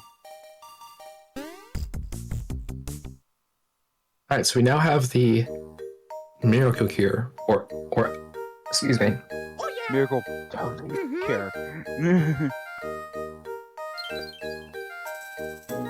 But, so that's gonna be the thing that knocks out the barrier. If someone, I don't know, I got choked up. The Miracle totally Cure? Yeah. Isn't there a theory idea of if we got past the gate? Yeah, but I'm sure there's so many other places that you get stuck.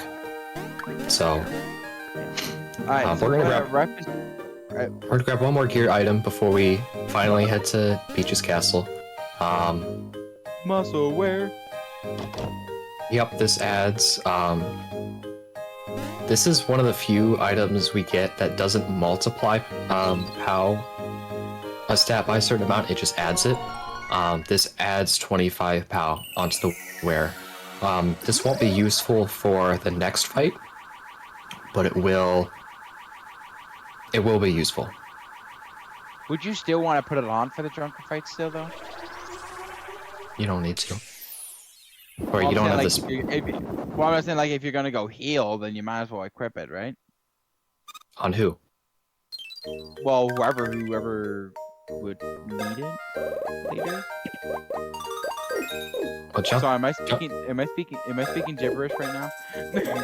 No, it's just, yeah. In order to do the Junker fight, which we're coming up to, you do 4 jump helmets. The jump helmets use Mario's POW, but Mario's gear is already full with the Daredevil, the POW Gloves DX, and the EXP boots.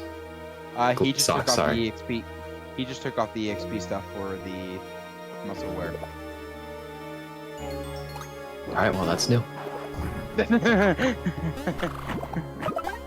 Ta-da! Mario XP? Nah.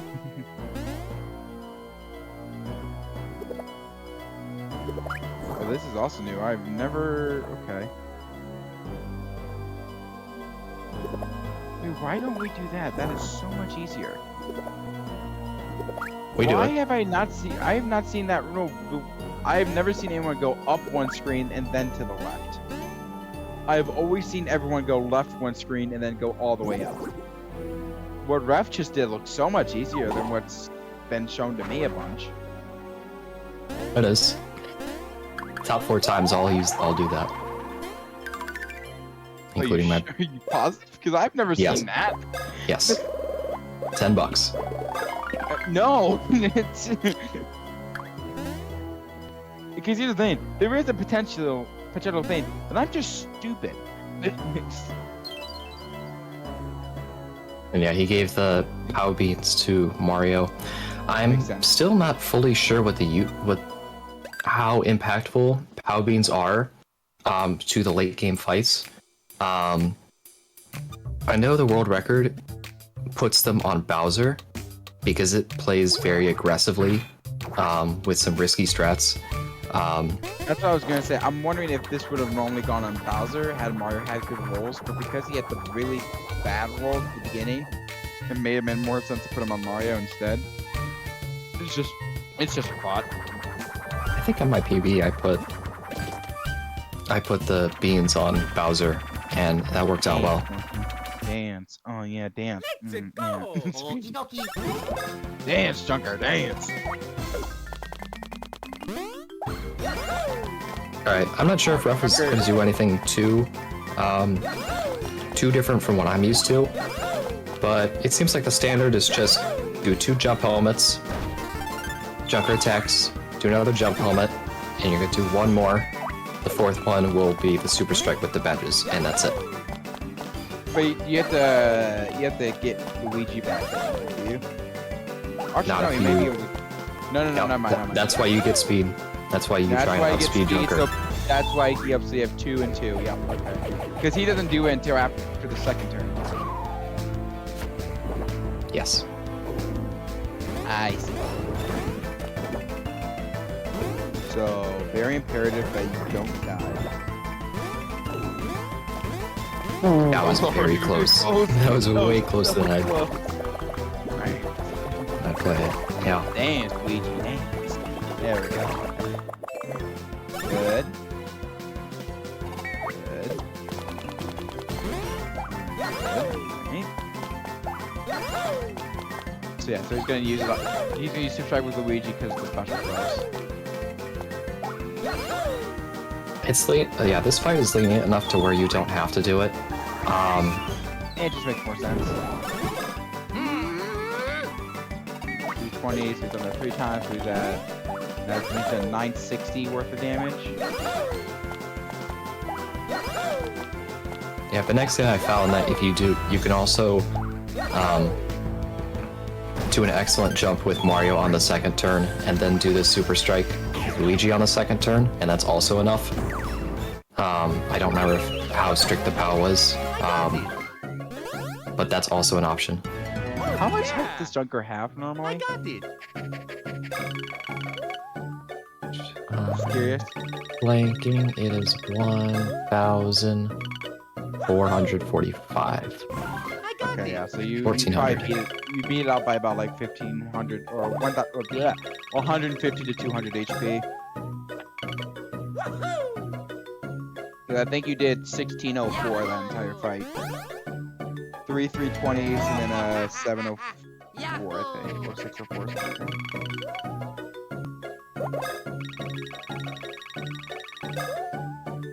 All right. Yahoo! I don't think there's gonna be. Are there any more level ups that don't? That's not POW. Yes. The last one. Oh, Very, very last one. which Alright. character? Bowser. Oh right, you get like Look corn at or that. something, right? Patatsunan pa kada pa sa fratello. Well, Junker Oh, speaking of finished. Bowser, We've there now he is. finished quarter 3. So now we're on to quarter 4. Yo, someone grabs ref split. See where he's at. 4th, 1731 after quarter 3. Well, I've got him, but I won't announce it. Well, you've had you had a track this entire time. I have a spreadsheet with all of the top times. Yo, send that to me. Come on. I gotta know.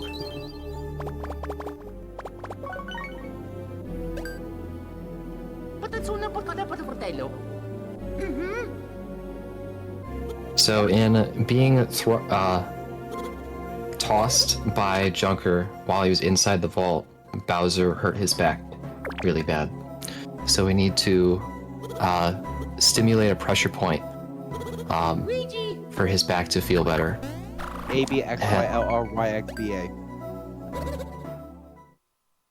Alright, so in English, after you drill into this point, there's a little bit of text, and then there's a code that you can put in.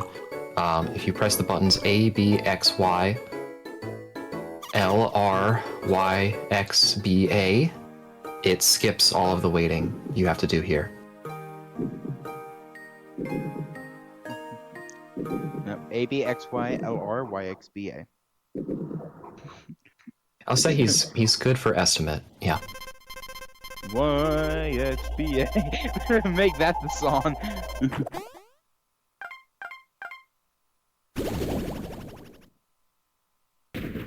Ref, do you mind, or sorry, not Ref, Rex, do you mind sending me that spreadsheet by chance whenever you're able to? Remind me after this run.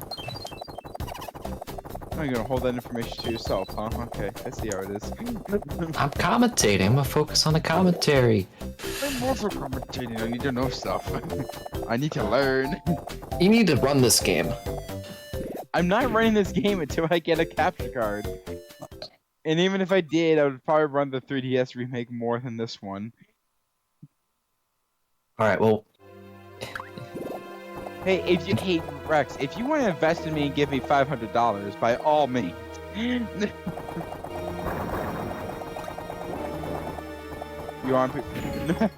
he's not. And now your secret's no more, Ref. Or your secret's no more, Rex. Yeah, so if I'm being perfectly honest, I looked up Ref's YouTube video to see what his PB is at. Ref was 418 going out of Junker. In this run, he was at 417. So right now, he's on about a minute PB pace right now. So he is on pace right now for a 5:33, somewhere around that, maybe a 5:32.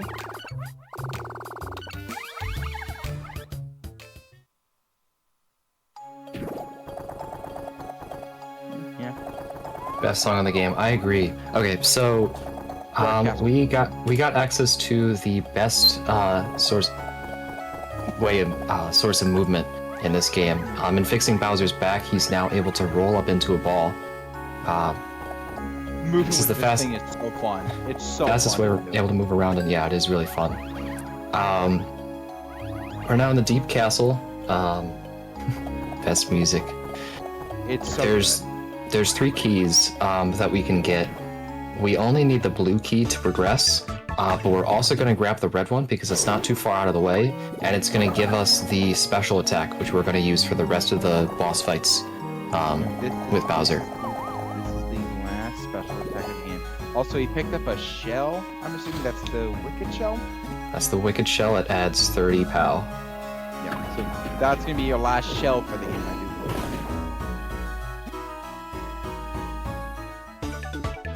We're reunited Yeah, with the Magic Koopas. They do lots of damage, lots more than we were ever capable with Bowser before. He accidentally clicked the tutorial button. He just needs to practice a little bit. He only needed about a second to practice and not do anything, and he got it mastered all the way. Alright, but we still need to get the blue key Too bad. in order to progress. Naturally, the one that is required is the one that has the Takes the longest. longest fetch quest. But it's nothing too crazy. I will at one point. I want to talk about this because probably about like 5-6 months ago, there is a glitch that was found in Peach's Castle that has a lot of potential, but we could never find a way to utilize it. Rex, if you want to go into that would probably be a good idea. You introduced it. I know, but I don't know the entire specifics of it. Oh I my just know how goodness. to do it. I don't know the specifics. You're the introducer, I'm the commentator. That's how this is working. Exactly, I got you. No, I won't really go into it because it's not relevant for the run.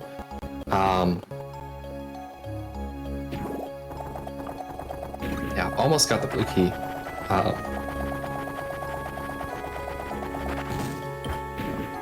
This section of the castle had a little bit of a new movement route recently. Rather than rolling yourself off the spike, if you unroll from the ball, Bowser will get hit by the spike, and he'll be last placed on the last area, the last ground where he was at. And instead of taking the hallway back that we did before, if you go in this middle hallway, there's less screens that you have to pass through, so it's faster to. It's a faster way to get back to the blue door. Yeah, it's faster if you don't hit the enemy though.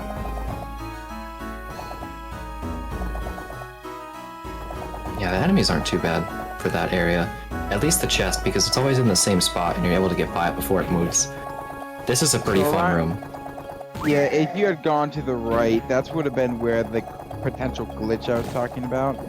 It basically like forces Bowser to move in a certain way, but the way that Bowser moves, you can't manipulate it, and you can't really do anything with it. So for the time being, it's really nothing. But if you can find a way to manipulate Bowser's movement while in that glitch, you could skip through a lot of stuff in this game, area.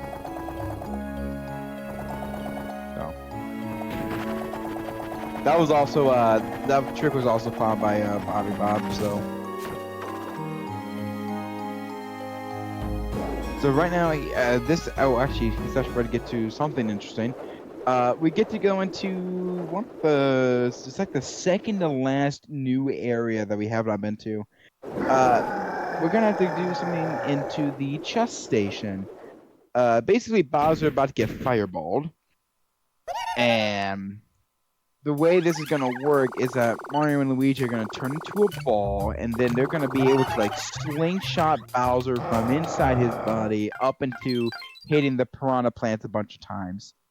And you'll see what I mean by that. Very simple minigame.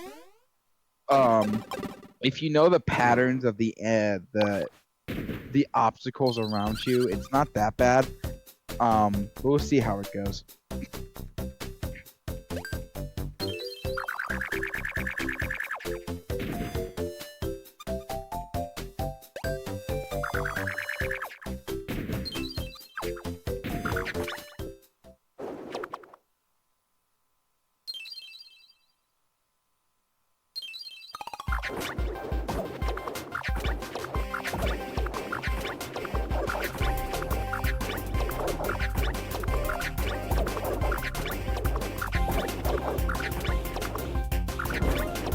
Yeah, so as you can see, he's able to move around these chain chomps from the plants very, very fast.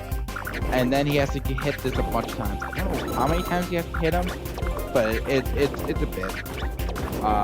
You hope that he can cycle it perfectly to where, yeah, you don't want that happening. It just loses time. It's not like a game changer or anything, so nothing too crazy. It's just like actually the trick. Why? Hey, yeah, so I don't know about that one. These plants are a bit tricky because after you hit them, there's a period of time where you can hit them again, but if you wait a bit longer, then they have iframes where they can't get hurt, and then they become vulnerable again. So you could either be really fast or just pretty slow with your hits, but if you're right in the middle, you won't damage them. Okay. What Ref just grabbed, very quick detour, he wanted to grab the Power Band Plus. It's plus something completely different in the Japanese game, but this Power Band Plus is essentially like a DX Power Glove, but for Bowser. So it's going to give you 20% power boost. So, and that will be used for this fight coming up. Which, of course, he's not going to say, please heal. There we go. So Mario gets... Okay, EXP socks. Luigi got some sort of glove, I forgot. I forgot Luigi's got some... I don't know what Luigi's got put on. But Bowser now has the Wicked Looks Shell. good. Yeah, the Wicked Shell, and now he also has the Power Band Plus.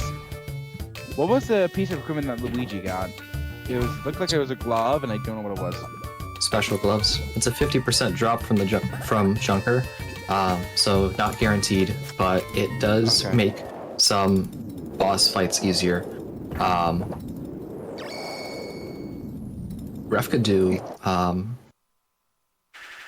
Dark Star one cycle. Good. I'm sure he's going to go for it. Yeah, the special gloves will help.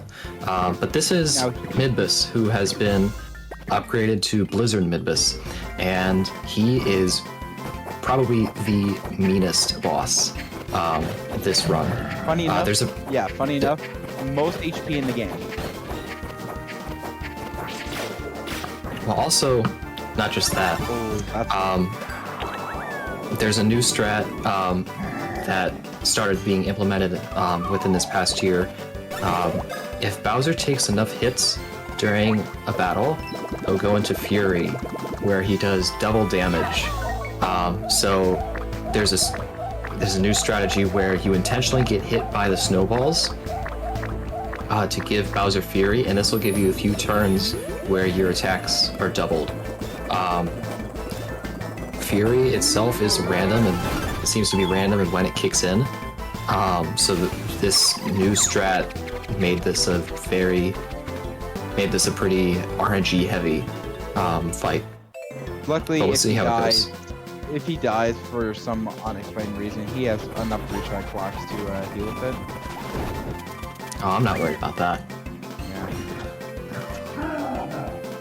Yeah. This snowball attack that he's doing right now, there's gonna be a variant where the bomb will be hidden, and in that case, it could be well, a lot of things can go wrong.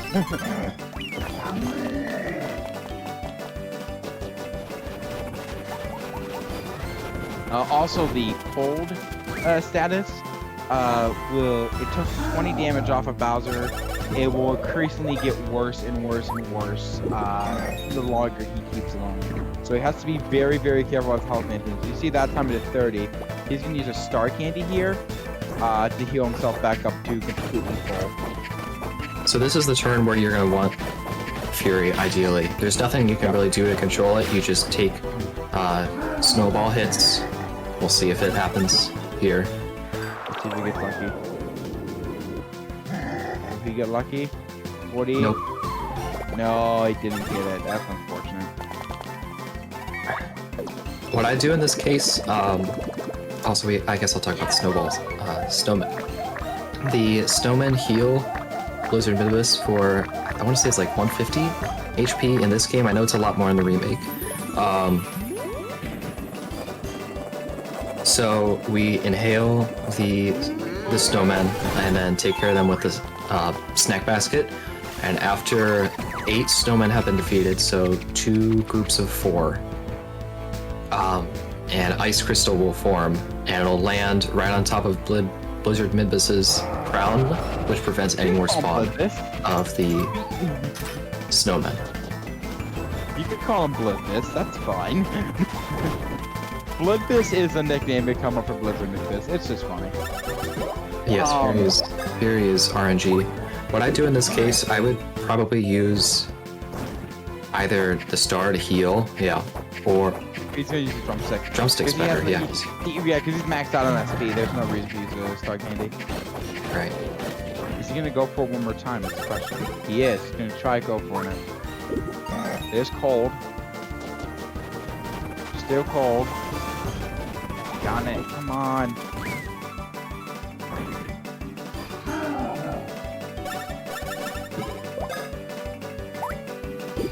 Maybe you can get cold damage that goes into Fury. That is possible.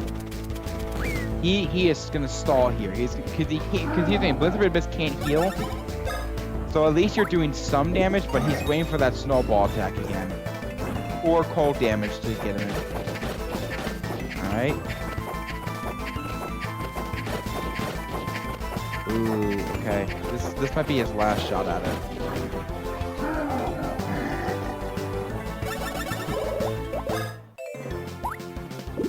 You gotta be careful here, because Cole's gonna do 40 here.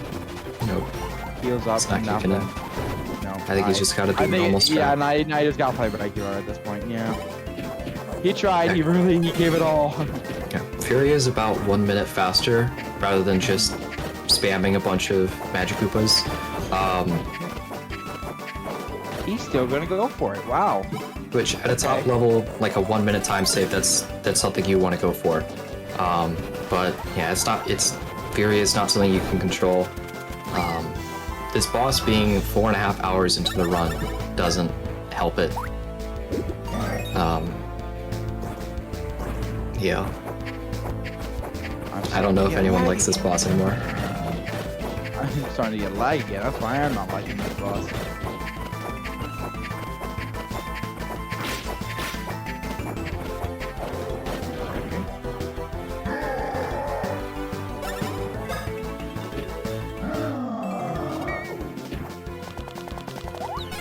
There we go. Oh my goodness. Did he actually get it? Finally got it. I didn't see it because I'm loading in, or at least trying to. Yeah, Bowser took a very long time to get angry. Like, I think he just got back from therapy. His therapy sessions. What's His anger management classes. Now here's the thing, Fury's how long Fury lasts also is RNG, I believe, right? Yes, it can range between 1 turn, which Ref just got, and 3, maybe even over 3. But yeah, So this we is get all of that for 1 turn. Yeah, this is unfortunate. No, and the snowball. Oh no. Oh, I think Bowser's dead. No, he's dead.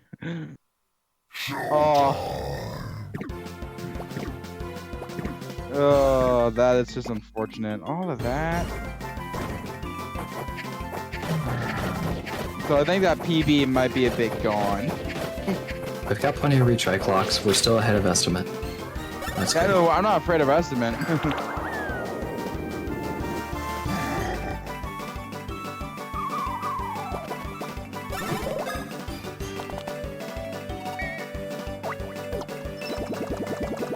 RNG and late game bosses tell me.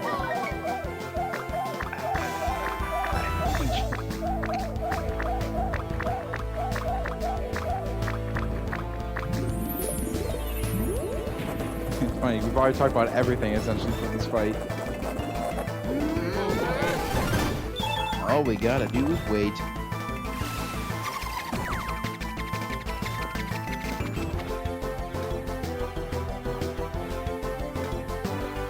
I'm wondering if it would be better to just not get hit on the first attack and then try and go for Fury on the second attack. That might be a better idea, honestly. I don't think you get enough. I don't think you get enough snowballs in 1 turn to trigger No, Fury. that's what I'm saying. That's what I'm saying. You purposely counter the first attack that Wizard Mythos does. Because then you're also put yourself at risk. Because like, what if you get really lucky that you're unlucky to get it first turn, when you still have to inhale the snowman guys? I've never seen someone get it first turn. But I'm just saying it could be possible.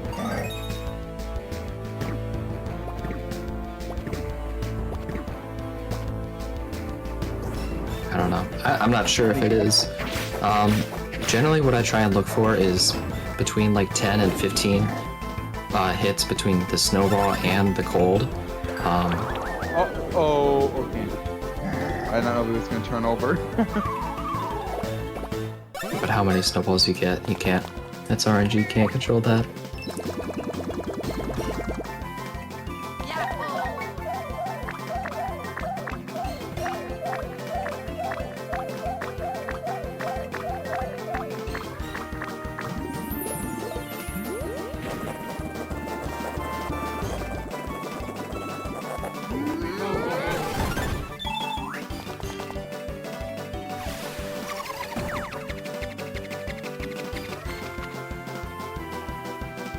Let's hope we get a 3-turn Fury and just end this fight. It is very weird to just not talk about anything. It's very difficult for the big Luigi during the snack basket attack to go above the top screen. Like, you need extremely good matching for that. I'm not able to do that myself, and Ref has done that multiple times in this run. The more you're able to mash as Mario before he throws Luigi in the air, the higher Luigi will go. Can we get it? Oh my gosh, come on, please last for more than one turn.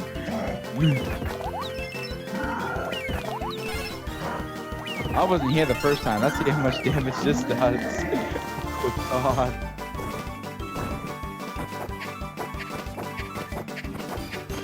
$5.59. So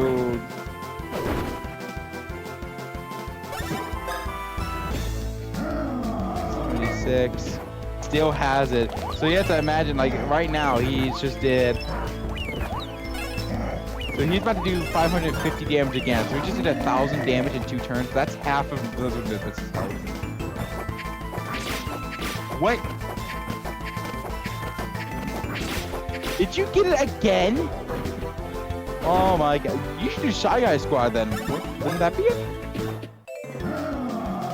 Go Shy Guy Squad, right? Yeah. Heck yeah. You can see Shy Guy Squad during this fight. Oh gosh, how much is this gonna do? Oh my. 421 dead. So that is what Blizzard Midvis can do if you have Fury. Ref, are you golding? Is that what you said? No way. No way you go to that. No. Check the splits. Check the splits, Rex. Check the splits. Carter is flabbergasted. He is. Carter is gobsmacked. Was that actually gold? I don't think so. Yeah, let me see. Let's see what his splits were after. I gotta see his splits. I gotta see what his time was after the Junker or the Blizzard Midwest split. Keep going. Hold on.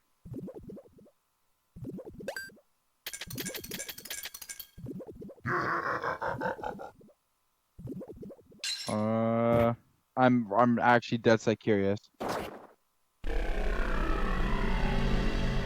Let's see. 441.15, Rex.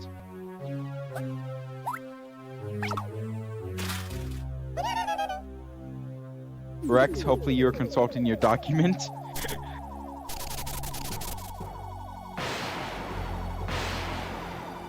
Did Rex just Rex, where are you?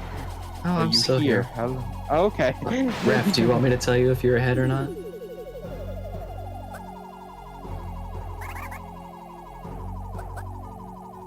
I don't think so. No, because you had to redo the fight. If that was if you didn't have to use the retry clock, that probably could have been a gold.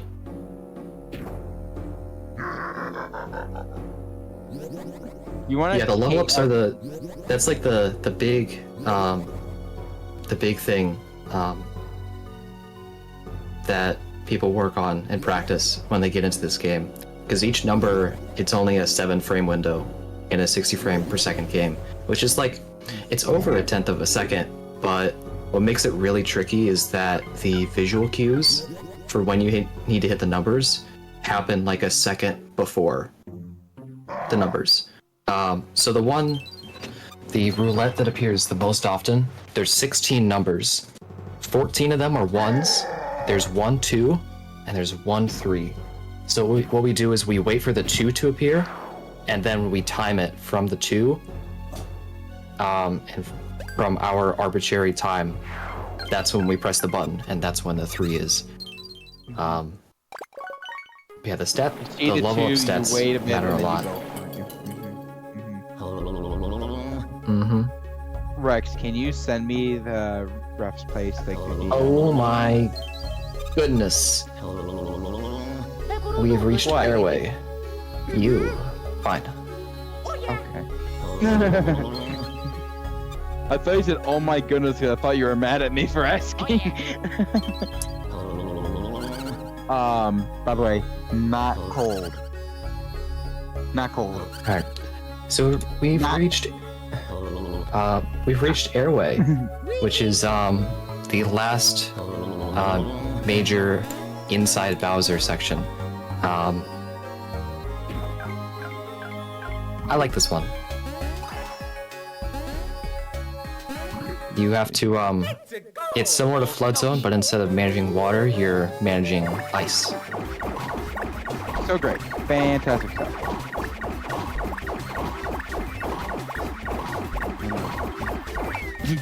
Ooh, ooh, keep it going. Keep it going. Keep on. Man, you just took that down all the way.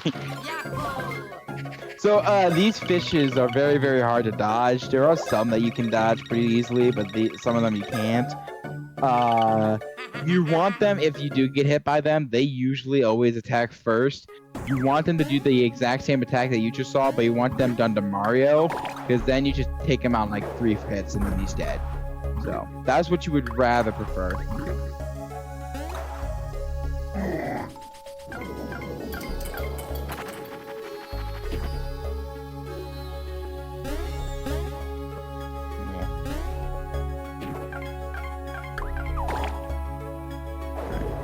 Oh, is he gonna go? Let's see if he goes. Are you gonna try and do no jumps?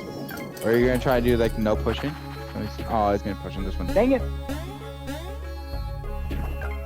So there is actually, you can jump from that block where it's positioned all the way up to the platform.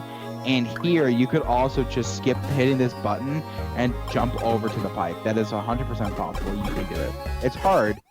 The second jump's a little easier in my opinion.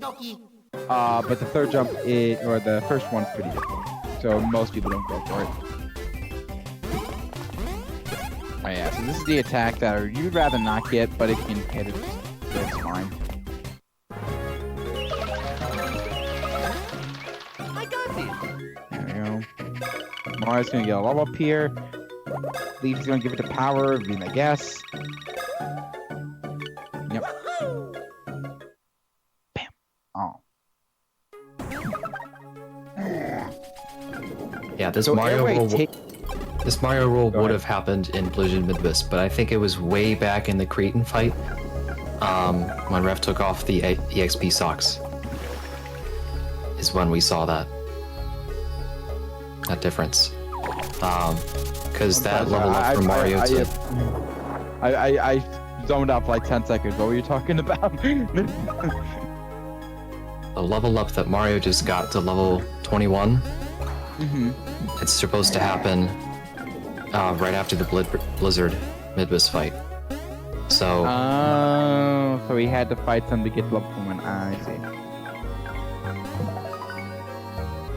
And that could have been a due because of the stuff that he didn't do in Street Fight. Got it.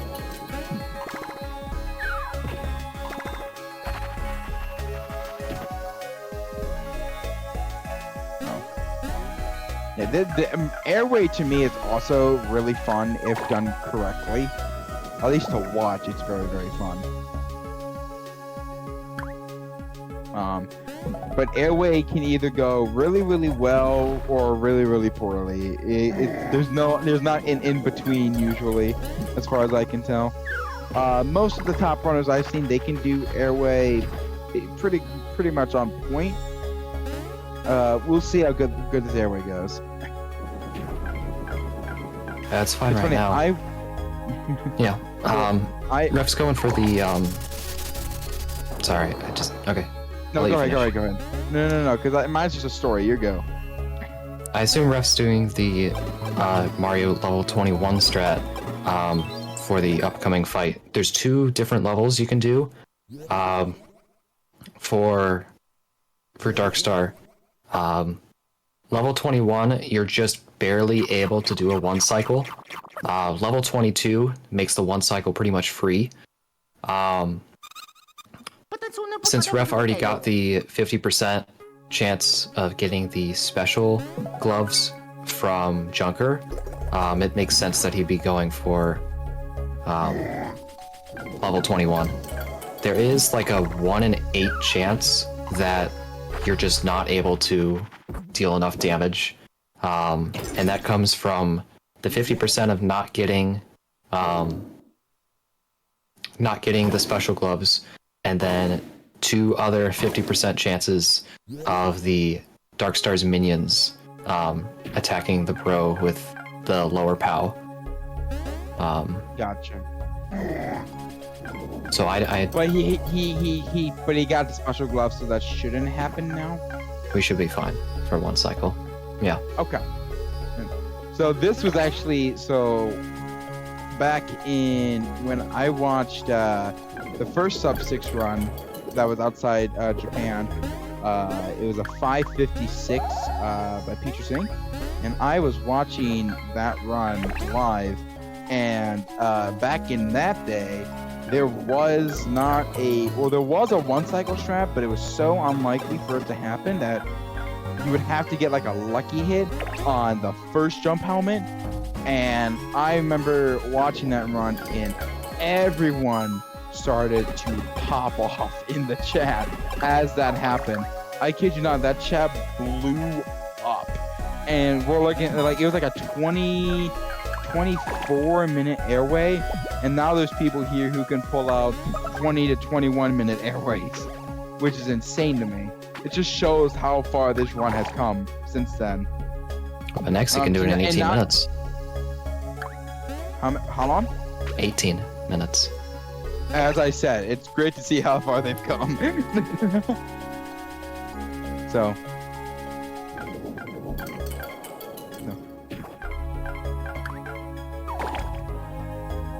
You have to wait for this thing up top to move over to the right, then the left. We've tried seeing if you can hit these 3 buttons in this room a different order, but it doesn't seem like there's anything that works out. You always have to wait. It's kind of surprising though, considering there's 3 different options you can go with, and still none of them work.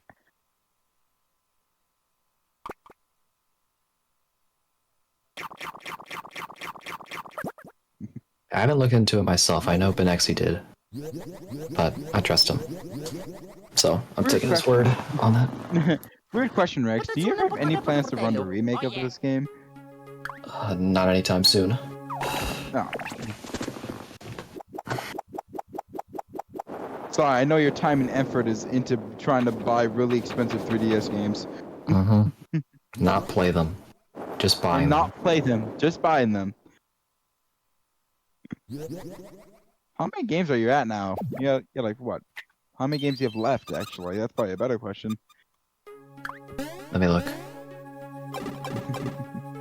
These are the conversations that we have. I have 363 of 423. So I'm missing 60. I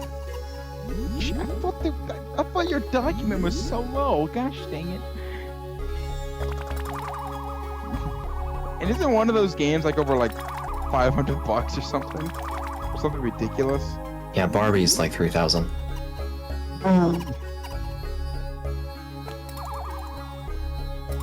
Oh boy.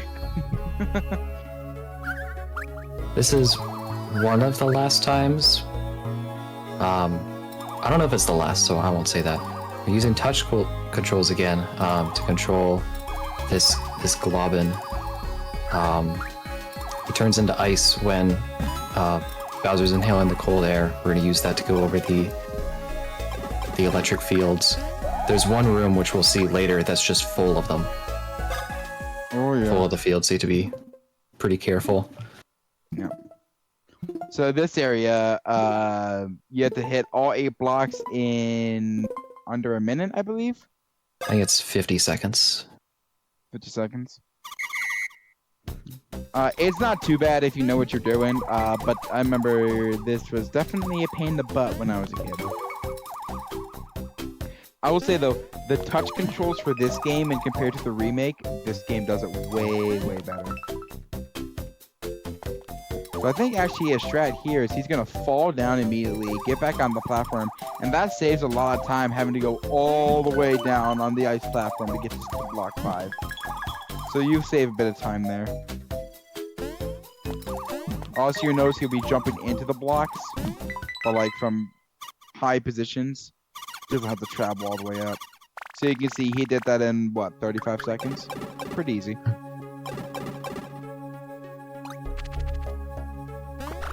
Alright, and here's the electric field room that Rex was talking about. Oh, he almost got past that. These guys are terrible. You're gonna see 2 of these guys at the end of Airway. They are completely unavoidable. They're one of the few unavoidable enemies in the entire game. Heading on to the fact of how, the topic of how good Ref is with mashing.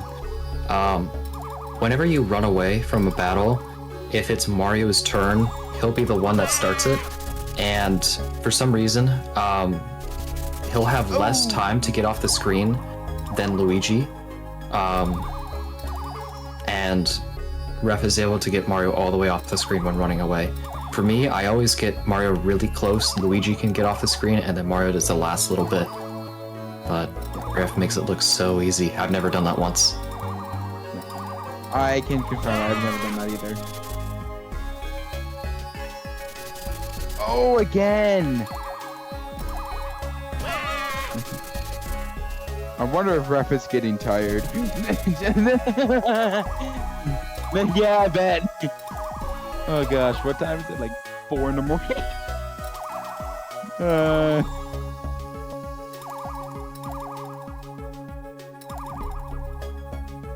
If only this run started at like 2:50 in the morning, maybe you wouldn't be. Well, 2:50 in the morning for me. Yeah, Rex, would you have joined the run if the time was 2:50 in the morning? No. I figured as much. I wouldn't blame you either.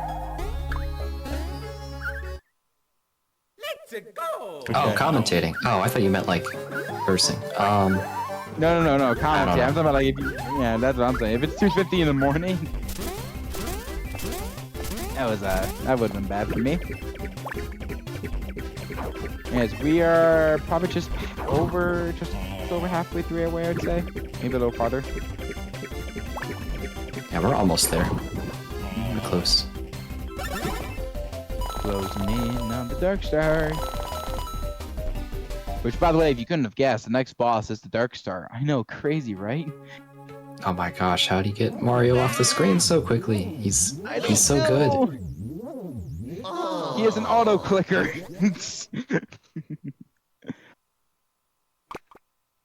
The greatest thing is that you can just, since you hear the button mash, you can just hear him clicking, clacking away. You can't assume anything. He is just legit pressing the button really fast.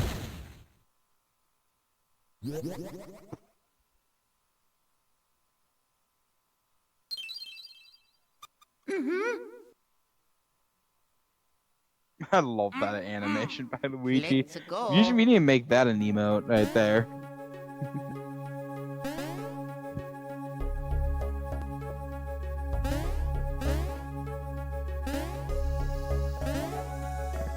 Yes, okay, we might have a little bit of ways to go in this area. This ice room's pretty easy, nothing really going on. You just gotta make sure you make this last jump, otherwise there's enemies you gotta deal with. Ooh, that was close. This room in particular, I think it's the next one. There's 2 enemies that you're not able to avoid. When they see you, they'll move backwards, so you can't jump over them because they'll move the same direction as you. You can't dig. And you can't dig because, like, there's no ground really below you. Yeah. So these are 2 fights we just kind of have to run from. There's 2 sets of enemies we can get. There's one that's the air. The first set of enemies is the air cannon, and the 2 Napses, which he got both times. The Napses are faster than Mario, so if you get the set of enemies with them, they'll do their attack. But if you get the 2 air cannons, which I think is a 50% chance, you can run away immediately. Yo, because of how far back he was from that air cannon, I wasn't sure if he was actually gonna make it past him before he was able to get attacked again. Alright, so he's gonna heal up here. And that's all he really needed to do. There was no, or does he change equipment? Let's see. Yeah, take off EXP socks. He's gonna take off EXP For for Mario. Yep, okay. That makes sense. Alright, and he's gonna he's also not gonna be in frozen mode because there's gonna be a block that he has to hit in this room. That is, if he was icy, it would be frozen, so he couldn't hit it. Alright, so this fight's actually pretty simple in terms of all the other bosses, I'd say. Like, you're only using really jump helmets, except for one snack basket, and the rest of it's just like, don't die. Wow. Who would have thought? Yeah, this fight's as pretty much as short as the Junker fight. There's only 2 waves.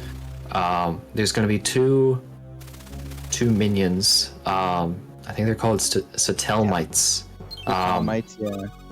So you need to deal enough damage on them where they get dizzy, and then they're gonna do an attack, and you need to knock both the minions back into the Dark Star, and that's when the star will be vulnerable for you to attack. And that's what we were talking about, the 50-50 with the Satelmites. You knock it back in a Dark Star and it does a bit of damage. If you didn't have the special gloves and then they both attack Luigi, you couldn't get the 1 cycle. You would want them at least, I'm assuming just 1 at least to hit or to go against Mario. But because we have the special gloves, it should not matter if everything's performed correctly.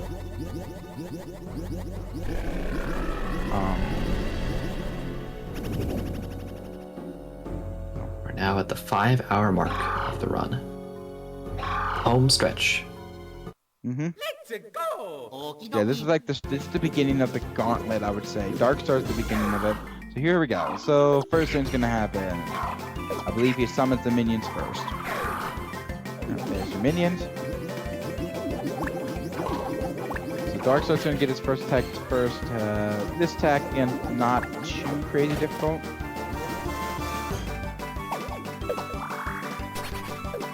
Oh, okay, Luigi got hit, that's fine. As long as Luigi doesn't die. Okay, yeah, so Mario is gonna go, he's gonna do jump helmet, okay. I thought you would do snack baskets here, but that's fine. Alright, does snack basket not do enough? Well, it does. I'm not sure why we don't use it. I think it's slower, and you also have to waste the other bro's attack. Okay. Luigi getting hit at the start of the fight was a really good example of why we get hero wear, because it's almost without that, this fight would be very different. Alright, so now both are dead, so now he has to make sure not to hit the bomb. He needs to hit the Satelmite. It's going to Mario. So had you not had special gloves, you would be fine at this point. So he's got to do it one more time. Then once he hits this will make Dark Star have vulnerability. And he's going to jump helmet here. I think Dark Star has about, I think he has 1200 HP if I had to guess. 1248. 1248.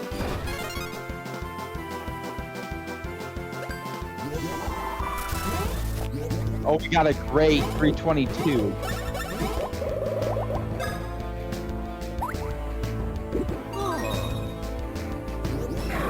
Man. Wait, what? Oh, Yeah, okay. I just restore. I don't know if he'll go back Okay, up. so what happened there was because he got a great there, he didn't get the excellent, because his bar never filled up. So that's why he has to do a 2 cycle now. So normally there, if he had excellent there, he would have been able to 1 cycle. So this attack, he's going to do a beam. It's like Bowser's move, except Dark Star's going to come launching after you if you don't drop quick enough. Is he going to I think you have enough SP.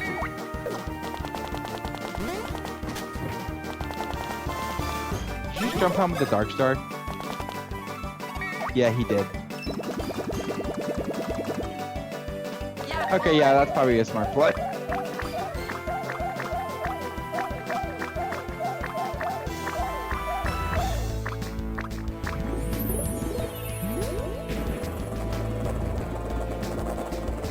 Listen to that.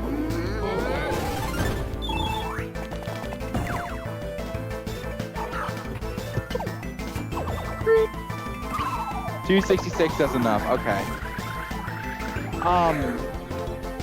Okay, no, you still have the super strike here. You still have the super strike just because you're not gonna. You do 320, 320, so you won't have enough to kill. So he's gonna probably super strike and then do a jump helmet. The Satel Mites have 260 HP, so Snack Basket is not something I would. Wow. Just barely by 6. And that was him with like Luigi getting off the screen too. So that was like. That was ref mashing. Yeah. That was ref mashing getting that, yeah. Alright, so here's your one jump helmet. That's gonna do 358. Now he needs to. Oh, Mario gets hit. Oh my goodness. And it's gonna be a 3 fight.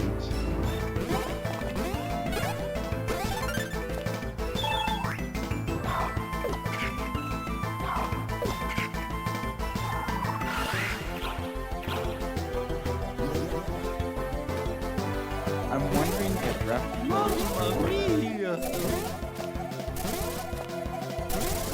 Oh, Mario's dead again. Oh no. You gotta heal Mario and then Snack Basket. Oh, maybe not. You might just. Uh-oh. Yeah. Oh, it's a retry. Wow, that just did not go your way at all. That's fine. You can get the 1 cycle now. You could get the 1 cycle. That was very unfortunate. A lot of things went wrong there. Mamma mia! I just heard Mario die in front of the mic. And I'm lagging again. This is really great.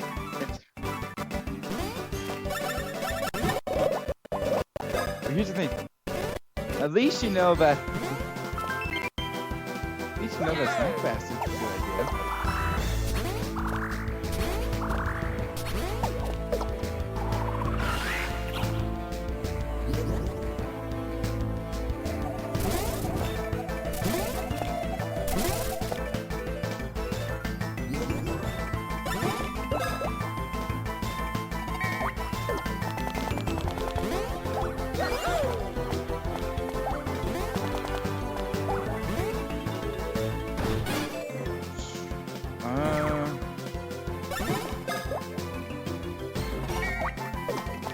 Can Quick Ref still accept 540 this?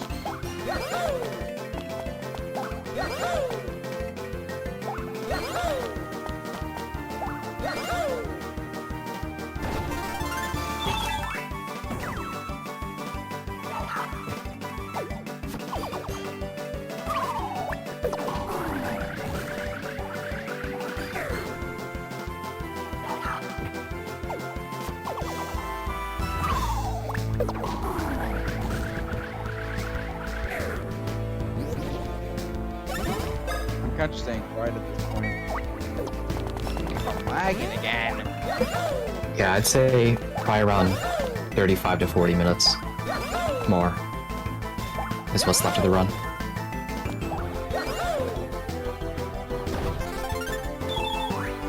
If everything goes well.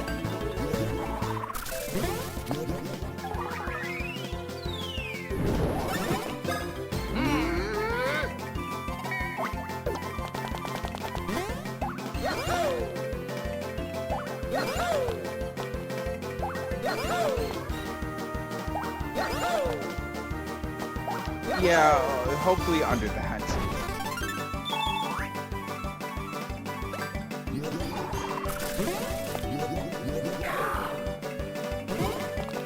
Yeah, 358. That didn't do it. Did you not get it too? Really close. Really? He could jump with Mario, and that would do it. Oh, we got 4 jumps again. 824, 358. He could die from one of the satellites. Let's hope not. Why would that be bad? Because then he'd... What? Well, when you hit the satellite toward Darkstar, he takes damage. Oh, that would work too. Yeah. I was gonna say, that's what I'm thinking. Oh wait, well, Darkstar just got healed. Maybe not.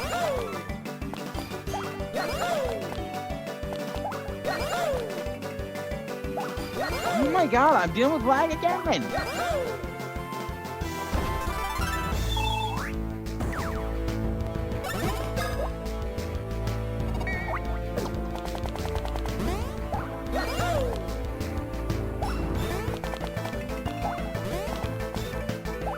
I'm gonna switch back to Twitch now.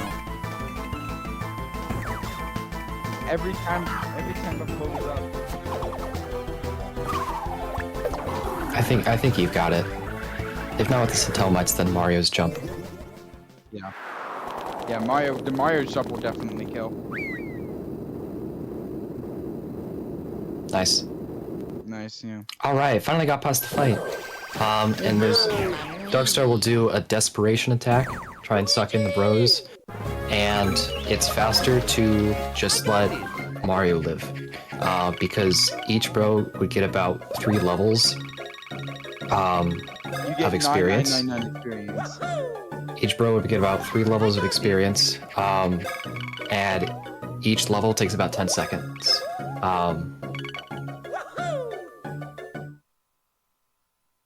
So it's about a 30-second time save if you don't time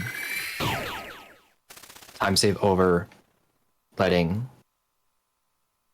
Luigi live. Yep, and Luigi's the experience anyway. So at this point we have 3 bosses left. One of them is a giant fight. It's the last giant fight. It's kind of the point of the run where it's like there isn't much going on besides knocking out each of the bosses. There's only one more piece of gear to grab, and then that's kind of about it.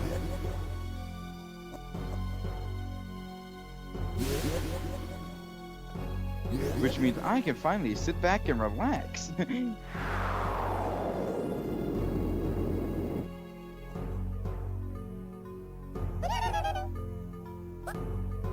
So yeah, it's essentially story, and then rump command, and then boss, and then gear, and then boss, then final boss.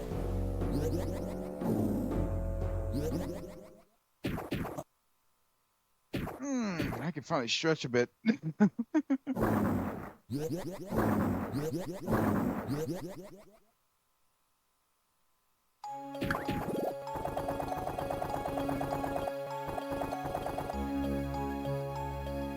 And while this is happening, I'm gonna go take my last little bit of a break, so I'll be right back.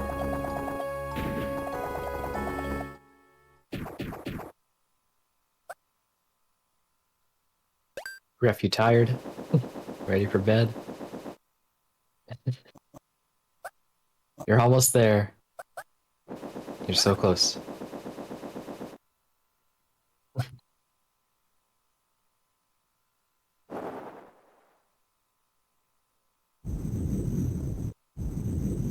Three more fights.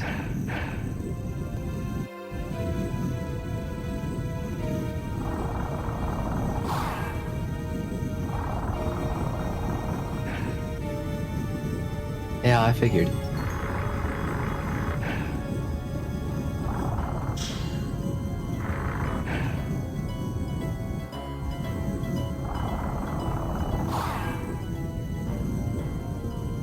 That's another thing, like, with runs of this length, or even longer, like, you can't do a run of this game without prepping beforehand. Like, you can't just do this, run this game, or any long speed run, whatever you'd want. Like, for me, whenever I do a run of this game, I, like, I had to plan meals and like when exactly I'm gonna go to the restroom right before I'd start streaming or speedrunning. There's a lot more prep than just the game when it comes to longer speedruns.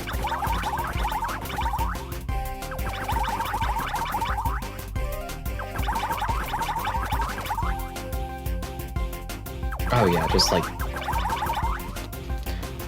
whatever it takes to be as optimal as possible in the run.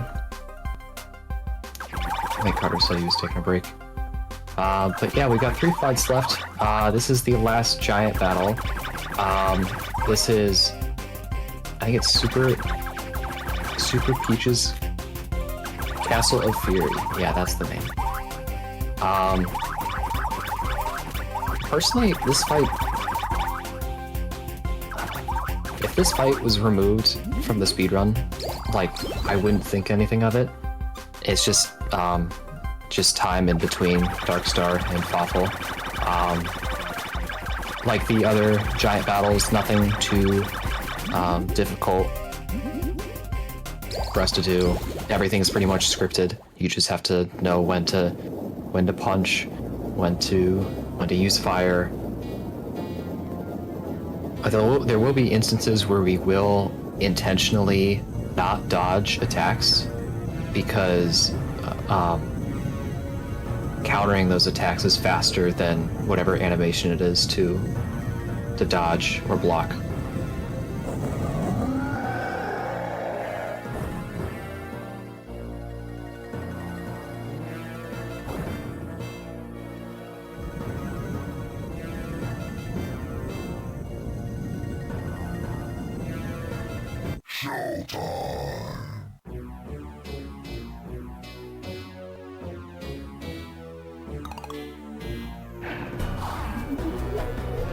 I think he's got 1 retry clock left. I think so. So I think we'll still be okay.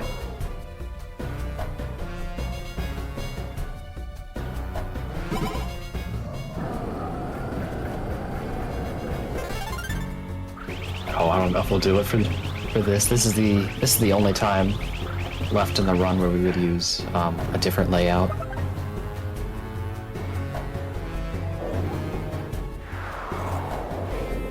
Maybe.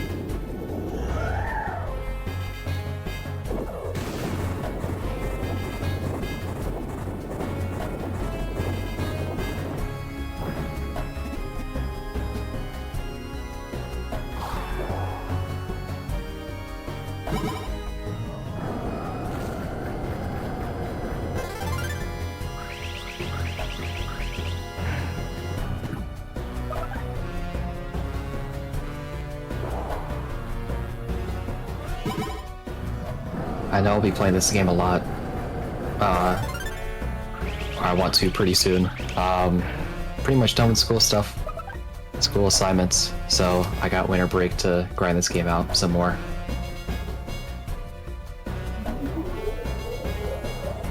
Bowser game is fun. It is challenging, but speedruns of this game can be pretty fun. And every PB is a celebration. Next race when? Nope. No. Welcome back. Hey.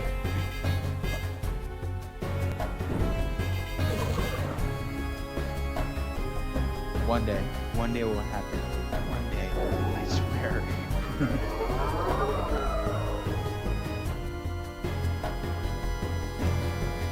Oh my god. Okay, you know what? I'm switching to Twitch. I've reset the thing so many times in the past 10 minutes.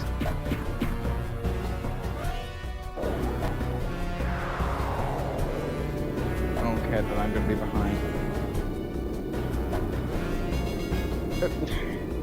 You're not watching this on your own DS? Hey, yeah, everyone is. Yeah, what are you talking about? Everyone should be watching this on their own DS, obviously.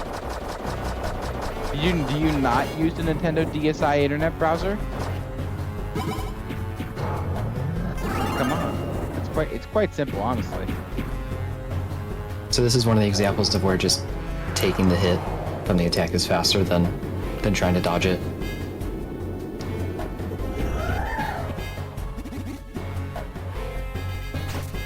Yeah, this is another calm before the storm. We've got Dark Fawful, who can be mean, and then the final boss, which isn't too crazy. It could be a nice end to the run.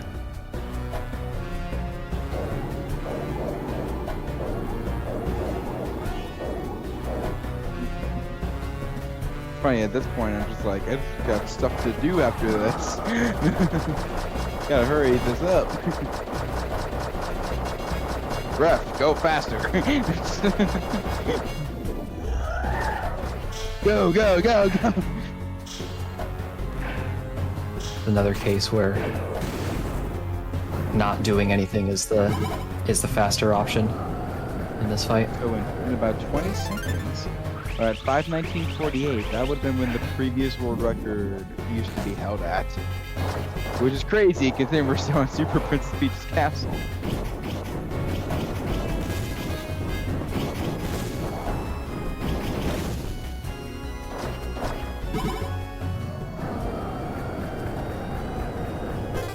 I have never understood this.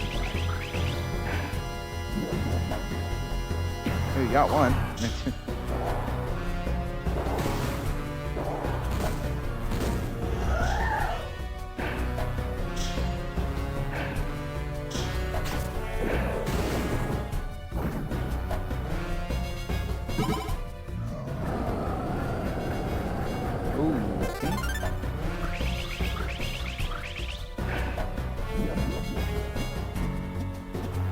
I'm curious, there. for Yeah, we're in the any, final stretch. yeah, for any of the restreamers, do we have a list of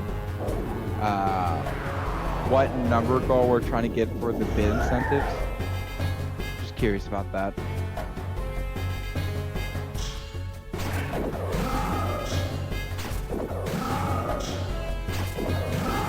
Ah, yeah, this is the final part of the fight. Essentially, just gotta ram yourself right into Princess Peach's castle without getting spiked. So pretty easy stuff here. All right, that's the last giant battle. We just got 2 more fights to do. 2 more fights. Somehow that's gonna take like 20 minutes.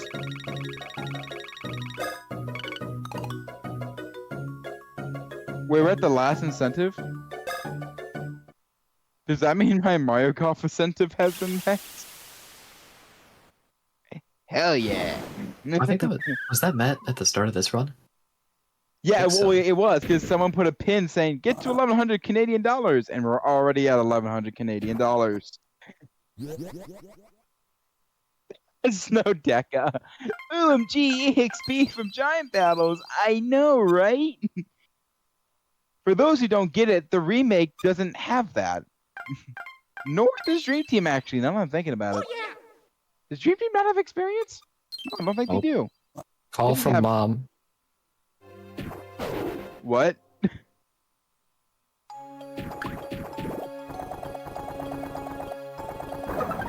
Got a call from mom. Oh, I gotta take this. 1 sec.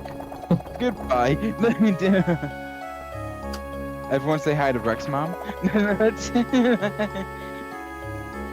There you go. Okay. Good safety recheck block there. Dream Team does not have EXP. Dream Team did not do anything wrong. Do you grab the fang? I guess you don't grab the fangs, huh?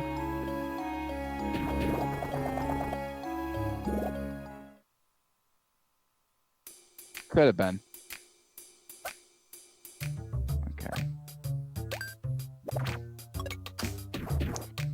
Mom's picking up Jimmy John's for me. How nice. That's what you get. You do charity stuff and you get Jimmy John's. All right, second to last boss. Everything wrong. Second to last boss fight, we got Dark Fawful. So since Ref got Shy Guys, I imagine he'll be leading with that instead. Main premise of this fight is the Vacuum Helmet heals Fawful whenever they're both out on the field. After 2 turns, the helmet will remove itself from Fawful, and that's when you can suck it up and defeat it with the bros.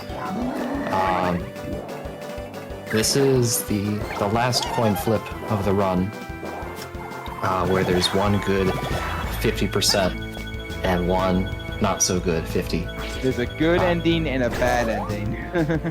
So there's no point in hurting Fawful right now because the vacuum will heal for 300 after every turn. We could use Magikoopas too, but you're not able to target enemies using the Magikoopa mob. So it would go for both the helmet and Fawful. It'd do about 140 damage each. I'm wondering, I think Ref may have made a mistake, but I think that last Shy Guy actually hit Fawful. I don't know if that matters too much. I don't know if it matters either. Alright, so after this attack, the helmet will... Oh, I guess it's... touches... Oh, okay. Because, yeah, it did get Fawful. Never mind. The helmet needs to be hit twice. You were right.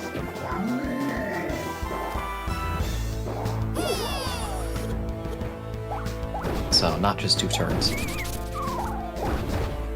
Well, not just 2 turns because Ruff messed up. So there you go, that's what you wanted. So 151, 166, it's done about 310 or so damage. This attack actually matters a bit. Alright, so this inhaling attack the... can be really dangerous. Inhaling the vacuum now, there's a 50% chance that it takes our items, 50% chance it takes our special. We want it, taking items is better, because then...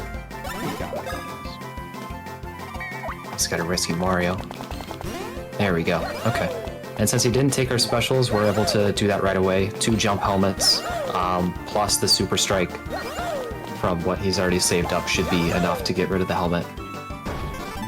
And luckily enough, the helmet, when inflicting damage to Mario in that ball, Daredevil Boots does not count toward that, so thank gosh.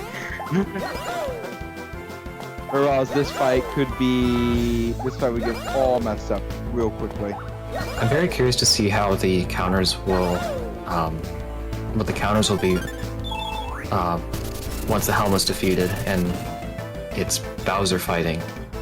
Because usually when the vacuum takes your items, you're able to do a faster kill on it, which means, which typically means you get more Goombas, Goomba counters from Fawful.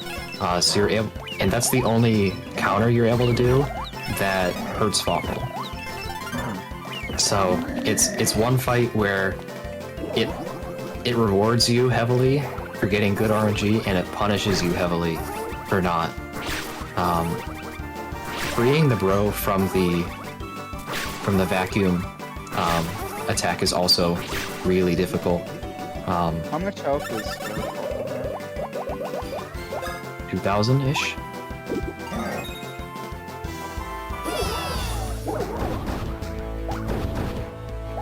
Yeah, but the Goomba 1,700. 1,700. But yeah, the Goomba attack can be either really a blessing or a curse. Really. Oh, it's good here because it's a free 200 damage that you get. The damage is so much. 200 damage plus the 300. Like you want to be doing this.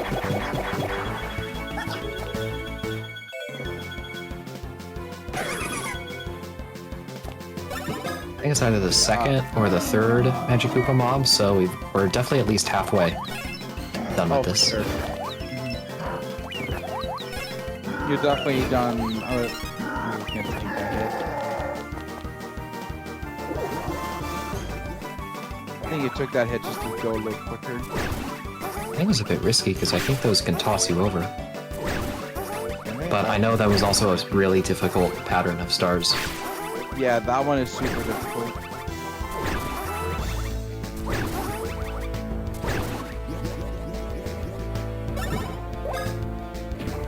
Does he have enough SP for the round? He has 14, so 14, so he's on Shy Guy. Shy Guy, do you think? Yup. Oh, okay. Okay. And it makes sense though, he's done a lot of damage, so this could easily kill. Yep. I killed. Alright. Alright, and this is the one time in the run where we're going to be upgrading Stash. This, this stat increases the chance of getting luckies. Never mind, he's going for Pal. Take back what I said. No, if he did something, if he was gonna go for Horn, it would be for Dark Farfel. So yeah, he's just gonna do power here.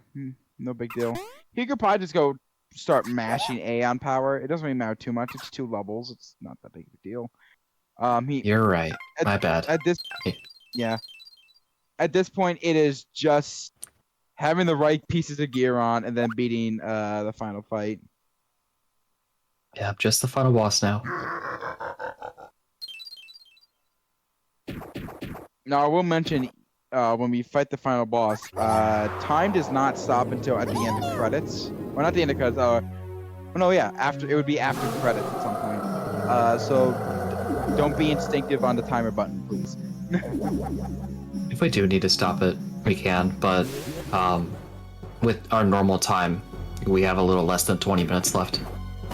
So we should still be just below estimate. We should be, yeah. I think this is still sub 550.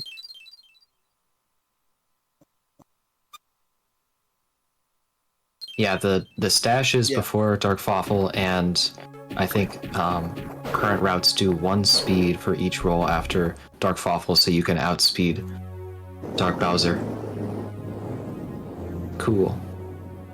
We're good. A little interesting bit here with this interaction. This is the only time in the game where you press X to use fire. Every other time, it's Y. I don't know why they made it like this, but yeah. Took me a while to get used to that. Correct. I know we're about 5.5 hours in. So what's that Bowser counter at? I'm gonna be honest. I forgot to keep going after like the first 10 minutes. So yeah, I figured as much. we got at least 10. We got at least 10. Oh wow, okay, you immediately got hit here. Basically your goal right now is try and get Dark Bowser kind of in the corner and then try and hit him and just continuing hitting him in the corner. If you can get that to happen, this can go really quickly. Alright, there's one. Yeah, I don't personally have a strat for this fight. Uh-oh, 2-2, 2-1. Oh, it's luckily this doesn't give you a game over, you can retry immediately. Yeah, that's just really funny. Oh my goodness, Dark Bowser is ruthless. He's ruthless. There's 1. There's 2. If both Bowser and Dark Bowser charge into each other at the same time, you'll hear that clash sound, and no one will take any damage. I don't think anyone really has any strats for this fight. 4, 1 more. This was all done with the stylus, so it's not the easiest to control. But yeah, that's the last minigame. There we go. There we go. Yep. So now it's just heal up everyone, give whatever beans you got, get all the gear set up. I think gear is essentially already set up. Might be. Gear's already done. We got no more beans. It's just throw stars on everyone, and that's it. I don't know if he has any stars left. Maybe. I know one of these blocks do. He should have some stars. If not, he can use like drumsticks on Bowser or something. If he's gonna save here, I don't blame you.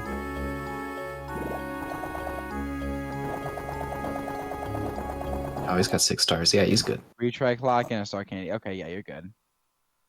Alright, so bam, bam, bam, bam. Done. Good. Alright, here we go. Final boss. Final boss. Let's take a look at Ref's clock. Oh, God.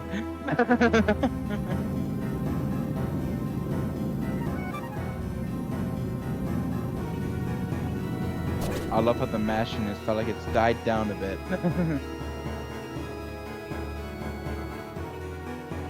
Alright, so if this goes well, the final boss takes about, say, 6 to 7 minutes, I would think.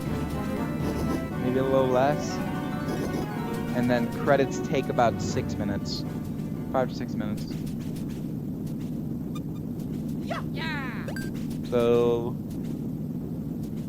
if you get a perfect Dark Bowser, it'll be sub 550. I'm pretty sure. Why am I getting an ad break? This is the worst time to get an ad break. Are you kidding me? Have you considered Nitro? I am on. What? Have you considered Nitro? Or subscribing to Really Really Longathon? Alright, well, the fight's starting. So I need my do $5 commentary. for a capture card. So this fight's in two phases. First, it's the Bowser fight portion against Dark Bowser, and then it's going to be the Bros against the Core. Dark Bowser has 1,000 health. Each time you counter, it does around 50, and each Magic Koopa mob does around 430. The goal, what we're hoping is that the last bit of damage on Dark Bowser will be done through a counter. Oh, here's a new strategy. So that was found by Benexi. If you press Y for 1 frame, Bowser will do this stutter. It has no use except for getting out of that attack really quickly, getting out of the cage. It saves about 5 seconds if you get it first try. So we're hoping that this attack will knock Dark Bowser down. Oh, you're doing a punch then a counter. Okay. So this one too. There's a really long attack, and if the last bit of HP is depleted from a counter, just like that, you got it. You skip that attack. So one final skip. And it's a really long attack. It's a really long attack. It takes like 15-20 seconds at least. Long attack is long. We gotta get the core out of Dark Bowser. Easiest way to do that is just with an OK fire. We're gonna inhale the core, and that's the first half of the fight finished.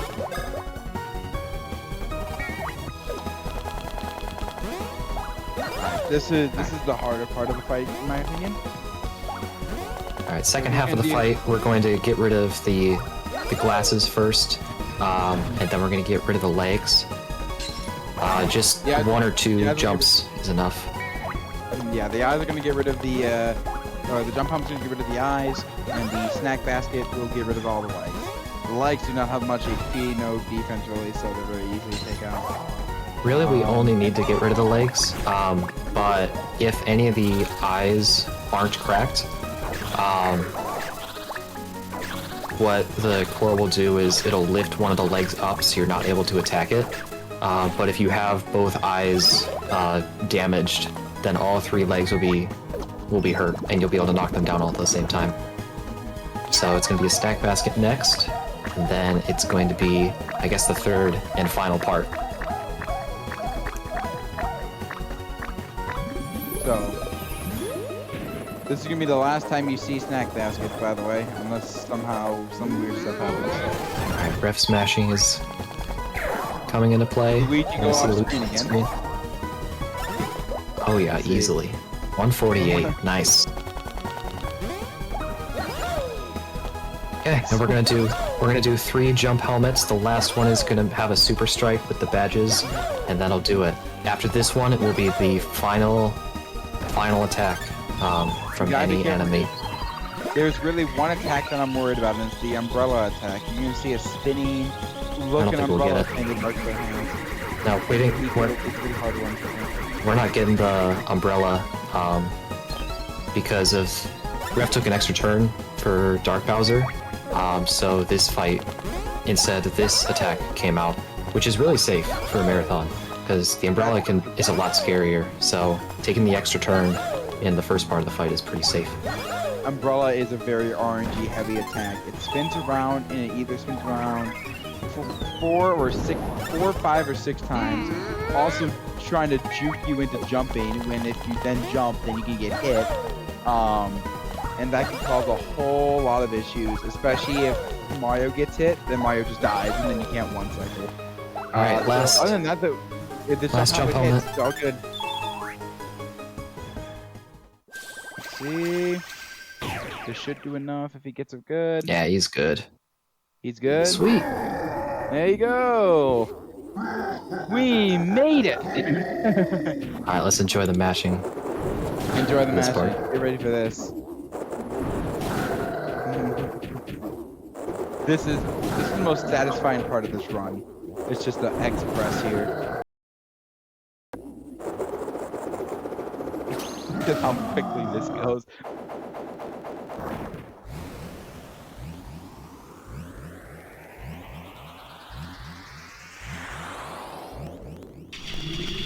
And GG. okay, Save apparently the for some reason the video just cut for me for a second. It cut it for like the 5 seconds into that. All right, there you go. Actually, me got well, it's gonna be like a 546. It looks like 545, 546. You were on PP Pace until you were on PP Pace until Blizzard Midbits decided to tell you no. Are we? We've got about 6 minutes left until time. Yep. It's mostly just credits. Dark Bounty got wrecked, indeed. No. And again, I want to mention this. Mentioned before, because we're at the end of the run. Ref does have one more run in the Mario and Luigi series that he's going to be playing during this marathon. Mario and Luigi Partners in Time, all bosses, and that game is, I would say, probably completely different than this one. I'm trying to remember what time that's going to be at. Do you remember the time? I forgot. Time's different for each person. You can check the schedule and see when it is for look you. at the schedule. I fucking, oh my god, can I not type correctly? It looks like it's a Japan-friendly time. Right Japan-friendly time. That's great. I am trying to pull up the Yep. Next week, 16th. schedule now. Their schedule. 46, yeah. Mario. It's gonna be at, in Eastern time. It will be Saturday the 16th at 3:40 a.m. Again, Saturday 16th, 3:40 a.m. Eastern. So, grab your popcorn Okie dokie. and maybe grab a caffeinated beverage. Unless you're in Europe, then actually, if you're in Europe, that's a great time. Wait, no, why are we Alright. time? Why did some tie? That's not time, Bell. That's not time. That wasn't the time. Undo it. The timers should be still going right now. I don't know why it's still going. It's fine. We'll take the same amount of time to give our last few notes. Ref, I'll let you go first. Is there anything you'd like to say about the run or just in general?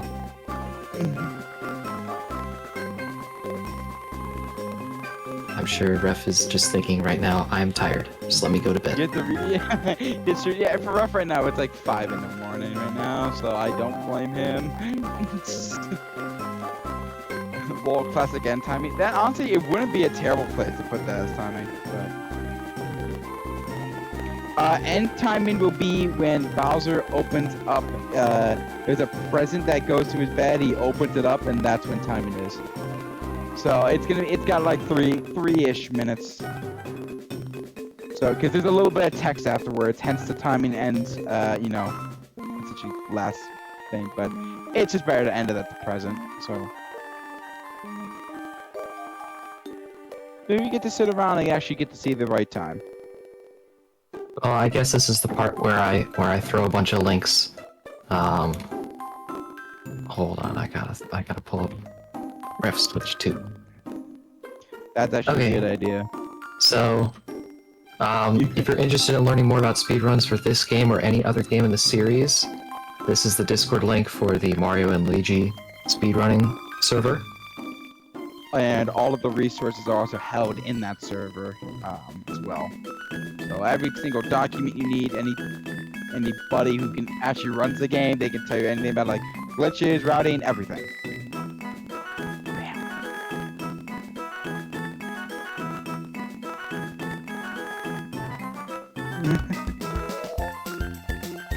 Ref, you sound like you want to collapse. You're gonna stand up out of your chair, and then you're just gonna fall over and fall asleep for 6 hours.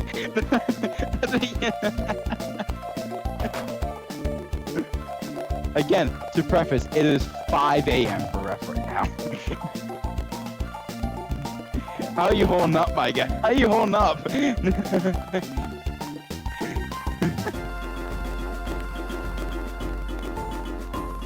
Next week, I'll try and be there, but you know my body might not be able to handle being up at that early or that late.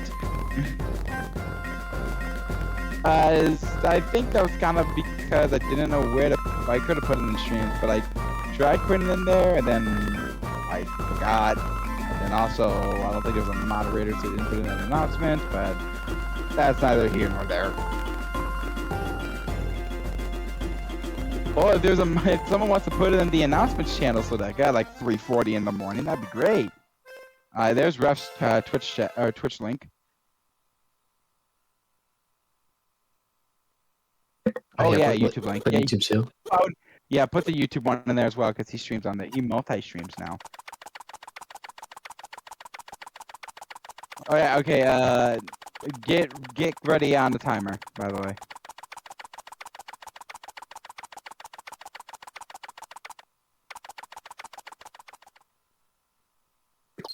Ref, you call out one time.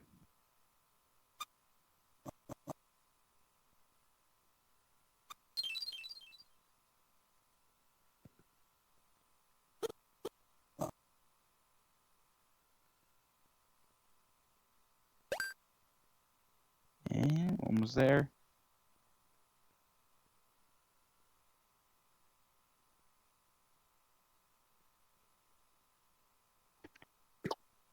I think whoever controlled the timer got faked out by Starlo coming out of the box.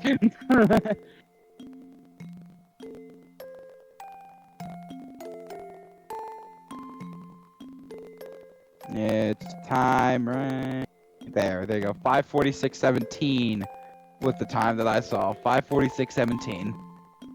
Well done, Ref. You got underestimate. That's all you can ask for.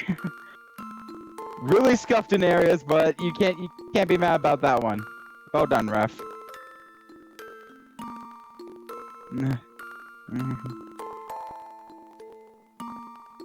There you go. And now I can finally go do some stuff.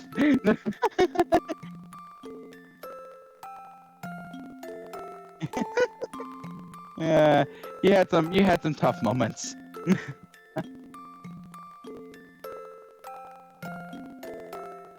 Yeah. Yeah, you were. You was close. Alright. Alright, move us out of here now. I guess I'm